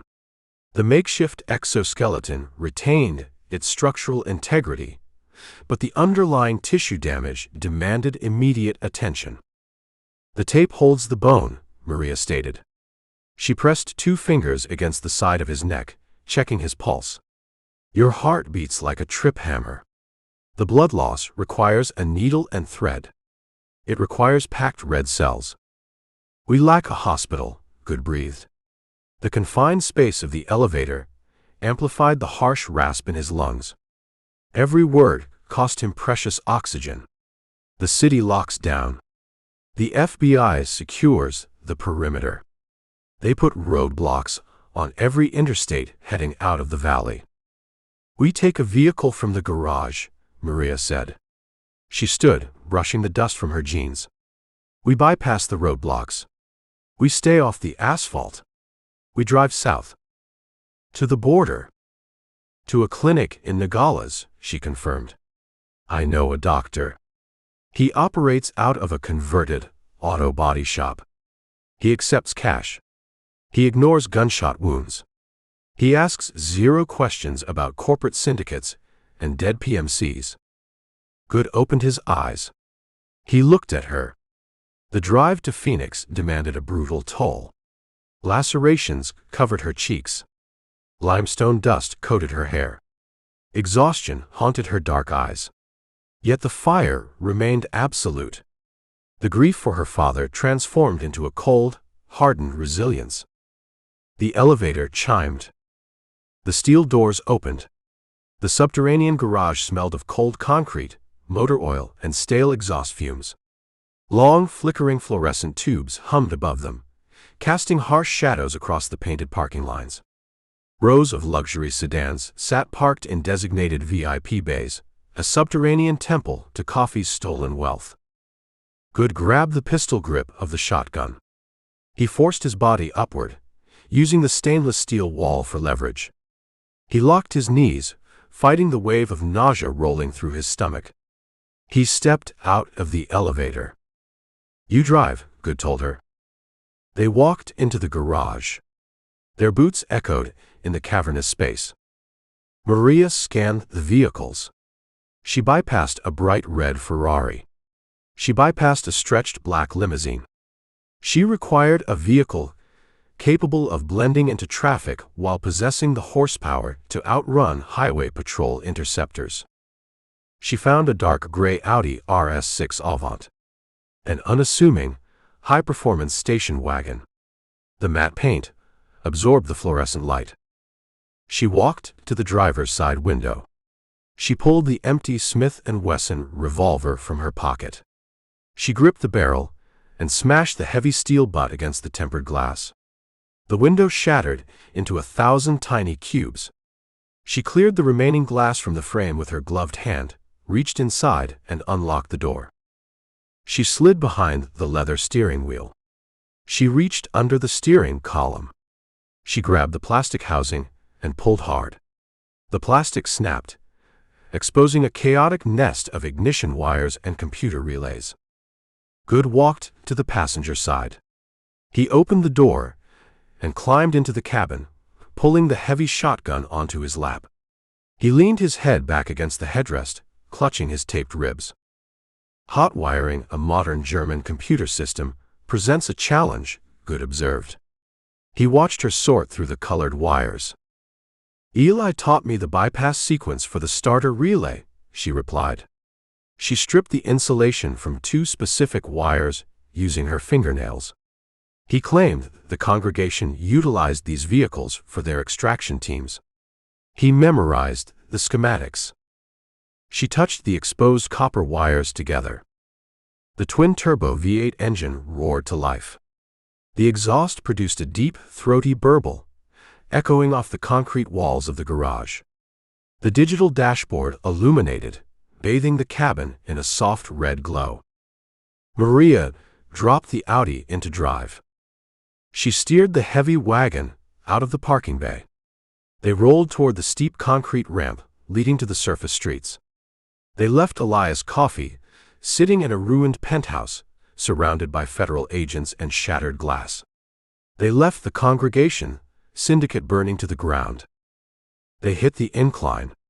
The Audi surged forward, climbing out of the subterranean dark and into the chaotic, neon-lit streets of the sprawling desert metropolis. Chapter 18. The Audi RS6 Avant cleared the steep concrete incline. The heavy station wagon breached the surface, exiting the subterranean garage into the chaotic aftermath of the gala. Panic ruled the estate. Women in ruined silk gowns and men in torn tuxedos flooded the manicured lawns. Valets abandoned their posts. Luxury sedans clogged the primary circular driveway, trapped behind a barricade of armored FBI tactical vehicles. Red and blue strobe lights painted the imported palm trees in violent alternating colors. Maria kept the Audi's headlights dark. She steered the wagon away from the primary bottleneck. She guided the machine over a pristine flower bed, crushing imported orchids beneath the wide performance tires. She located the secondary service exit used by the catering trucks. A heavy steel chain secured the wrought iron service gate. "Brace," Maria commanded. She stomped the accelerator. The twin-turbo V8 engine delivered 600 horsepower to the Quattro all-wheel drive system. The Audi lunged. The reinforced front bumper struck the gate. The heavy steel chain snapped under the kinetic force. The iron doors blew outward, crashing into the dark brush. Maria hit the paved access road. She flipped the headlight switch. The brilliant LED beams pierced the mountain darkness. She navigated the twisting descent with calculated aggression. She utilized the massive carbon ceramic brakes to scrub speed before the hairpin turns, then pinned the throttle at the apex, letting the all-wheel drive claw them out of the corners. The G-forces pressed Goode deep into the bolstered leather passenger seat. Every lateral shift punished his fractured rib. The medical tape held the bone, but the internal bruising throbbed with a relentless, sickening rhythm. He tasted copper. He focused his vision on the digital dashboard, watching the glowing red needle of the tachometer climb and fall. "The FBI holds the base of the mountain," Goode stated. His voice sounded thin, stripped of its usual deep resonance. "They establish a perimeter. They stop every vehicle." "They stop vehicles matching a profile," Maria countered. She kept her eyes locked on the twisting asphalt. "They hunt private military contractors. They hunt a bullet-riddled Chevrolet Tahoe. We occupy a pristine German grocery getter. We project affluent innocence." They reached the base of Camelback Mountain. A barricade of 4 black and white Phoenix Police Department cruisers blocked the intersection. Uniformed officers stood behind the open doors, aiming shotguns and service pistols at the descending traffic. Maria slowed the Audi. She lowered the driver's side window. She forced the tension from her shoulders. She adopted the posture of a terrified, wealthy gala guest fleeing a war zone. A young patrol officer approached the wagon. He kept his hand resting on the grip of his holstered Glock. He shined a high-lumen mag light into the cabin. The harsh beam swept over Maria's bruised face, then snapped to Goode. Goode kept his chin tucked against his chest. He draped his heavy denim jacket over his lap, concealing the Benelli M4 shotgun and the blood soaking his taped ribs. He closed his eyes, mimicking unconsciousness. "Ma'am, we need you to kill the engine," the officer ordered. "Are you coming from the Coffey estate?" "A man started shooting," Maria said. She manufactured a tremor in her voice. She stared at the officer with wide, panicked eyes. "Men in black armor. They shot the security guards. We ran for the garage." The officer softened his stance. He analyzed the expensive vehicle and the bruised, terrified woman behind the wheel. "Is your passenger injured?" the officer asked, keeping the beam fixed on Goode. He struck his head on a concrete pillar during the stampede, Maria lied. She reached out, placing a trembling hand on the officer's sleeve. He needs a hospital. He lost consciousness 2 minutes ago. Please. I need to get him to the emergency room. The officer processed the information. The radio on his shoulder chirped with a dozen frantic calls for medical units at the estate. He made a tactical decision based on limited intel. Take Camelback Road west, the officer instructed. He stepped back, waving his flashlight to signal the other cruisers. Clear the intersection. Let this vehicle through. Head straight to St. Joseph's Hospital, ma'am. Do not stop. Thank you, Maria breathed. She rolled the window up. She eased the Audi through the gap in the barricade. She maintained a cautious, measured speed until they cleared the police perimeter and merged into the dense traffic of the central grid. You construct a credible lie, Goode murmured. He opened his eyes, shifting the heavy shotgun on his lap. I construct what the situation demands, Maria replied. She bypassed the turn for the hospital. She pointed the Audi south, heading toward the industrial outskirts of the city. The police scanner integrated into the Audi's infotainment system hissed. The digital readout locked onto a state patrol frequency. All units be advised, the dispatcher's voice echoed through the cabin speakers. Federal Bureau of Investigation issues a statewide alert. Suspects from the Camelback breach remain at large. Tactical teams secure the Congregation Corporate Tower. Multiple arrests in progress. Establish roadblocks on Interstate 10 East and Interstate 19 South. Suspects are armed and extremely dangerous. Maria gripped the steering wheel. She checked the rear-view mirror. They close the highways, Maria stated. They deploy spike strips and SWAT units to the southern corridor. Coffee's empire burns, Goode said. The federal agents execute a synchronized sweep. They want the men who lit the match. They lack our names. They possess security footage from the garage. They know the make and model of this vehicle. The alert hits the state patrol radios in 10 minutes. We touch Interstate 19. A helicopter tracks us from above. Maria digested the tactical reality.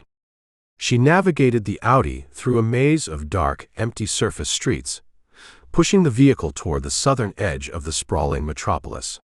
The neon lights faded, replaced by the stark, unforgiving blackness of the open desert. We abandon the asphalt, Maria decided.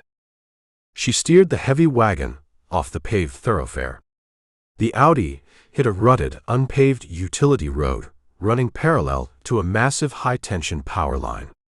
The suspension absorbed the jarring impact of the deep ruts, the advanced German engineering fighting the brutal Sonoran terrain.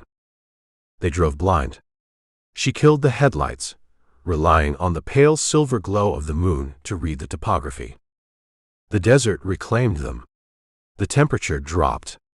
The dense clusters of creosote and towering saguaros replaced the glass high-rises. The utility road runs south, Maria explained. She kept her eyes pinned to the dark horizon. It cuts through the reservation land. It bypasses the border patrol checkpoints near Tubac. It drops us right into the industrial sector of Nogales.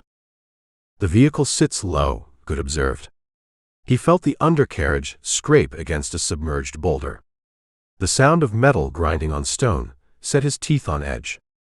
The oil pan lacks armor. You crack the block, we walk. I read the terrain. You manage the bleeding. Goode checked his bandages. The blood flow slowed, but the deep throbbing ache radiating from his chest consumed his focus. The shock settled into his bones, bringing a deep, involuntary shiver. He leaned his head against the cold glass of the passenger window. The hours blurred into a continuous, punishing rhythm of shifting gears, sliding tires, and the relentless vibration of the desert floor. Maria drove like a machine. She demonstrated an intuitive understanding of traction and momentum. She utilized the deep sand washes to mask their tracks, guiding the heavy wagon through narrow slot canyons and over eroded limestone ridges. She pushed the Audi to the absolute limit of its mechanical endurance. A warning chime pinged from the dashboard. A yellow tire pressure icon illuminated. "We lose air in the right rear," Maria announced. The sidewall met a sharp rock, Goode deduced. "Keep moving. The rim holds the bead." We abandoned the vehicle at the destination. The sky began to lighten. The absolute blackness yielded to a bruised charcoal gray. False dawn. They crested a final, steep ridge. The sprawling border city of Nogales spread out in the valley below. A chaotic tapestry of tin roofs, concrete blockhouses, and winding dirt streets. A towering steel wall bisected the valley, a stark, rusted scar separating the two nations. Maria navigated the Audi down the switchbacks. The right rear tire shredded to the core, the raw aluminum rim grinding against the rocks, throwing sparks into the dry brush. The wagon limped into the industrial fringe of the city. She found the target. A dilapidated auto body shop sat at the end of a dead-end alley. Rusted corrugated steel panels formed a high perimeter fence. A faded, hand-painted sign above the heavy sliding door read, "Taller Mecanico El Sol." Maria parked the ruined Audi behind a stack of crushed shipping containers, burying the vehicle in deep shadow. She killed the engine. The twin-turbo V8 ticked and hissed, bleeding heat into the cold morning air. She turned to Goode. His skin held the color of wet ash. His breathing sounded shallow and wet. "We reached the door," Maria said. Goode unlatched his seatbelt. The effort cost him a profound, agonizing groan. He grabbed the Benelli M4, using the weapon as a crutch to haul his battered body out of the passenger seat. He stood on the crushed gravel of the alley. He looked at the rusted steel door of the body shop. He looked at Maria standing beside him, her canvas jacket coated in dust, her eyes burning with an undeniable fierce light. They survived the desert. They broke the syndicate. They outran the federal dragnet. Goode racked the shotgun, the heavy mechanical clack signaling their arrival. "Knock on the door," Goode commanded. Chapter 19. Goode slammed the heavy steel receiver of the Benelli M4 against the corrugated iron. The impact boomed down the empty alley. Dogs barked in the distance, a chaotic chorus echoing through the industrial slums of Nogales. The dawn light filtered through the smog, casting a sickly yellow pall over the crushed shipping containers and the ruined Audi RS6 Avant. Goode leaned his weight against the shotgun. Fire radiated from his fractured rib, consuming his chest cavity. The rusted iron door slid open a crack. A man peered through the gap. He possessed the tired, heavy-lidded eyes of a chronic insomniac. He wore a grease-stained mechanic's jumpsuit over a faded surgical scrub top. A lit cigarette dangled from the corner of his mouth, the smoke curling around a thick graying mustache. "We require a mechanic," Maria stated. She stepped into the man's line of sight. The man looked at her bruised face. He looked at the massive American, gripping a tactical shotgun. His eyes flicked to the dark gray Audi hidden behind the containers. He noted the shredded right rear tire and the raw aluminum rim. "The sign says auto repair," the man said. His voice carried the rough texture of crushed gravel. "I fix transmissions. I fix alternators. I avoid bullet holes." "Eli sent us," Maria said. The man froze. The name acted as a skeleton key. He inhaled a drag of his cigarette, considering the variables. "Eli pays in advance," the man countered. Goode reached into his front pocket. He bypassed the empty space where the titanium drive used to sit. He extracted a thick roll of $100 bills bound with a rubber band. The emergency cash from his saddlebags, transferred to his denim jacket days ago. He shoved the money through the gap in the door. The man caught the roll. He felt the weight of the currency. He slid the heavy iron door open wide enough for them to pass. "My name is Hector," the man said. They stepped into the garage. The air smelled of raw gasoline, old tires, and stale tobacco. Stripped engine blocks hung from heavy steel chains. Tools cluttered the concrete floor. Hector slid the door shut, throwing a massive iron deadbolt into the concrete frame. "Back room," Hector ordered. He led them through a maze of rusted car parts into a secondary bay. The environment shifted. The back room resembled a combat trauma center built from junkyard scraps. Harsh, brilliant fluorescent tubes replaced the dim bulbs of the garage. A stainless steel work table occupied the center of the floor, scrubbed sterile, glowing under the lights. Glass cabinets lined the cinderblock walls, filled with surgical instruments, saline bags, and unmarked amber pill bottles. "Put him on the steel," Hector instructed. Maria grabbed Goode's elbow. She helped him onto the cold table. He lay flat on his back. The shift in posture pulled the muscles across his chest tight. A fresh wave of agony short-circuited his vision. He gripped the edge of the steel table until his knuckles turned white. Hector approached. He dropped the cigarette onto the concrete and crushed it beneath his rubber-soled boot. He pulled a pair of heavy trauma shears from his jumpsuit pocket. "The tape holds the structure," Maria warned. "The tape hides the damage," Hector corrected. Hector inserted the shears beneath the thick shell of white medical adhesive. He squeezed the handles. The shears bit through the tape and the blood-soaked fabric of Goode's undershirt. Hector cut a line straight up the sternum. He grabbed the edges of the rigid shell and peeled it back. The adhesive ripped the hair from Goode's chest. The sudden release of pressure allowed the fractured rib to shift. Goode locked his jaw. He tasted blood. Hector inspected the dark, swollen mass of purple and black flesh. He traced the unnatural bulge of the broken bone with a gloved finger. "A brutal impact," Hector evaluated. The bone snapped clean. It presses against the intercostal muscle. A fraction of an inch deeper, it punctures the pleural cavity. "You drown in your own fluids." "Fix it," Goode rasped. "I reset the bone. I suture the torn muscle. I drain the hematoma." Hector walked to a glass cabinet. He extracted a vial of clear liquid and a hypodermic needle. "I possess lidocaine for a local block. I lack general anesthesia. You remain awake." "Understood." Hector filled the syringe. He returned to the steel table. He plunged the needle into the bruised flesh surrounding the fracture. He injected the numbing agent in a starburst pattern. "Give the lidocaine 2 minutes," Hector said. He walked to a scrub sink in the corner, turning the hot water valve. Maria stood near Goode's head. She looked down at his face. The gray pallor of shock washed the color from his skin. Sweat beaded on his forehead. She reached out, her fingers brushing the damp hair away from his eyes. "You delivered the eviction notice," she murmured. "We balanced the ledger," Goode replied. In the corner of the room, a small, dust-caked cathode ray tube television sat on a metal shelf. Hector kept the volume low.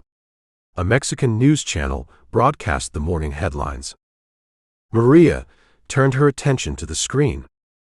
The broadcast showed aerial helicopter footage of the Phoenix skyline.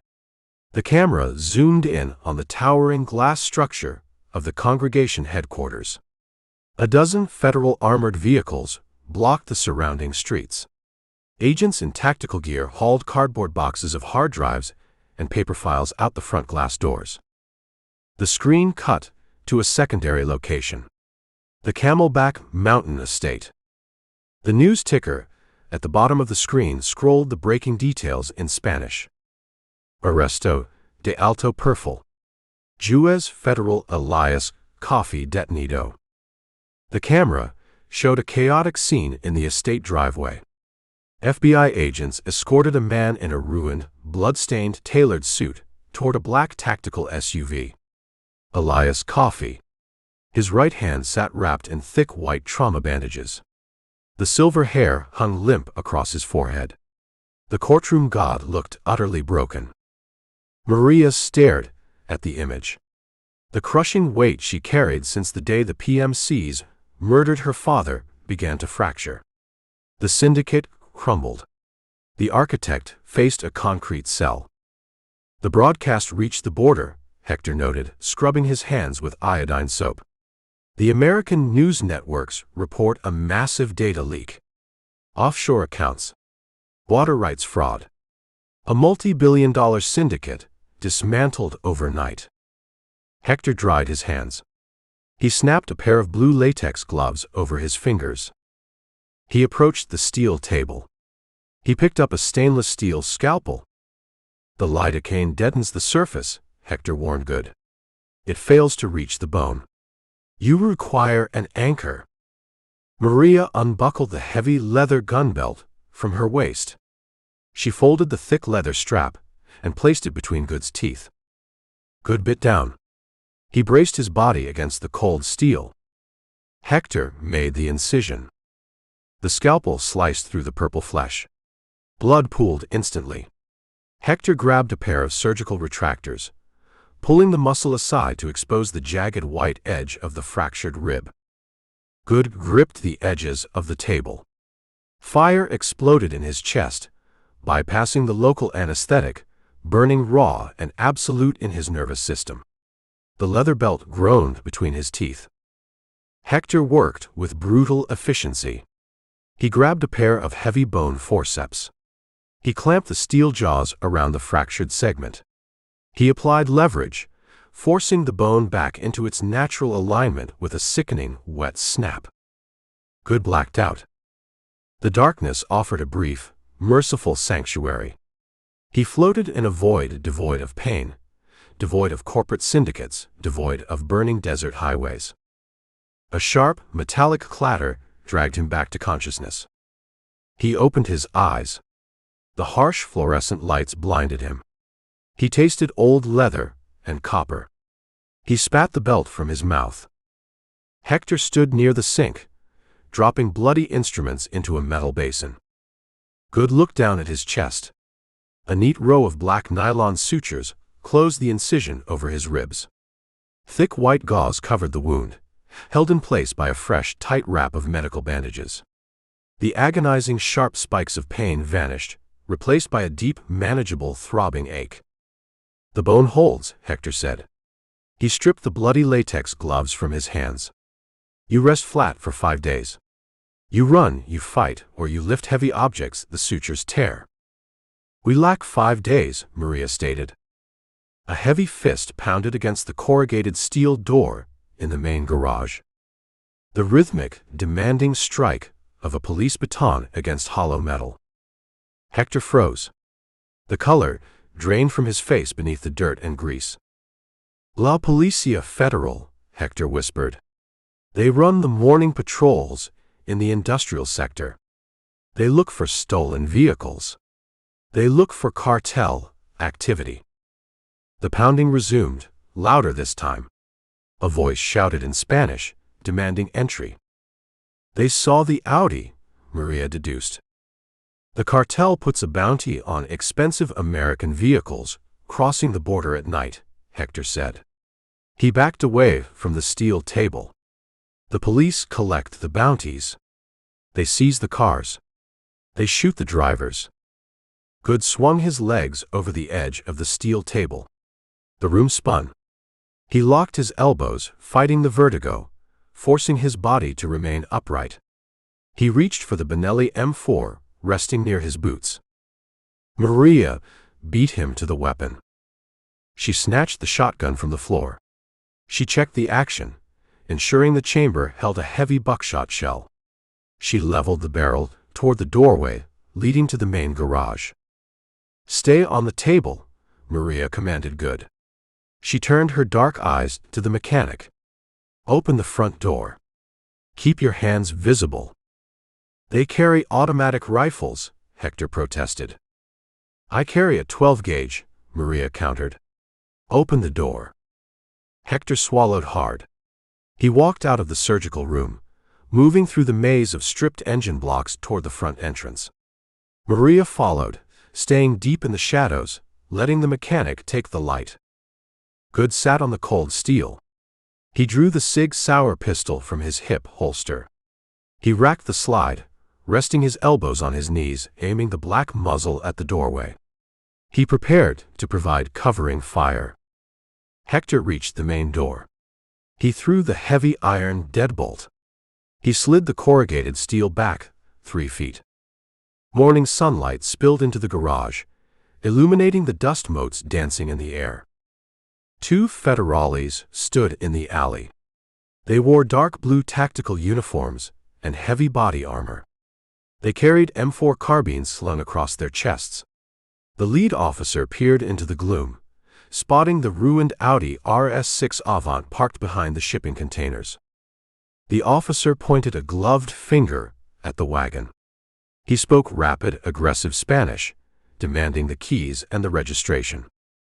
Hector raised his empty hands. He began to stammer a defense. Maria stepped out of the shadows. She stood 10 feet from the open door. She held the Benelli M4, leveled at the lead officer's chest. The ghost ring sight aligned perfectly with the center of his ceramic trauma plate.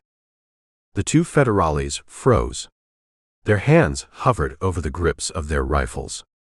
They evaluated the threat. A woman with bruised features, eyes devoid of fear, holding a weapon capable of removing a man's head from his shoulders. "The vehicle belongs to me," Maria said in flawless, unaccented Spanish. Her voice carried the cold, flat authority of a cartel enforcer. The lead officer narrowed his eyes. He calculated the odds. "The vehicle crossed the border illegally," the officer stated. He kept his hand near his rifle, but he refrained from raising the muzzle. "We seize contraband. We arrest smugglers." Maria reached into the pocket of her canvas jacket. She bypassed the empty Smith & Wesson revolver. She extracted a thick stack of American $100 bills. The remaining cash from Goode's saddlebag roll. She held the money up, letting the green currency catch the morning light. "You seize contraband," Maria agreed. "Or you collect a private toll." She tossed the stack of bills onto the crushed gravel of the alley. The money landed 2 feet from the officer's polished combat boots. $5,000 American dollars, Maria stated. "More than a year of federal salary." You pick up the cash. You walk back to your cruiser. You forget the station wagon. You forget this garage. The officer stared at the cash. He looked at the massive shotgun, tracking his center mass. He looked at his partner. The partner gave a subtle, pragmatic nod. The lead officer crouched. He snatched the stack of $100 bills from the dirt. He shoved the money into a utility pouch on his tactical vest. He stood upright, his posture shifting from aggressive authority to casual indifference. "We found nothing in this alley," the officer declared. He tapped his partner's shoulder. They turned their backs on the garage and walked away, disappearing into the chaotic noise of the border slum. Maria kept the shotgun raised until the sound of their boots faded completely.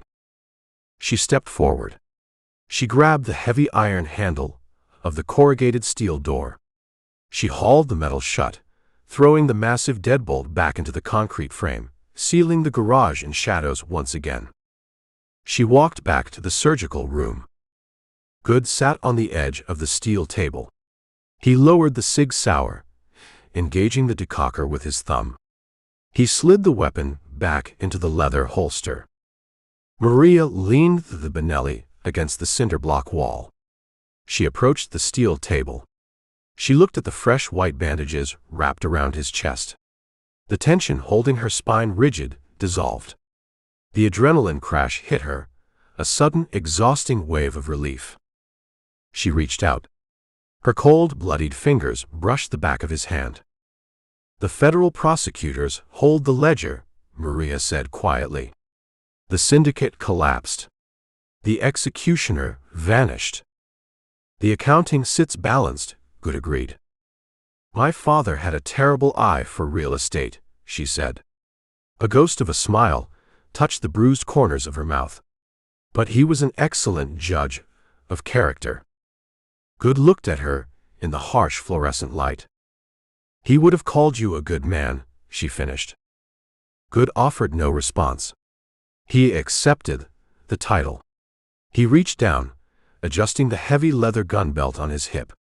He looked toward the sealed iron door, preparing to walk out into the vast, uncompromising silence of the desert.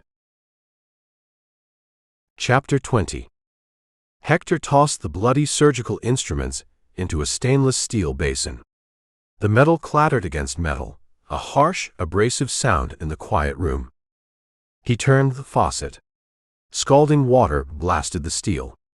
He scrubbed the scalpel and the bone forceps with a stiff bristled brush, his eyes fixed on the rusted drain.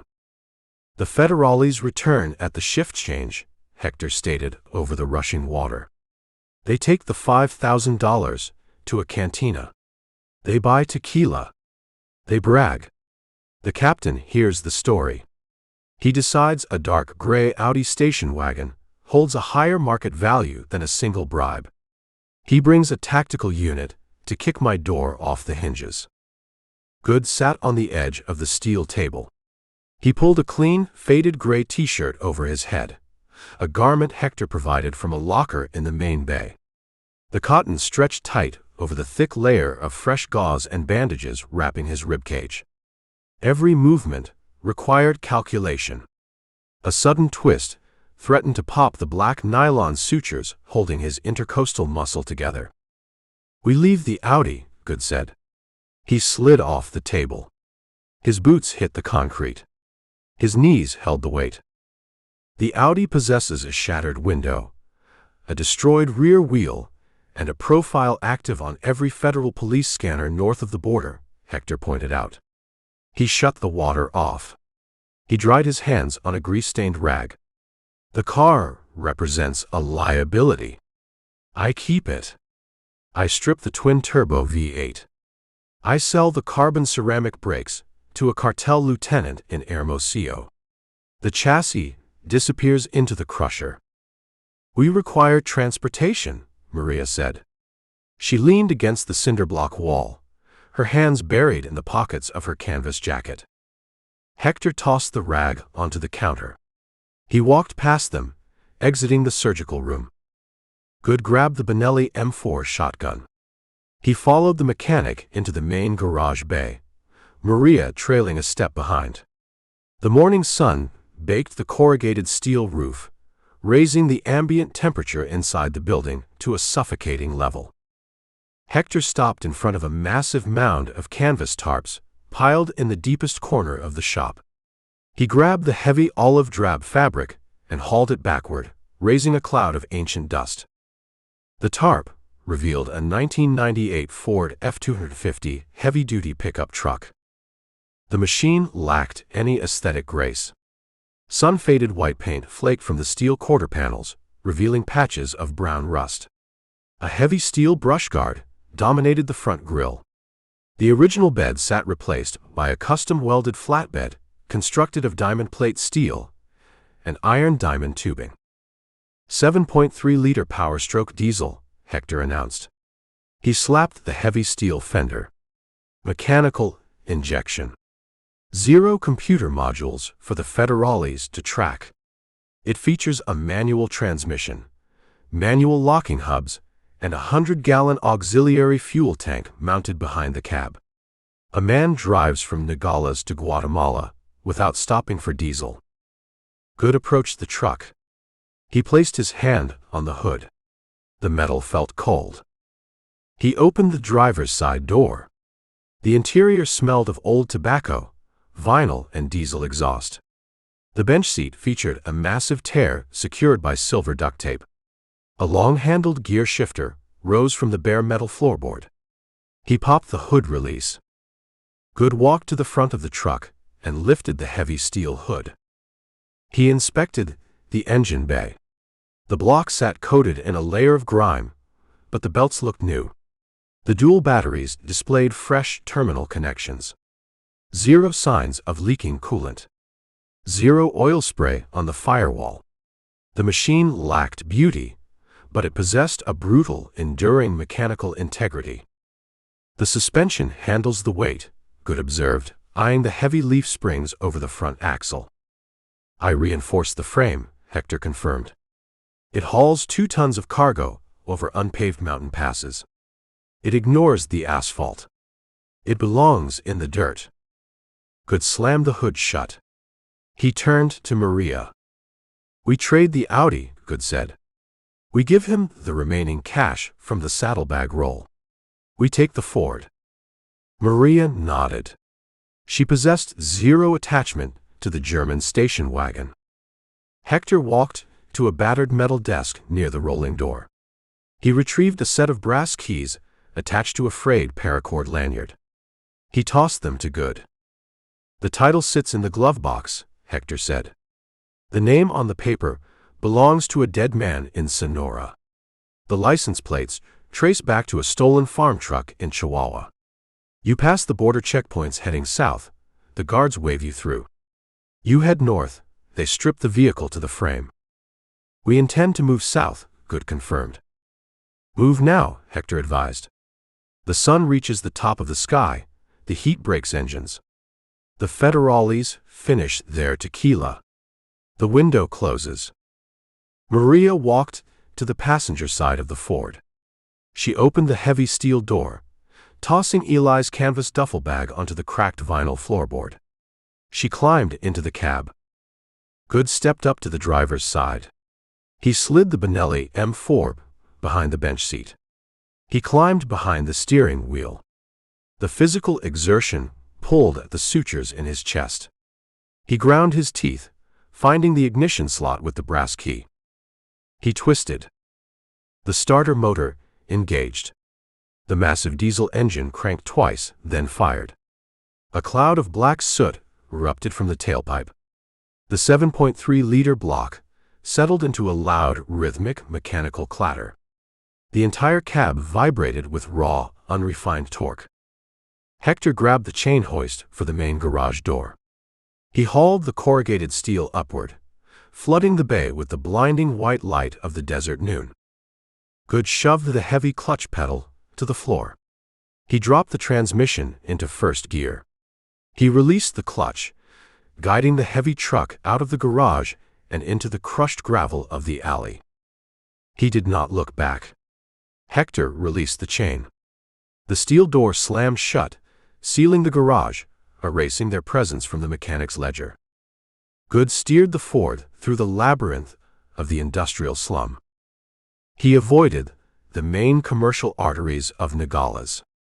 He kept the truck on the dirt side streets, navigating past crumbling concrete blockhouses, wandering stray dogs, and children kicking deflated soccer balls in the dust. The brutal heat of the day pressed down on the city, silencing the usual chaotic energy. Maria sat next to him. She held her smartphone in her lap. The screen glowed with the stark white interface of a major news aggregate site. She scrolled through the headlines. The text updated by the minute. Federal indictments unsealed. Water rights fraud exposed. Judge Elias Coffey denied bail. Assets frozen pending investigation. Congregation syndicate board members detained at Sky Harbor Airport. Maria read the text. The words offered absolute confirmation. The empire burned. The files transmitted from the Minuteman silo triggered an unstoppable cascade of legal and financial ruin. She turned off the screen. She slipped the phone into her jacket pocket. Coffey hired a defense team Maria said. She stared through the bug-splattered windshield at the dusty road ahead. 3 firms out of Washington, D.C. They plan to file emergency injunctions. They intend to challenge the chain of custody regarding the leaked data. They fight a delaying action, Goode stated. He shifted into 3rd gear, the heavy transmission clanking into place. The physical drive sits in Heston's pocket. The FBI lacks the biometric hardware. Coffee pays the lawyers to introduce reasonable doubt. He possesses limitless wealth. He purchases time. He purchases the narrative. He sits in a federal holding cell, Goode countered. He wears an orange jumpsuit. He lost the gavel. The men he paid to execute the evictions scatter to the wind or face the grand jury. The machine is broken. Maria traced a jagged crack in the passenger window glass with her bruised index finger.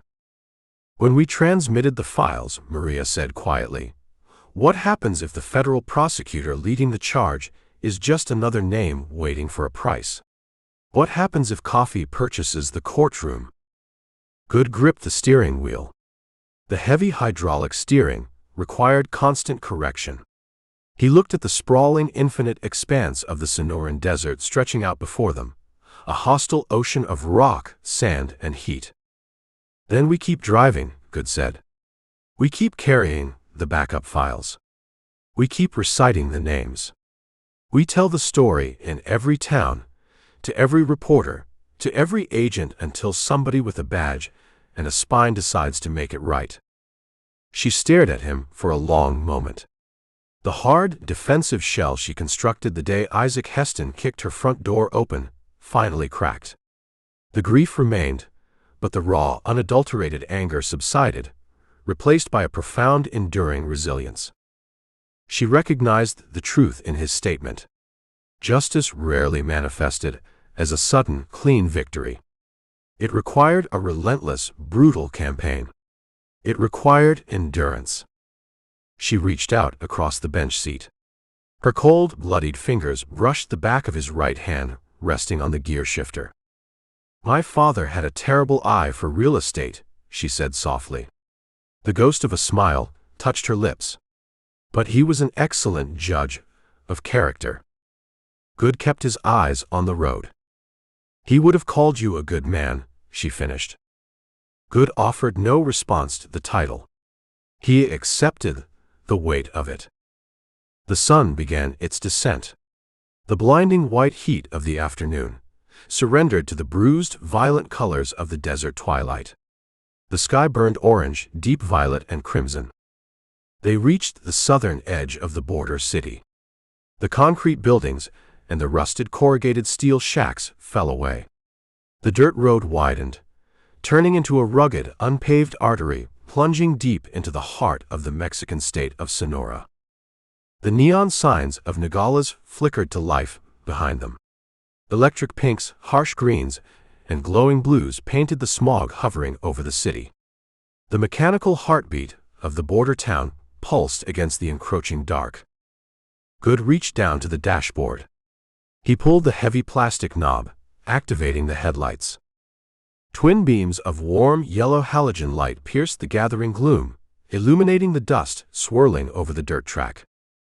He pressed his heavy boot against the accelerator pedal. The massive 7.3-liter diesel engine roared, the turbocharger spooling with a high-pitched mechanical whine. The Ford F-250 surged forward, the heavy-duty suspension absorbing the brutal terrain. Maria settled into the cracked vinyl seat. She closed her eyes, letting the rhythmic vibration of the engine pull her into an exhausted, dreamless sleep. Goode drove. He held the steering wheel steady, ignoring the deep ache in his sutured chest. He watched the headlights cut through the absolute blackness of the frontier. They carried the bloody accounting of a fallen empire, leaving the neon labyrinth behind, disappearing completely into the vast, uncompromising silence of the western night. The end.